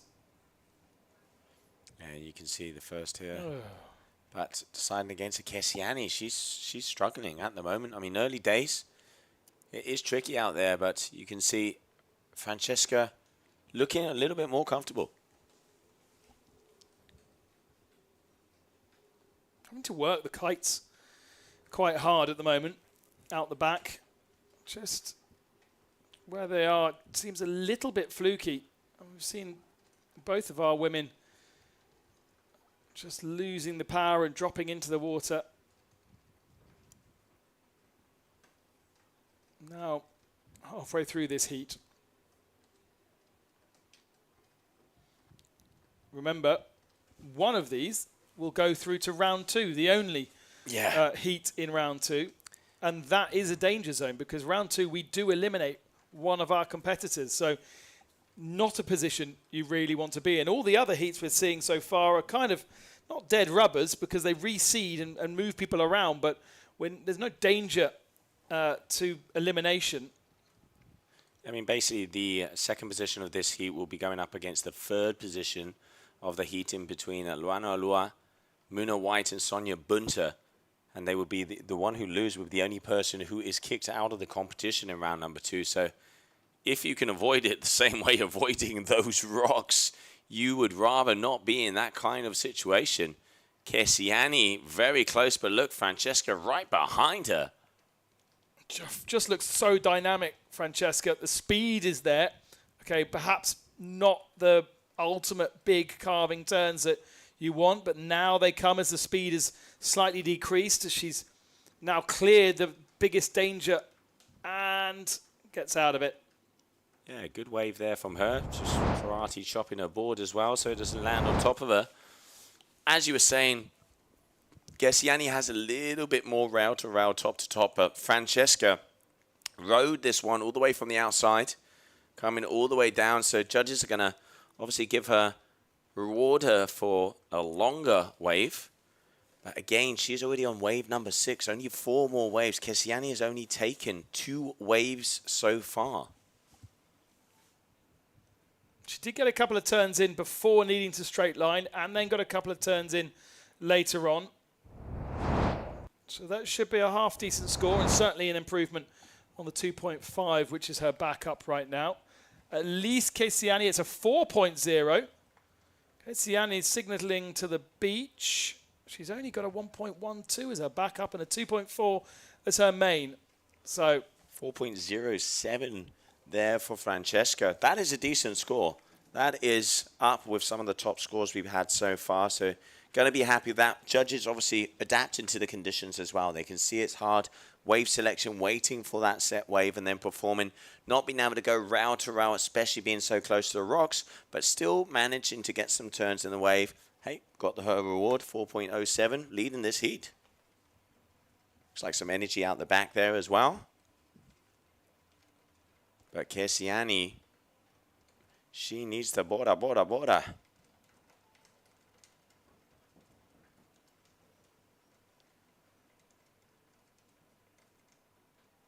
couple of decent waves rolling in, but without athletes on them. Here comes something behind the Brazilian. Now she picks it up. Struggled a couple of times to get on the wave.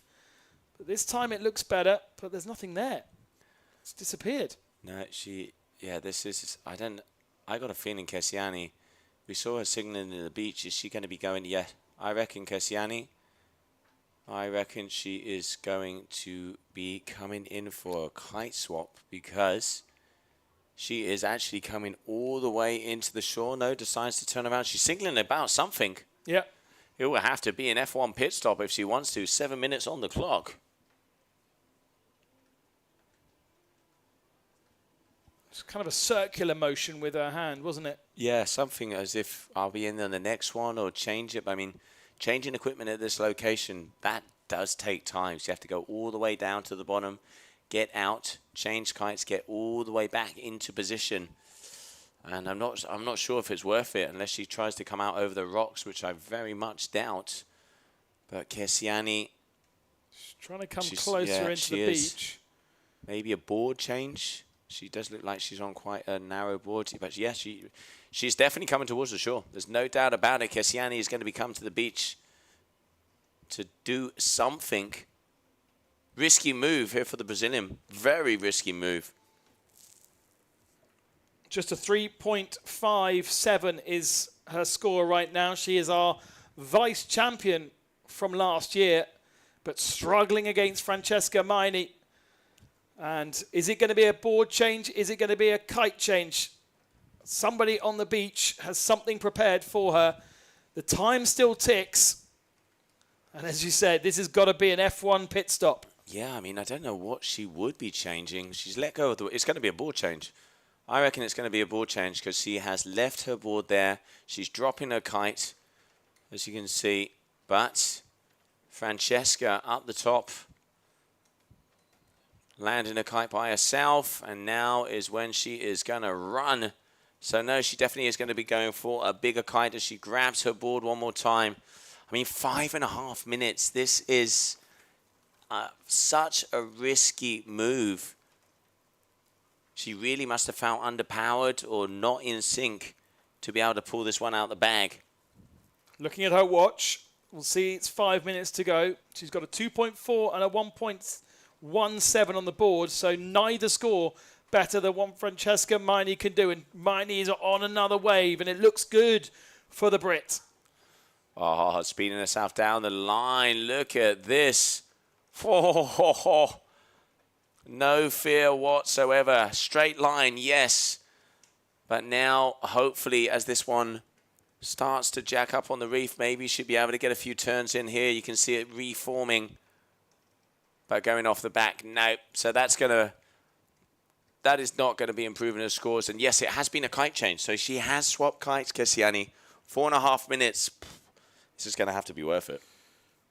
No real chance to be too selective about the waves now. She's got to go straight out there and make the best of what is provided to her. Oh no, and that's not ideal. Presumably gone bigger with the kite? Yeah, presumably gone bigger. It definitely does look like a different bar, so hopefully we know the previous kite was a green kite. Let's see if it's a different colour. It's definitely a different colour. Yep, so yes, that is a bigger kite. Without a doubt, that is her 11. So Kessiani is going out on her 11 metre. Let me see. 10. 10. All right, well, almost. So they're the 10 metre north carve. So she has gone bigger. 3.5 minutes to improve both of her scores. Francesca here, look at this. Looking like a nicer one. Oh, good wave here for her. Can she make the most of it? She already has that 4.07. This is not what Kessiani wants, as she is not quite as in a best position as we can see here from Francesca. Again, down the line, 3 decent turns, trying to improve on the back up of a 290. Here's Rodriguez then. Change of kite. Does look more powered. More power in it, but still not really getting those turns in that she needs. I mean, I can imagine Kessiani's heart rate right now is skyrocketing. After that, you know, the nerves after changing the kite, getting out there. And now is where she has to breathe, because basically she needs to wait for a good wave. Because she has a 240, so she would need a 478 is what she would need to overtake Francesca. So it has to be a set wave if she's going to get some of those scores. Quite a lot of waves coming in for Francesca. She's only got 2 waves left in 2 minutes, which, all right, is okay. But a lot of small scores from her in the 2.5s. And here we can see the beautiful location that is Punta Preta. And look at that theatre. You can sit on those rocks and enjoy the show, where they are pretty much turning 5 meters in front of you. With the red kite, red lycra, Kesiani Rodriguez. With the green kite, white lycra, Francesca Maiani. All right, Kesiani, she's scavenging. That is a small wave. She is definitely scavenging. Yep, deciding against it, 90 seconds. She really could do with 2 improvements rather than 1, but maybe not the time any longer to be able to do so. And she loses priority as well, because Francesca is out there. So if Francesca, for example, picks off the top wave of the set, it's hers. What a story in Heat 4 of round 1. This was one of those that meant you were going through into round 2, into an elimination round of round 2. The second position in this group, under pressure. Oh, and Rodriguez goes down. The kite change, the pressure, the waiting for about 10 minutes at the start of this heat to even get a wave. The strategy is just not played well for Rodriguez. And unless something remarkable happens here, she is going to be going in to that round 2 heat and the potential for elimination for our vice champion. Francesca Maiani really has ridden well, though. It's not going to be the biggest score of the competition so far. This is wave 9 for her, by the way, of a 10 limit with just 10 seconds remaining. Rodriguez on a wave.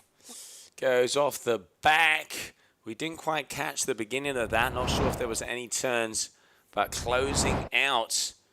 Here we go. What does it be? What will it be? There's one nice turn. And a second. Okay, so it might switch it out. It might switch it out.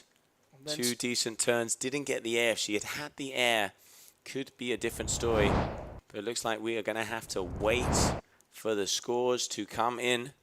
And while we do, let's go to more action here as heat number 5, round number 1 is coming our way. You don't conquer fear by avoiding it. You conquer it by riding straight through. Because beyond fear is freedom. Trade fearlessly at capital.com. It was an improvement for Rodriguez. A 3.2 the score, but she isn't able to overhaul Francesca Maiani, who takes victory in Heat 4. And the next heat heads out onto the water.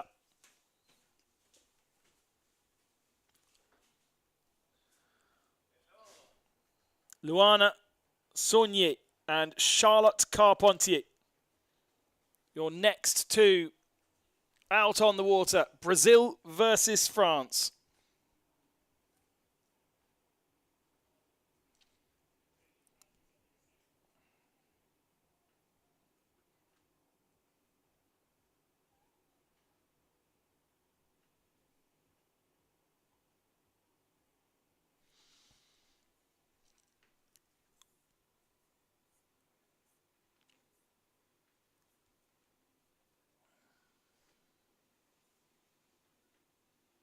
Charlotte Carpentier, 34-year-old from France, the 5th seed from last year.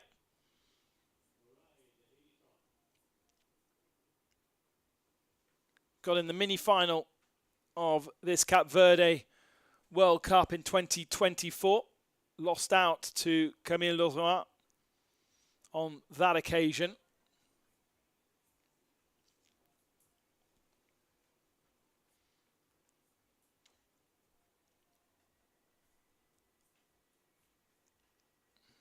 And it's Charlotte in the red and Luana in the white lycra.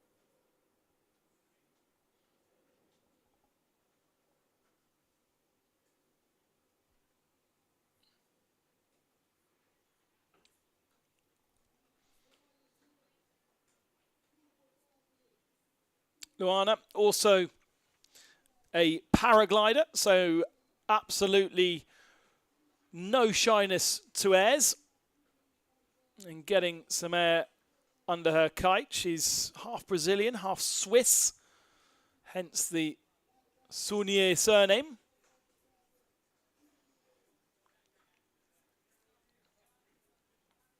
And we saw her last in Brazil last year. Not as much of a regular on the tour as Charlotte Carpentier. No, by the way, no relation to Benoit that we saw yesterday. And for the moment, Charlotte in the red, steaming towards the beach.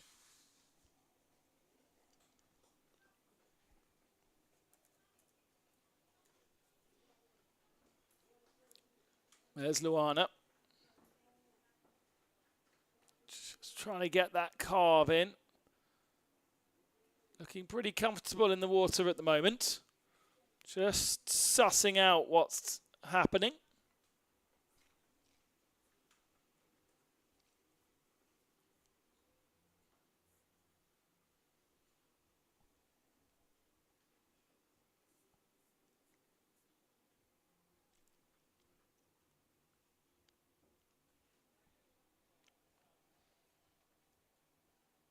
That wave of Luana's being awarded 0.43.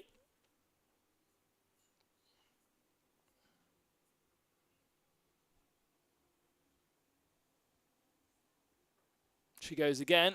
The kind of frequency that we saw from Francesca on that last heat.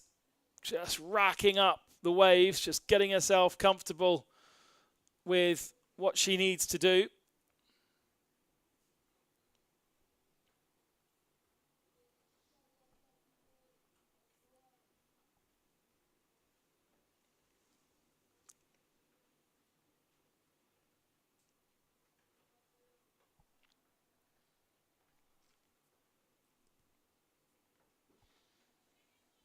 Carpentier, 28 years of age, from the north of France, but now residing in the Mediterranean, in the south of France.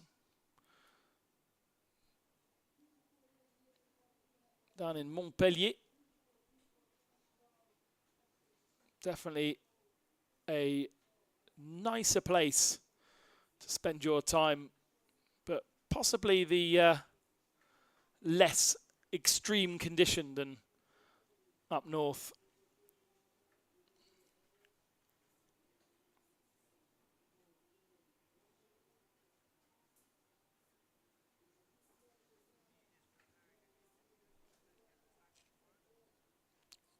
Luana on another wave. Just needs to get some turns into it. She's got the speed. There's one turn. She kind of falls off the back of it. Yeah. And doesn't really do much with it. She looks stable though, doesn't she? Now she just needs to start building confidence in a bit more maneuvers. So at the moment, Charlotte Carpentier with a 2.6 leads the way. Let's go down to Joe, who's on the beach. Francesca, congratulations. The smile says it all. You look like you're having fun out there. I had such a great time. It was nice to have the spot to ourselves, and I was just loving it out there. One of the things the judges are saying, apart from you can pretty much do every single discipline, is that you are very fast, body language. You are engaged in every single wave and no fear of those rocks. No, I think after being close to the rocks with the foil, with the strapless, I'm not scared at all. So the rocks don't scare me anymore. I mean, obviously taking out second place overall last year, Kessiani Rodriguez, conditions did look tricky, but you have got to be stoked about that win. Yeah, I mean, the conditions, there weren't many waves, but, you know, I'm pretty stoked and I just had a great time. So, yeah, I'm really happy. Well, congratulations. Look forward to seeing you in the future heats. Back to you guys. Thank you very much, Joe. Great to hear from Francesca, who's absolutely fizzing with excitement. I mean, she's been a busy lady after yesterday's competition in the wing foil, where she progressed into the mini-final. And I guess ambitions to do the same again, having knocked out Vice World Champion. She is on course. Back to Luana and Charlotte. Advantage Brazil for the moment. Advantage France for the moment over Brazil.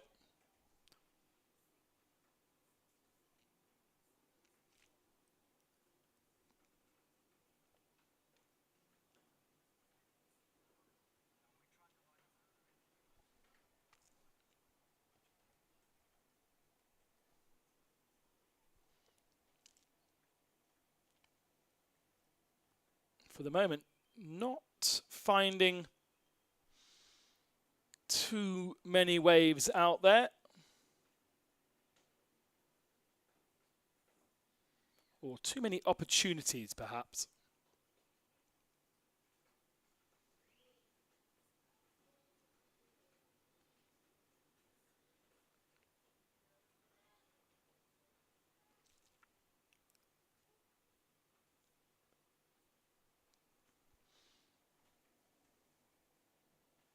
There's a nice wave.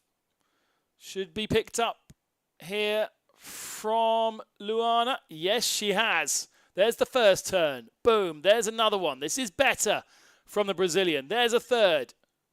She's quite far up the beach and she bails out early to stay away from the rocks. Meanwhile, behind, Charlotte Carpentier. There's a really good turn. She needs to get down off the top. Oh, drops off the back of the wave. Maybe the plan. But two good runs from our two women out there right now.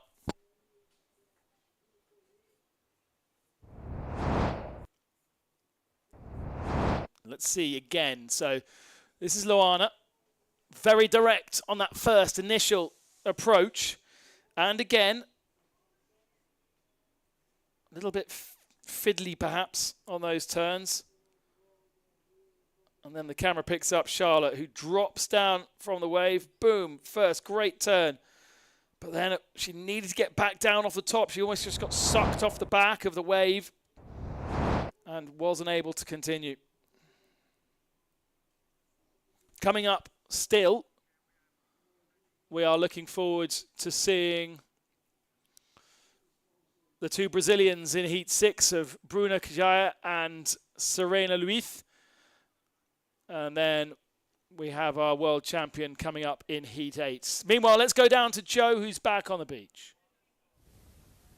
All right, while we're down there, getting to meet some of the athletes. Sonia Bunter, welcome. You have been to this location many times, getting ready to rumble with the beast of Punta Preta. I hope so. I really hope so. Yeah, I've been here a while and training a bit and looking forward to start now. Yeah. So conditions we can see a little bit on the smaller size today. The swell is picking up. Let's not forget, as that tide is going to be on the push, and I know you're going to be coming up quite soon, that's a little advantage. I hope so. Kind of like, I think I'm going to be like 15 minutes after low tide. My heat is going to start, so really fingers and toes crossed and whatever I can cross so that the swell is going to pick up a bit. So obviously you've been here quite a few times. Tell me a little bit about Punta Preta. How does it feel to you, and especially obviously we always score conditions down here in Cape Verde? Well, first of all, like conditions here in Cabo Verde are always really, really great. But Punta Preta is special. And every session is different. Kind of like it always changes. So kind of like when you have a good day, you think, now I got it. Like the next session you go out, you just need to get to know to the spot again. So every session is actually a challenge, but that's what makes it really interesting. Well, there you go. Interesting out there on the water with everybody getting ready to continue on with the competition. Guys, back to you.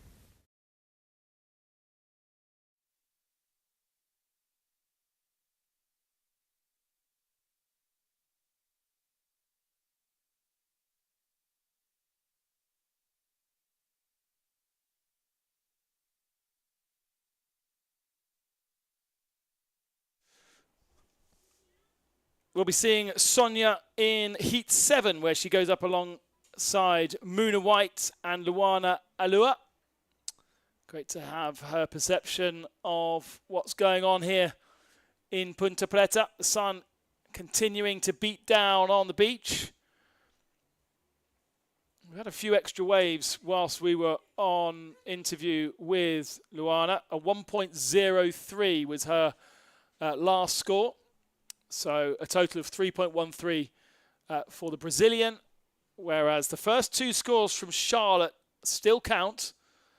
2.6 for her, with a 2.6 and a 2, meaning 4.6 in total. She's had 3 more other waves after that, but hasn't managed to improve. With 8 minutes remaining, here she is again, pulling hard on that bar, trying to get the power to get over the wave. And this is what we saw from Cassiana Rodriguez in the last heat, that she didn't have the power in the kite to keep up with the waves. And it was James, was it James earlier on today saying how fast the waves were moving? So you need the speed to keep up with the waves to get yourself through.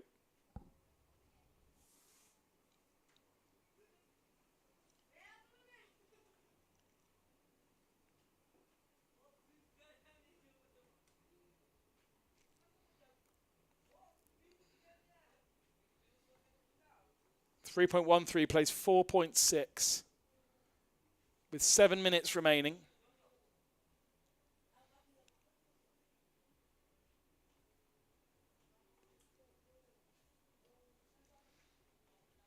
Charlotte heads herself back out. Just looking around at the conditions, trying to decide which next wave to pick up. There is Luana Saunier. And here's a wave developing behind her. She's lined herself up nicely for this one.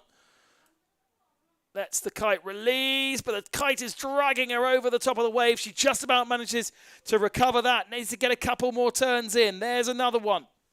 Gets nice and forward of the wave. Is there anything left to it? I mean, it's glassy down by the beach. It starts to form a little bit more, but there's just nothing there. There's another turn.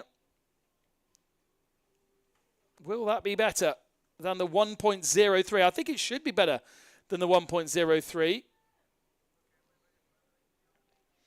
6 minutes remaining. We'll wait for the judges to get that score in, but that could be putting pressure on Charlotte Carpentier here in Heat 5. Joe has got himself another person to chat to. Simona, congratulations on a great heat. Looked like you were having fun out there. Thank you. Yeah, it was pretty fun. I was super happy that we had a bit of wind, even if we had to wait for the set waves. It was fun. It was all right. One of the things that all of the athletes are saying is how fast Punta Preta is, especially wind a little bit on the lighter side today, but forecast is it's going to be pushing up. Bigger size kite, what do you kind of use to get past those sections? So I have, sorry, I have my 10 and my 12 for here. The 12, I like to ride it normally, but here at Punta Preta it's just super, super tricky as the wave is pushing, as the wind is pushing you out of the wave once you're on it on the 12. So even if you have light wind, you can't really use it. So yeah, we're going on a 10 max. Wow, and also we can see today, obviously the low tide is right now. We're going up on the push. athletes are getting ready because mid-tide is where Punta Preta really starts to show its teeth, and probably a little bit better as you don't see the rocks smiling at you on those bottom turns. Yeah, yeah. I'm very, very excited when there is a bit more of water, because we saw a lot of gear getting destroyed on the rocks these days already. Competition started only today. I mean, the wing yesterday, but yeah. No, it's better when there is more water. Can't wait. Well, congratulations again. I'll let you get to it, as I know you're going to be going up against Neto. Best of luck, and guys, back to you. Thank you.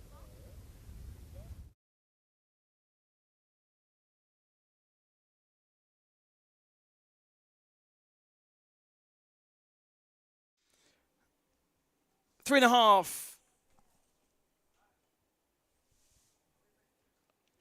Plays 4.6. And so we still have opportunities for Luana. She did a 1.4 on that last wave, but that was wave 9. So she literally, oh no, sorry, that was wave 10. So they're not scoring the Brazilian any longer. She's done all of her 10 waves, and she has a total of 3.5. So she's on a wave here, look, in front. This will not score. Only an opportunity to do 10 waves. Meanwhile, here is Charlotte Carpentier. She won't know the situation. She's got a nice wave here to play with. Boom, there's another turn. Go again with another turn. Yeah, needs to get a little bit more straighter down the wave. But the speed is impressive.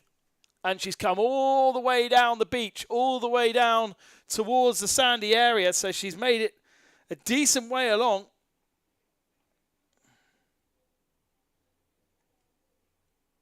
And now she turns back up towards the opportunity to start again. A great drone shot now as the water starts to calm off. Just the sort of trouble there. Look at all the rocks under the water there versus the sandier area. That is the danger, especially for the foils yesterday. Not so much of a problem today. But Charlotte Carpentier is going to win this Heat 5 because effectively Luana has maxed out her waves. That last attempt from Charlotte, 3.23. It was a better run. Still plenty of opportunity for improvement from many of our women, with the judges scoring pretty low, like the best two score an 8.8, so a 20 is your top score.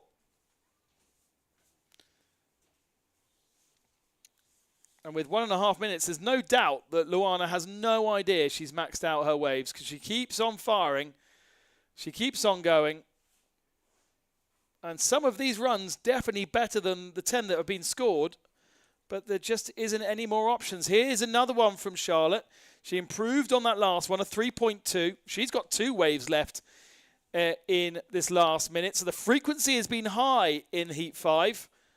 It's felt a lot better with Joe going out and doing a couple of interviews as well to get some smiley faces on the broadcast. Very fast from Charlotte Carpentier. Drops off the back of it. What do the judges think of that one, I wonder? 2.6 is her backup score, which is from her second wave of this competition, so about 18 minutes ago. I reckon she could improve that one, with just 45 seconds remaining. She has one more wave opportunity.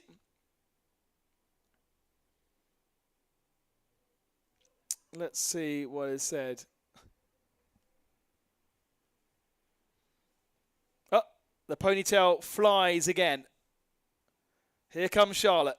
One last time. Pumps the board, tries to keep up with the wave. It's a 4 from the judges on the last one. Can she get a bit higher? The wave's a bit smaller.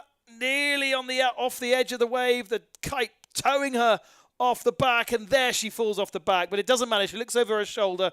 She would have seen her support crew on the beach. She's got a 7.2 total. And that is the end of Heat 5. Charlotte Carpentier, French lady, takes victory in the fifth heat. Just a couple more to go in round one.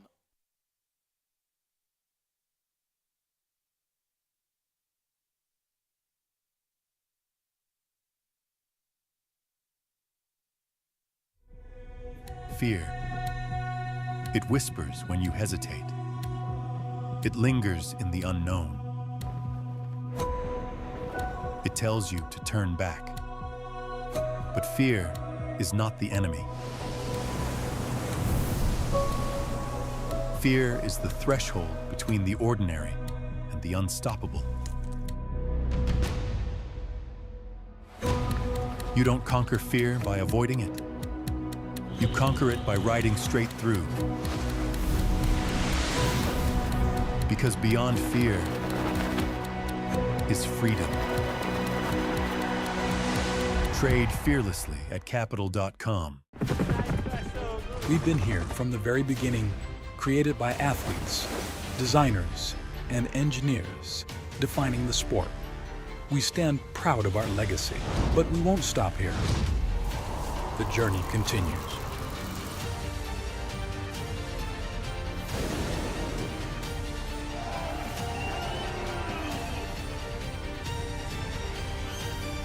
This is Duotone.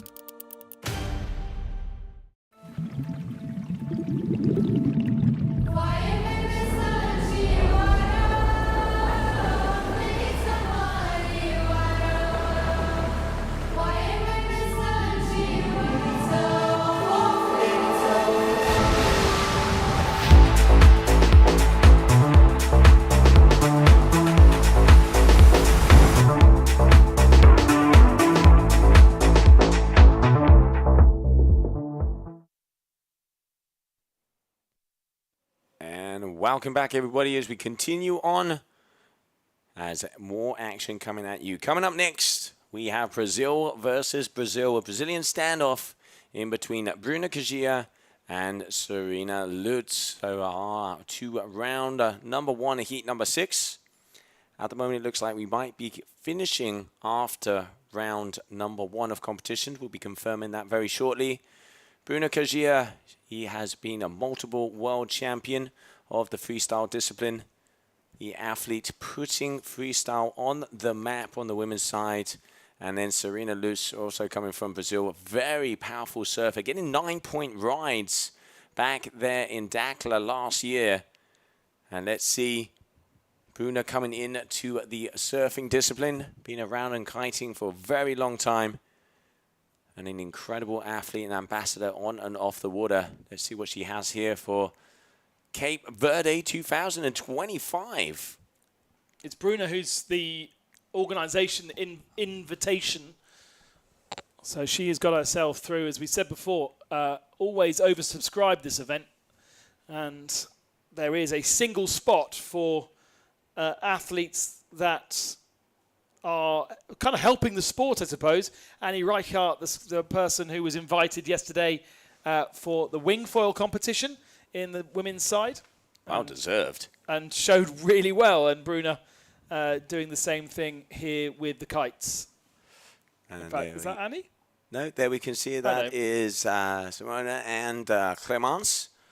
Just hanging out under the palm trees, under the old umbrella, enjoying the sights as they're waiting also for confirmation what is going to be happening, if we're continuing on, or if it is going to be cease and desist after this round. I mean, it's Saturday, right? You're allowed to have a half day on a Saturday. It is Saturday, but if conditions are there, we will press on.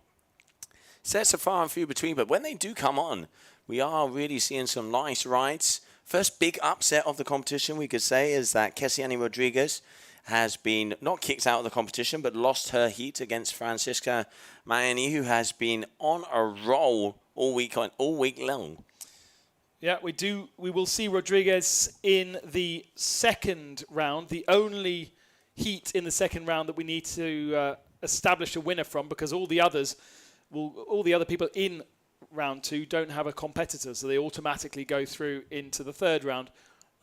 It makes a lot more sense when you can see it visually on a board like we have on the beach here, but just the one heat in round 2, and they will go up against one of the women from the next heat, heat 7, the third placed in that heat. Right, we have a wave to have a look at. This is Bruna. She's already got one score on the board, a 1.6, and she goes off the back of that one. And Bruna was going out there on a 7-meter, your air rush athlete. Wow.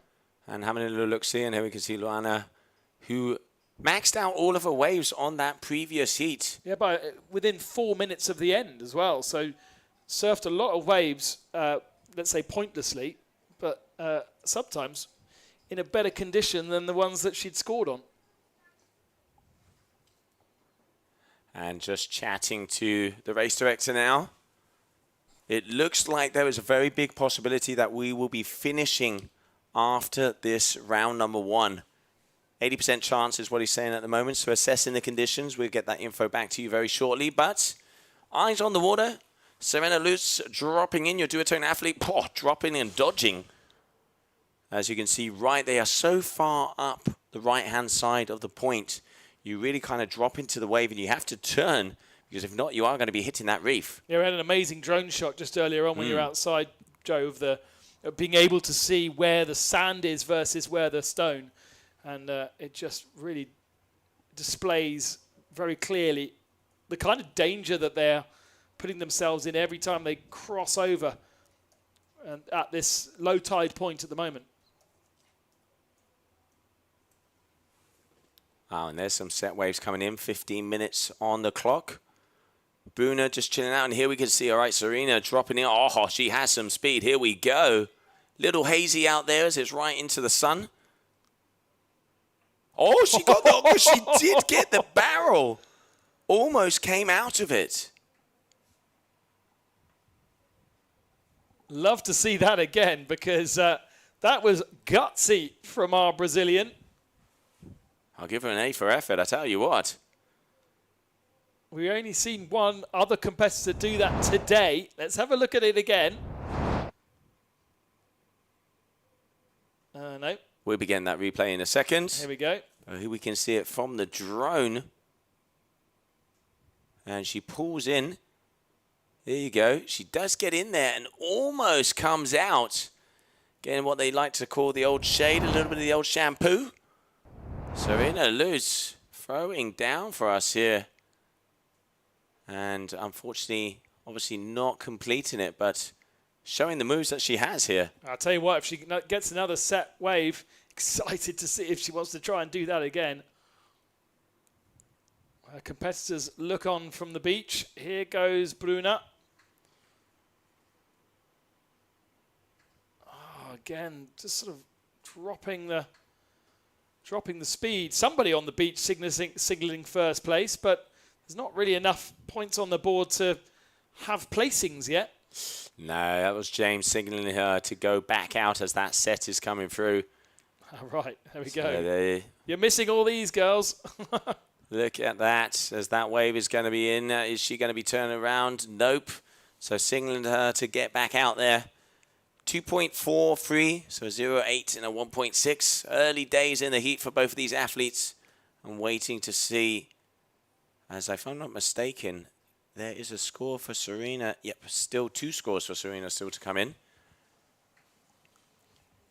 Always a small eye with this young lady. And here we can see our judges trying to assess the conditions. Race director Juan Antonio there as well. As I just mentioned, it looks like we might be finishing after this round. Must be cold. He's got a shirt and a jumper on. Yeah, as they are a little bit higher in the wind, it does get a little chilly in there. Good swap. You say that now, mate. Not from a work point of view. You say that now. Sit on a judge's tower for 5 hours, and trust me, you'll be loving your live booth. So points are in then. Serena with a 2.47 total. Bruno with a 3.1 total.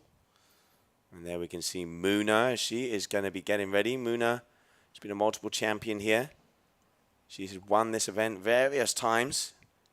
Hands down, in my eyes, the best kite surfer in the waves on the planet.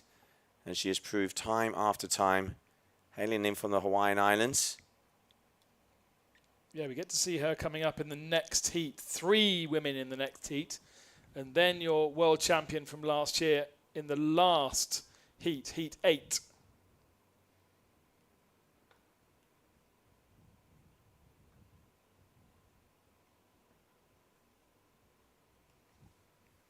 $11 minutes remaining. Not the same intensity that we saw from our previous heat where they were just going at everything. Yeah, I mean, they're being a little bit more patient out there too. You know, some of the top wave riders that we have on tour in the water right now. And as you said, the GKA invite, Serena Lewis 4th overall in the season. She got a 3rd over there in Dakla and a 5th in Ibiza, so the last 2. Podium. She had a podium this year and hoping to increase that. And we can see Bruna out there. She is on an 8-meter. Yeah, so considering we saw Cassian go on a 10, small kites in comparison. All right, so Bruna dropping in. Now this is where she's going to be sender for. This is a great wave. Still going a little bit straight. All right, starting to initiate and get turns. Get that kite down. Pull herself along. You can see that front hand pressure, that kite dipping along. Make sure she stays in position. This is great riding from the Brazilian, but going slightly off the top there, unfortunately. Serena also answers back. Yeah, nice. This is more like it. Oh, she's going for it. She is tucking in. She is tucking in. Out the top. Yeah, not being able to get out of the face there, but no fear. I mean, pulling into Punta Preta, that is no easy job. This is how it started. Got herself one decent turn, brought herself back down the face, and again, quite as direct as some of the men, but still picking up huge amounts of speed. And maybe just finding herself behind the wave where the wave suddenly breaks and speeds up at that point, doesn't it? And the breaking in front of her and finding herself inside it. Yeah, closed out for her there, so she had no chance of getting out of that one. But still, both of them going out the back. Let's have a look at the scores. 3.10 for Bruna, 2.47 for Serena. Those two should definitely be increased after those last 2 waves. Waiting for the judges to send their scores through. So Bruna has 5 waves and go. Serena has 4. And we can see the judges wondering what is happening. Jose Luengo, Albano Nieva. We can see Paulino Pereira out there in the back.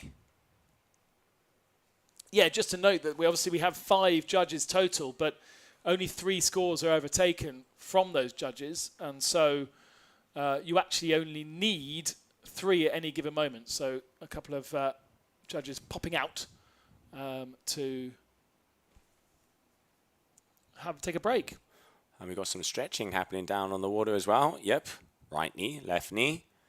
A little bit the old Cossack squats happening.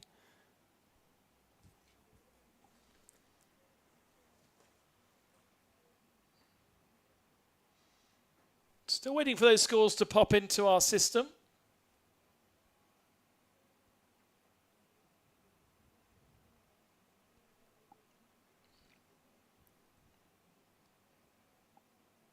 Serena battling with this next much smaller wave.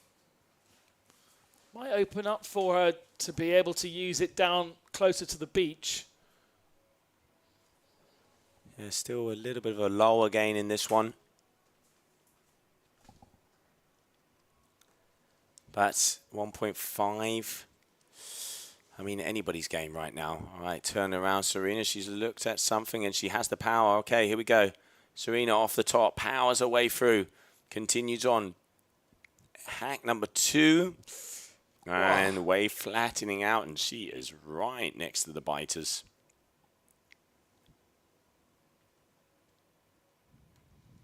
Lots of ways for the judges to watch out for here. Lots of the waves to come and register on our screen as well. We are a little bit behind from scores to pictures.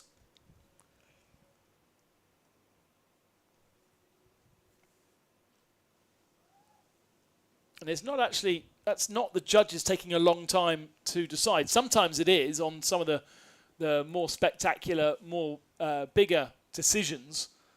It's just sort of a system. Yeah. Yeah, sometimes, it takes a little longer. They reconsider. Sometimes the good old refresh button and they will start to appear. 6.5 minutes to go, but still it is Bruna Kajia so far who is out in that first position. Second position is Serena Lutz. And just coming up on 6 minutes to go. You can see in the red light, Serena is making her way in. Oh, this is looking like a set wave. Bruna dropping in as well. So Bruna's going to have priority. She is already and coming down.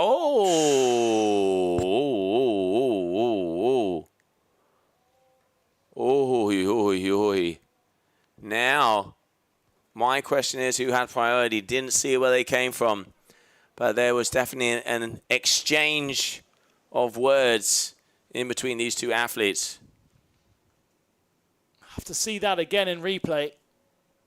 Bruna was definitely on the wave, but Serena was ahead of her. Here we go. Here's the replay here. And that's literally Bruna bailing out to avoid a collision. Literally, she was. So, obviously, Bruna thinking, I have just asked our head judge to tell me what was happening. As it did look, that man there, Paulino Pereira, having you can see he's going to look at the replay of that one as well, together with our race director. So there you can see them consulting to make sure they know exactly how the priority is, but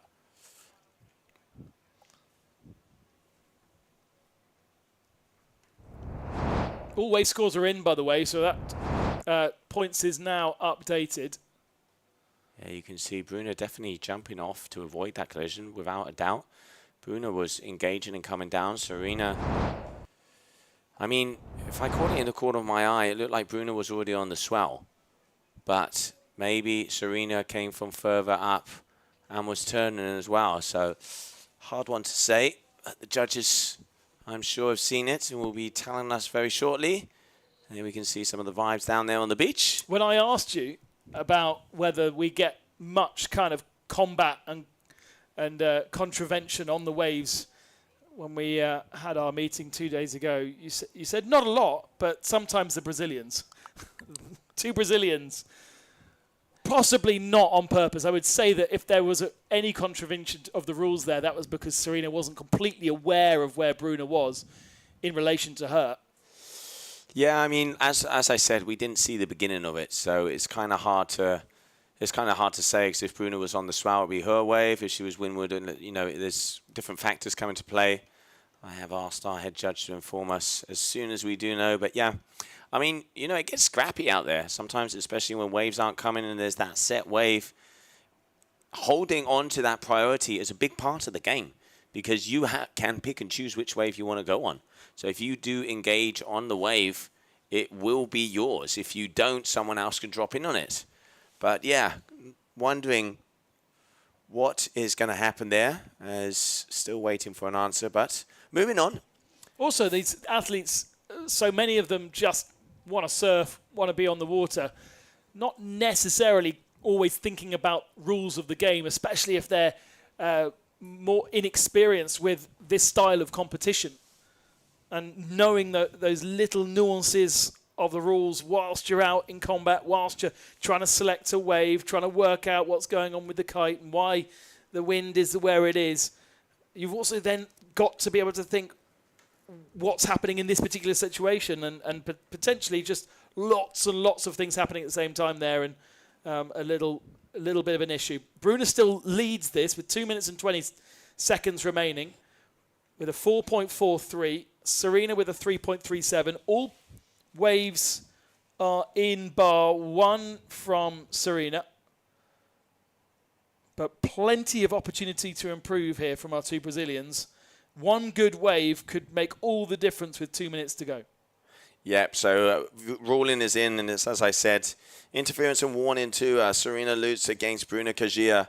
Bruna turned first to the swell and had priority. So as Bruna was on that swell first, she had that priority. So that means that Serena's going to be penalized. So Bruna was in the right, Serena was in the wrong. But continuing on, here we can see Serena dropping in, trying to get into that wave. 90 seconds, she's really going to have to get a good swell if she wants to have an opportunity here. And now Bruna dropping in. Here we go. Again. Oh, I tell you what, these girls, they are... Serena right in the way of Bruna again. Yeah, I mean, was that a hand up to complain, was it? It was definitely a hand up to complain. Trust me, mate, my wife is Spanish. I know that movement. There was fire in that hand movement. Oh, I don't know what about these two when they get off the water and on the beach. Yeah, we will see. We will see what is going to happen. So we don't see Serena off the shot here. She drops in, turns her head to do that first turn, and sees Serena in the way and bails out. Yeah, so Bruna bailing out once again. Both the athletes going back out, or maybe chasing each other. 30 seconds, but still Serena now has a 5.20, but we are waiting, of course, for the difference if there's a penalization or not, which we will know very shortly. Definitely a heated heat out here on the water. So that I'm not sure we saw that wave, the 3.4 from Serena. I think that must have been what was going on ahead of when we were watching Bruna. There is a penalty coming for Serena, so it's unlikely that Serena holds the victory here in Heat 6. But on the points at the moment, it is Serena taking victory. Bruna in second position, but with a penalty pending for Serena Luiz. And once again, Serena interfering with Bruna for a second time, official from Paulino. Wow. So I know our judges, A, warnings, B, we're having a talking with, because that isn't what we want to see out here. But we continue on as now moving into the next heat of this round number 1 of the women. Vou contar-vos uma história. Era uma vez um arquipélago no meio do Atlântico, onde a natureza se demorou em atos de generosidade. Cabo Verde, terra onde nos temos de demorar, onde cada viagem é mais importante que o destino final, onde as experiências nos surpreendem a cada momento. Um país que fica para sempre no nosso coração. Cabo Verde, do coração. Investir em energia solar. Go Green Go Salvilas. A energia solar com baterias permite-lhe uma poupança de 80% na sua fatura energética. Tempo de retorno do seu investimento é de 3 a 4 anos. Quer esteja a tentar poupar nos custos dos serviços públicos da sua empresa ou esteja interessado para instalações de painéis solares e baterias em todo o território de Cabo Verde, visite o nosso showroom e armazém para orientação pessoal em Santa Maria, Sal, Cabo Verde. Go Green Go Salvilas. Bolsa Atleta. Através da Bolsa Atleta, consegui que a sapatilha bicos, agora todo atleta a nível mundial KITE usa em competições internacionais, quase ao pé de igualdade daqueles atletas de alto rendimento. Depois que conseguir bolsa, para simplesmente de preocupa com a questão financeira e começa a dedicar muito mais a treinos e minha preocupação fica competição, treinos e desenvolvimento pessoal. Então aquele bolsa ali tem uma importância imensa para mim. Eu passo dificuldade para morrer, me de ruber arriba, nunca tenho trabalho fixo, minha trabalho é dia sim, dia não. Às vezes aqui pode ser para o chão, quando vem, depois que ganha aquele bolsa e a coisa está me evolui, é um pouco mais de brilho, energia no treino, é ter mais foco. É importante quem tem que as muitas condições financeiras é que gostar mesmo de correr e é exemplo disso e tem que mostrar aos jovens que conseguir realizar esses sonhos realidade. Candidatos em idj.cv até 20 de janeiro.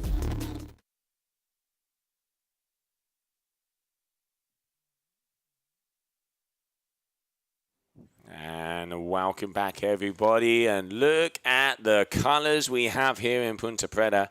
Your first day of the GKA Kitesurf World Cup here in Cabo Verde. Coming up next, Luana Lua, Muna White and Sonia Bunto, we caught up earlier on the beach as they get ready to battle it out with the Beast. That is the right-hand peeling wave we have been seeing all week long. Having a little look, let's not forget that last year our winner was Muna White as she took this event and crowned herself the champion here of Cape Verde. Second position was Capucine Delanois, and third Camille Losseran. Muna definitely one of the high favorites. And there we can see Serena Luth, who had a feisty encounter twice with Bruna Kagia and getting 2 interferences.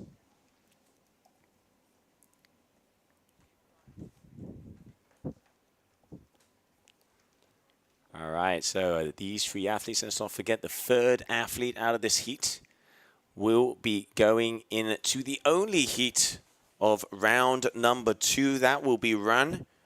And she will be going up against Kesiani Rodriguez. And one of those 2 athletes will be out of the competition. The only spot that will be eliminated here of the Cape Verdean event. Let's not forget 90-minute heats with 2-minute transitions. Top 2 waves count. 10 waves are what the athletes can take off on. And it looks like also Muna is out there on the new F1 Addict, that new wave kite. And here you can see Bruna, I think, explaining how she felt and what happened out there. And let's just call it misunderstandings on the water, things that happen. And the important thing is just to go out, have fun, and enjoy the beautiful Cape Verdean waters. All right, so here we can see Serena looking at the live stream, looking at the points.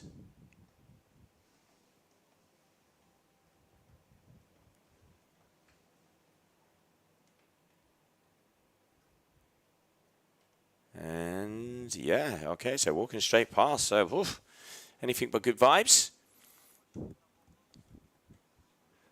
I had a feeling they were going to settle their differences, but it does look like Serena's going to be coming up to the tower to see what was happening, because after that heat, let's see the results, because it looks like the penalizations are in.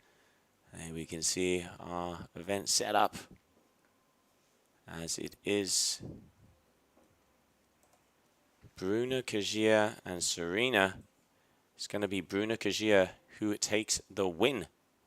So she is going to be going through in first position, and Serena will be going through in second, obviously being penalized also for those interferences. But back to action on the water, dropping in white lycra, hailing in from Hawaii. Eyes on Muna White. Here we go.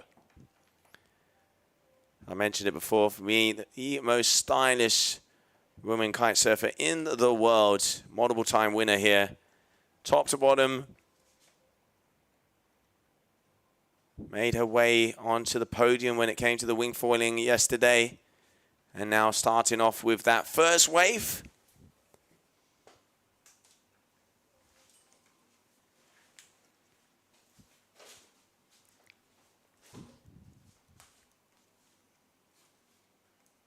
So in the red is Sonia Bunter. We caught up with her earlier on the beach.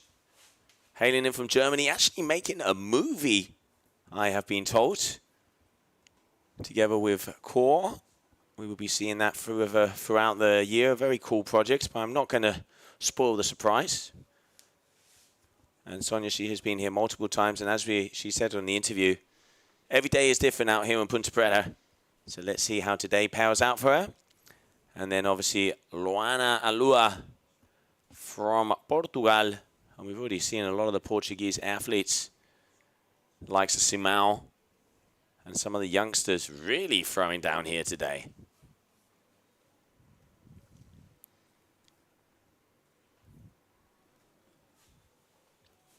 Just had a quick check to see if there was any confrontation from the Brazilians outside, but they kept themselves to themselves on coming into the beach.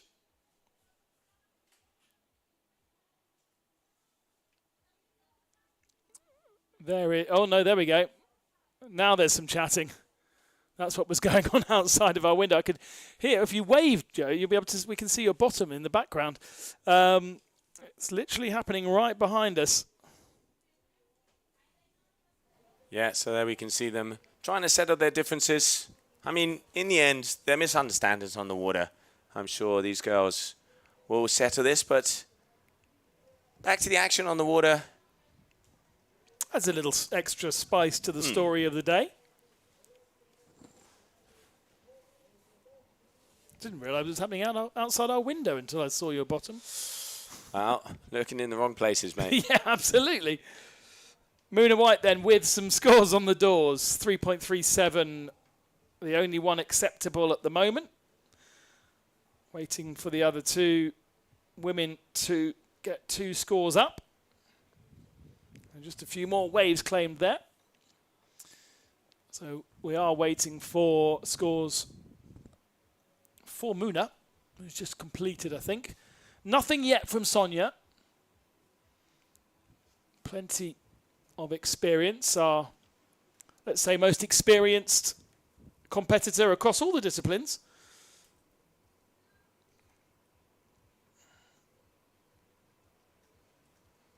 And is that Sonia at the front of shot? I think it is. Just slightly struggling with her kite and just missing that wave. Again, Moona doing the same thing. We've seen this so often. The struggle to get themselves onto the wave. Not so much from the men, but the women have really struggled to find themselves on the right face. And once they're there, then it's all good. But that initial transition to be in the right place, to really work the kite. There we go again. Sonia a bit later on the wave, and this time falls into it, so can begin.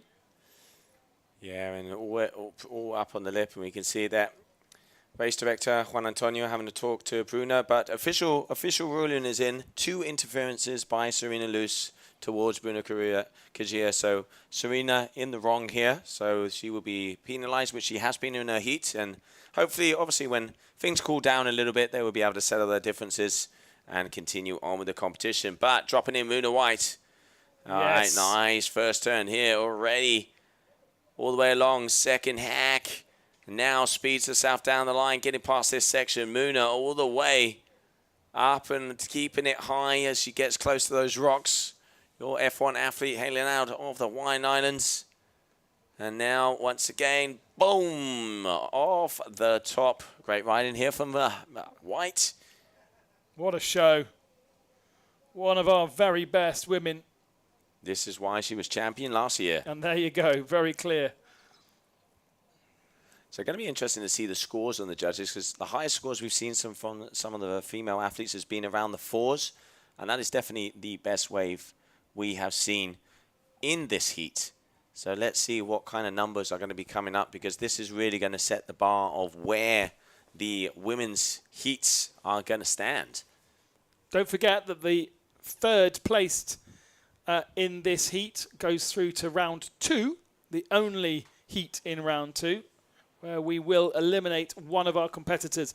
We know that going up against that one woman will be Kisani Rodriguez. So you really don't want to be 3rd in this, because you could be eliminated by one of the very best if she's got her kit sorted.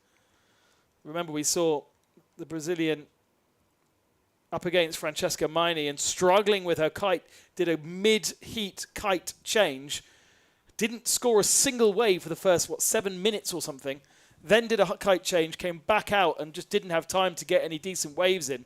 So she lost out in what has ended up being quite a critical heat. She's been unluckily drawn in it, but then falls herself into round 2, into that heat where she will draw up against the 3rd place here, and a potential from elimination. The only woman to be eliminated in round 2 will be one of those 2. So you don't want to be last in this heat 7.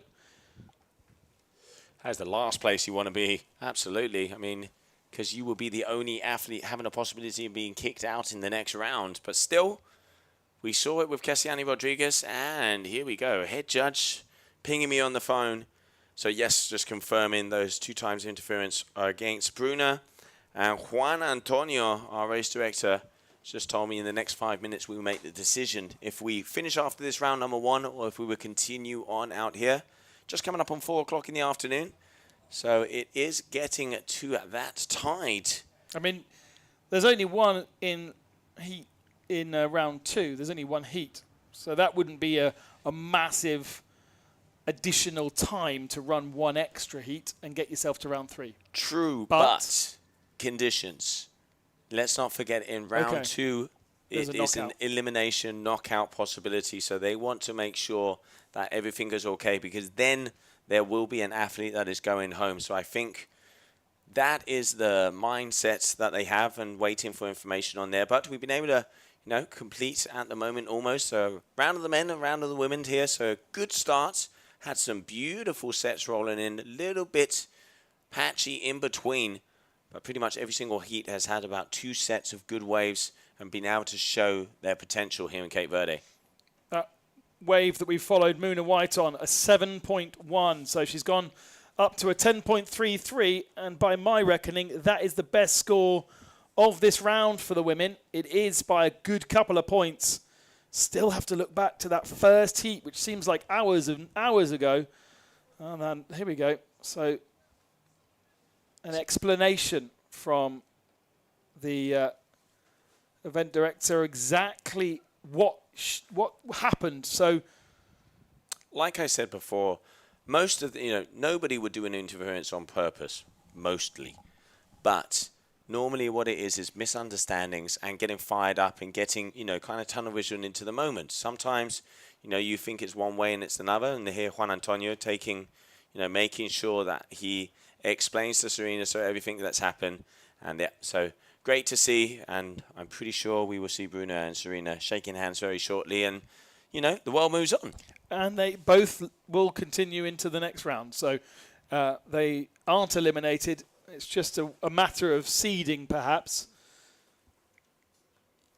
It's a matter of going up against... well, actually, it's not completely clear, is it? No, not yet. Not yet, but still just on 7 minutes. Looks like another wave was coming through. And I can see out the back. No, not a lot of energy. And that's going to be Sonia on the core. Oh, this is a nice wave. Now she needs to push against it to be able to get on this one. There you can see that little change of direction. Dropping in, Sonia Bunter. Push, push, push, push, push, push. A little bit too far down on the shoulder, so the wave completely flattening out. So not what she was looking for. And even though she's doing a couple of turns, but now Muna dropping in. And you can see the hand just saying how, unfortunately, that one not opening up.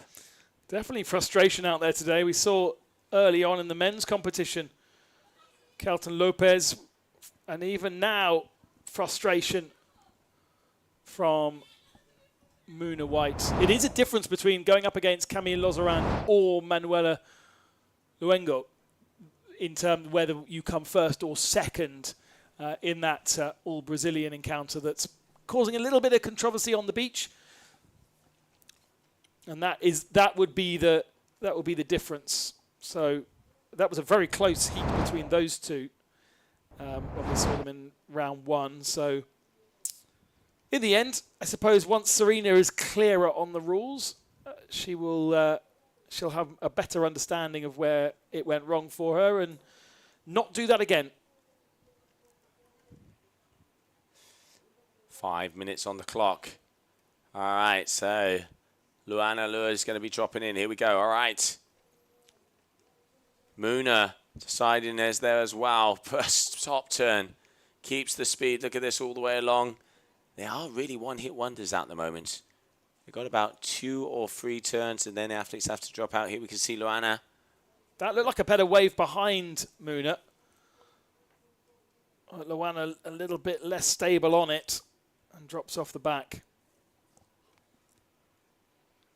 Yeah, I mean, you can really see the difference right now. 7.10, that's almost double of any score we've seen out there. Setting the tone. Setting the tone out here as we continue on to this first day. GKA Kitesurf World Cup. Cabo Verde. In the beautiful location that is Punta Preta here for this right-hand peeling wave. As we can see our 3 athletes, the only heat of 3 in this round number 1. And third place will be going in against Cassiani Rodriguez for the first elimination. There we can see Luisa Neto also getting ready. As if we continue on, she will be going up against, if I'm not mistaken, I think she's going up against Simona, if memory calls me right. And we are just waiting out the back to see who is going to be jumping on the next set wave.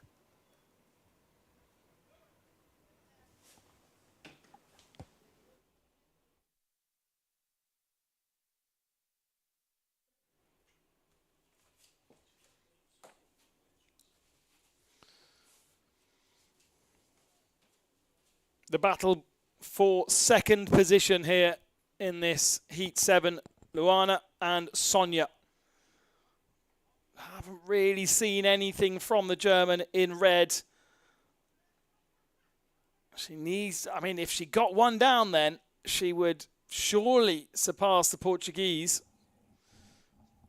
But for the moment, I mean, nobody's going to get anywhere close to Muna's 7.1. That's the best individual wave that we've seen in this women's competition. She's got the total best as well with a 10.33. Here is Luana. That's better, but you need to continue. You can't just do one and then bail out of it. Behind is Sonia, just about staying in the wave. Now let's get some turns in, Sonia. Oh, the wave flattens out for her, though. Is it going to start to build again? It looked like it was. We look at the drone shot above. We can see the work that the kite is doing above her. So you spend so much time looking at the board and human, but they are still controlling the kite above. And all three women now in waves. Muna firing her way through. Up to an 11.83 now, the American. That would have been a better wave for Sonia, surely. Maybe we're going to see an improvement. Sonia just with 3 waves on the board in 19 minutes of competition. A 1, a 0.6. Surely she's going to go better than that. But what about Luana? Was there anything better from her? Let's have a replay. Here's Muna on that same wave. Whoa, has to go round the rocks. God, the low tide really causing issue for everybody. And you saw that. I'd love to see that in slow-mo again. You can actually see the rocks coming out of the water. And Muna having to time her turn to go around those. That's the kind of control that she has. Here we go again. Just watch in slow-mo. Suddenly, bottom of shot, some rocks appear. Where are they? Where are they? You can't see them. You can't see them. You can't see them. And then there they are. Those bubbles are rocks. And she waits. She has to wait to go around them. Great awareness from our American.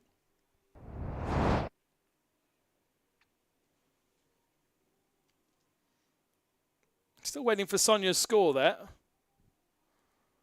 As our final heat in round 1. Prepare on the beach.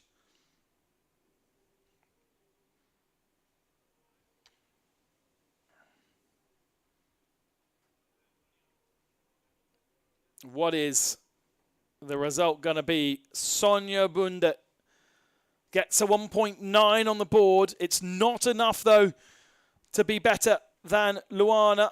She needs another wave. I'm not sure there's time for another wave.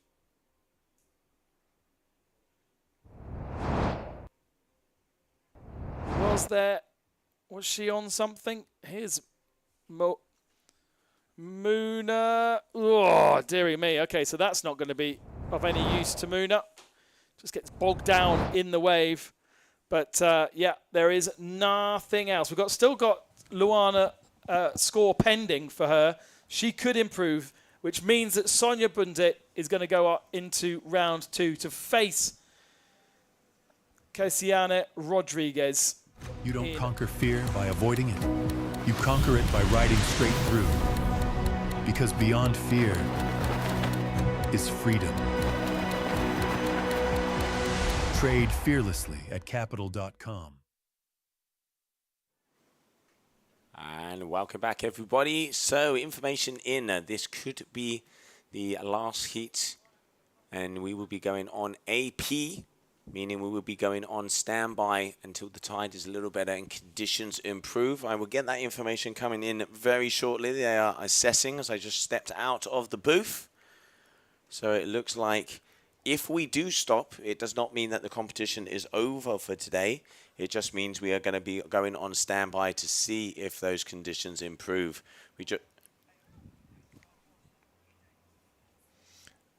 And just while you were out, Joe, we just saw Muna coming down towards the beach and rocks popping up in front of her. So she had to choose to turn around the rocks. And very great awareness, but that sort of highlighted just the dangers that these girls are putting themselves into. Yeah, I mean, they are used to this. You know, some of the best waves in the world you have to navigate around. And coming up next, we have Caroline Eglin versus Capucine Delanois, current world champion.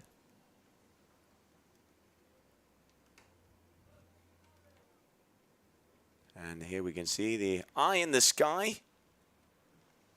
Some great drone footage that we've had throughout this competition, being able to see all the ins and the outs of the wave, and even get some of those barrows, which you saw Serena trying to get herself in.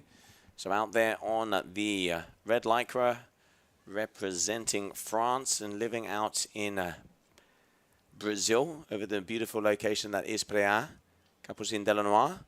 And then we can see Caroline Eglin, hailing from Sweden, who is just waiting out the back as they're getting ready. It looks like someone's coming down those stairs, as that one is getting shaky.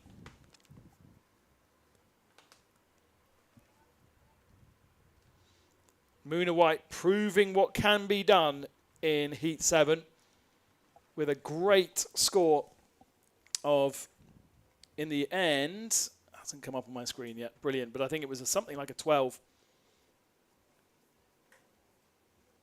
And 11.83 it was from Muna White, with a 7.1 maximum score. So that lays down the gauntlet for Delanois to try and beat. That's what she needs to do. Not necessarily for round one. Not necessarily for round one, but by the time we get to semi-finals and finals, she needs to lay those kind of things down. Obviously, that's not going to be today. She'll have the evening to consider. But Capucine will be aware. Capucine, sorry, will be aware of what Muna was able to do earlier on.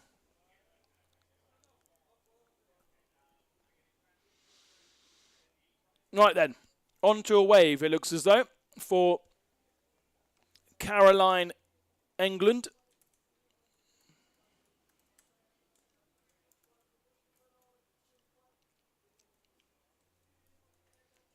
And doesn't last very long on it.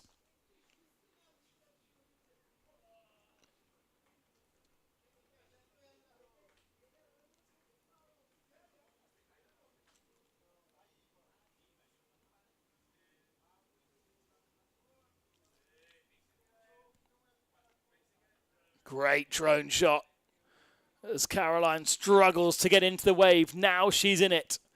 Let's now see what she can do with it. Not quite as direct as we saw from Muna, but very close to the pocket of the wave. Just needs a bit stronger on that toe edge turn.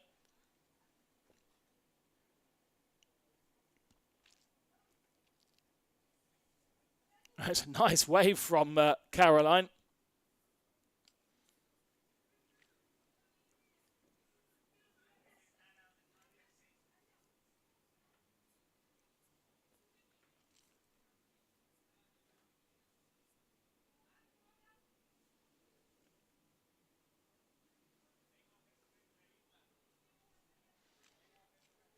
And that should be the first point on the board, I would say.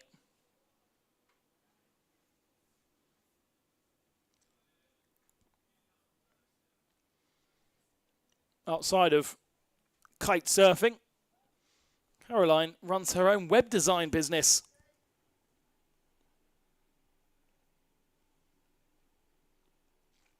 Also in UI and UX. So definitely very, very aware of what are they getting? What are the judges being offered that we're not? Jealous.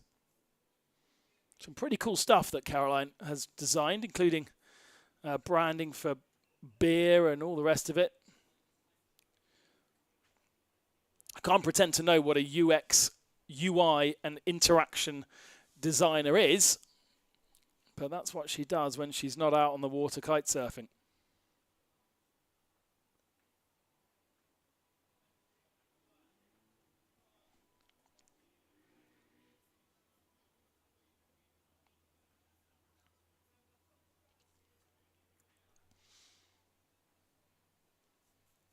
Nothing on the board yet from Capucine Delanoy. Champion last year. Not a victor here. She was beaten by Muna White in the final. But with Muna only participating here, opened up the door in Germany, Morocco and Brazil to take overall victory. And she is of the class of Muna White. And Caroline getting those waves in. Maybe we've seen something from Capucine on that last one. Just saw her tacking back in, but the wave's not really there at the moment.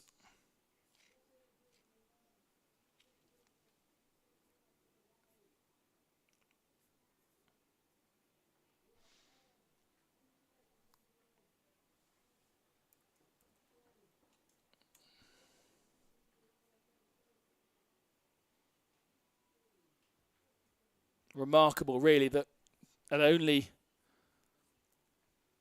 18 years of age, Capucine already a 3-time world champion and a 3-time vice champion in the sport of kite, which is a sport that isn't known necessarily for its younger demographic. If you averaged out the wing foilers from yesterday, average age was 19 years of age, but we've got a lot of competitors, especially in the women's, in their 30s.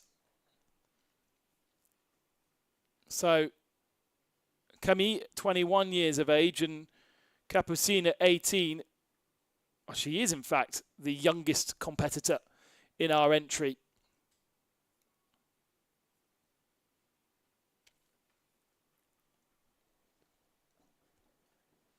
And yet, still no scores on the board for our champion. Doesn't matter, nobody's getting knocked out, remember, but it does put you in a maybe slightly more compromised position.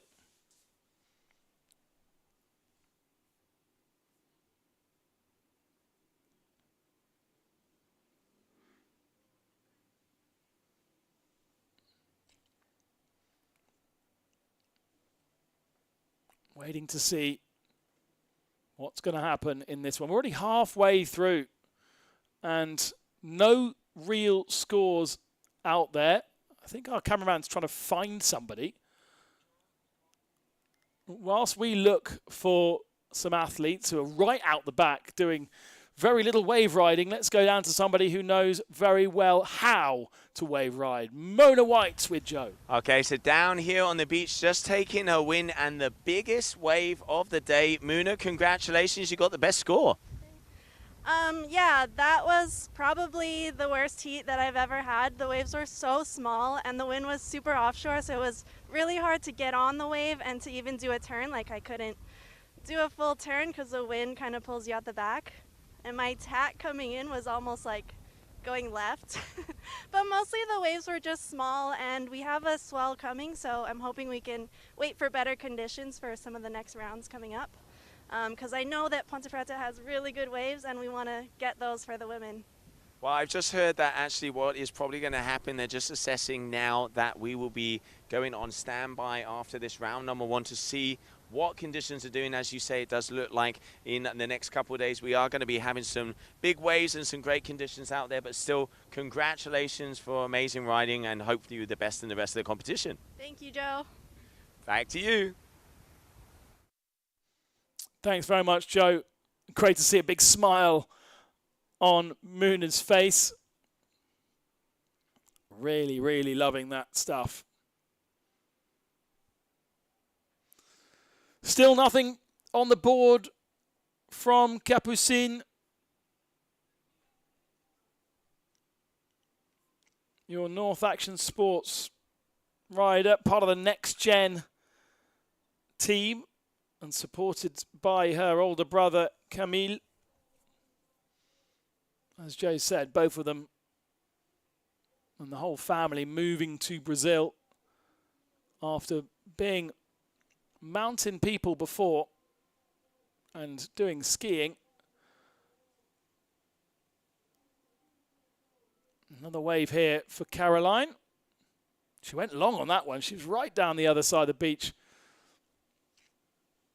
At least she's got some scores.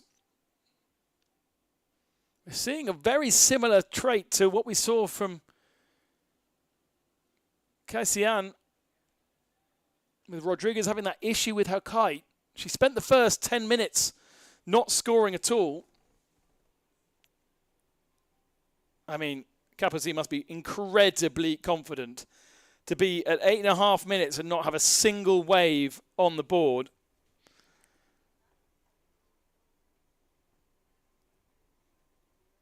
Judging tower looking particularly excited about the lack of waves to score. Now, coming in, we might need now see something from Capucine. Where's the wave, though? There's a couple of things crashing in front of her. Has she found something in the ocean to play with?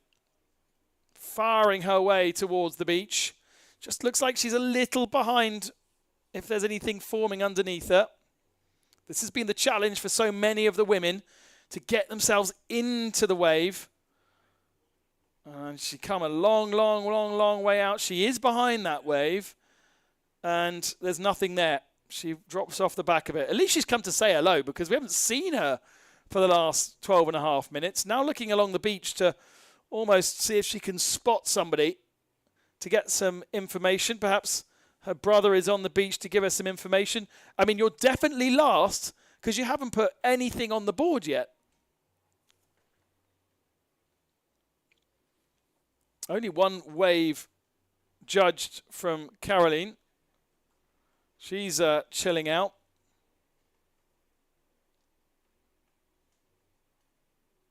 And now you're just going to have to make do with whatever you've got. There's something for the Swede. Right, here we go. A couple of turns in there. Oh, loses her balance. Face plants into the danger zone. Not a good place to be. She'll have to body drag her way out of that. Right in front of our camera as well, by the looks of things. Judges will be scoring that wave because there was a couple of turns in there. Boom. Now, does Capucine know something that we don't? If she wins Heat 8, she progresses into Heat 8. And she takes on the winner between Cassian Rodriguez and Sonia Bunt. Right, okay. If she comes second, she will go into second of 8, Heat 4. Winner of Heat 4 goes up against Bruna Kajaya. Is she looking at this and going, I think I'd rather go up against Bruna than Cassian Rodriguez? Is she... I don't know if this happens, Joe, but is there sometimes a conscious choice not to win so that you don't go up against someone? I mean, the problem with that, there are athletes that play the tactics, look at the ladder, look at how, you know, kind of the path is started to set. But that can backfire because in the end, you are trying to predict the future. So you will probably know and be able to predict your own future, which is either to go first, second, or third in a heat.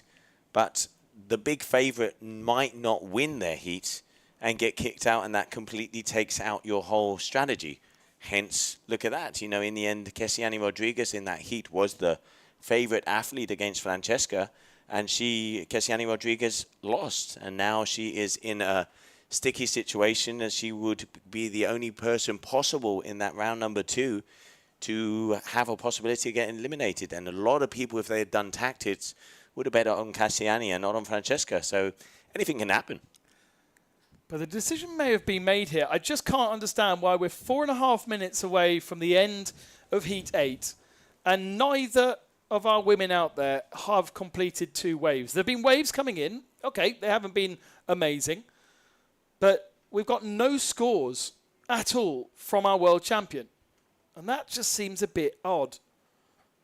So maybe she has seen the way that the draw will definitely work. If she comes second here, she will progress through to the 3rd round as the winner of her Heat 14. Yes, she wouldn't have gone up against anyone and we wouldn't have seen that heat. But that would draw up against Bruna. If she comes first, she will go up against the winner between Kessiane and Sonia, who's likely to be Kessiane. So then, in round 3, that's a big matchup. I don't know. I just can't understand why we've got nothing on the board here. Carolina is going to has now officially done 2 waves. It's 2.3 as a score. Mm-hmm. But Capucine hasn't even tried. Yeah, I mean, anything can happen. You know, just because you're a world champion doesn't mean you can't have a bad day or, you know, the set's kind of not lining up for you. But go for something. There are waves still coming in. They're not fantastic, but you can get something out of them. In the end, mate, it's easy to talk and not as easy to be out there on the water. Yeah, so true. you kind of have to, you know, obviously if there must be a reason behind it. Capucine, definitely one of the most talented athletes we have, hence why she's world champion. But yeah, I would agree. Definitely unusual for her not to have taken off on anything, and she's had time to be able to do so. Yeah, absolutely. And there are waves, as Caroline shows once again. This is her 3rd or maybe 4th wave. 3rd wave. The scores aren't massive, that's for sure. But with 2.5 minutes remaining, I'm not sure you can now get 2 scores on the doors. No, but I mean a 2.37 is an easy wave and anybody's money. And there are some lines starting to come in the back. So maybe, you know, what Capucine has been doing is playing the waiting game to see if she can get a wave. Or, you know, maybe she's timed this right. Everybody, like I say, everybody can have a bad day. And at the moment, she is definitely sitting in 2nd place or had a little look at the strategy. I mean, it is very unusual for a person of a very competitive nature, to not compete, as is Capucine, to lose a heat on purpose. It kind of goes above them, even though it might be to their advantage. So, known her a few years, and I'd be very surprised if that is the fact. I think she just waves maybe not have come their way and deciding against it. But hey, you know, competition, anything can happen. At least you are the owner of a microphone, and you can go and find out. Yeah, it's a curious story here. Absolutely, mate. You should try coming out of the booth. Be a proper journalist. Go and ask the difficult questions. Yeah. I'll soon be hated on the beach. There's been a bit of intrigue in these round 1 of the women's. We've had the duel of the 2 Brazilians. We had Kessiane Rodriguez doing a mid-kite change halfway through. And now with 1 minute remaining, our world champion has not taken a single wave. There's something developing underneath her here. But even if she gets this 1 wave, it still won't count globally because she won't have had a second.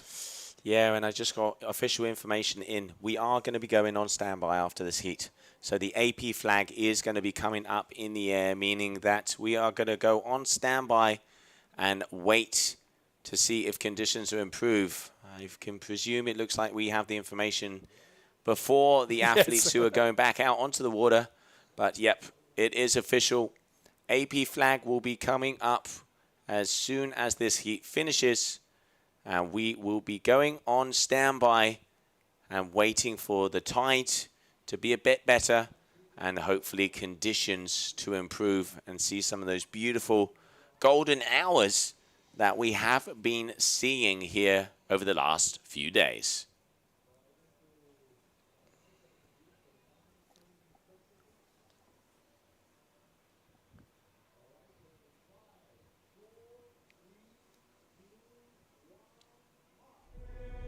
Fear. It whispers when you hesitate. It lingers in the unknown. It tells you to turn back. But fear is not the enemy. Fear is the threshold between the ordinary and the unstoppable. You don't conquer fear by avoiding it. You conquer it by riding straight through. Because beyond fear is freedom. Trade fearlessly at capital.com. We've been here from the very beginning, created by athletes, designers, and engineers, defining the sport. We stand proud of our legacy, but we won't stop here. The journey continues.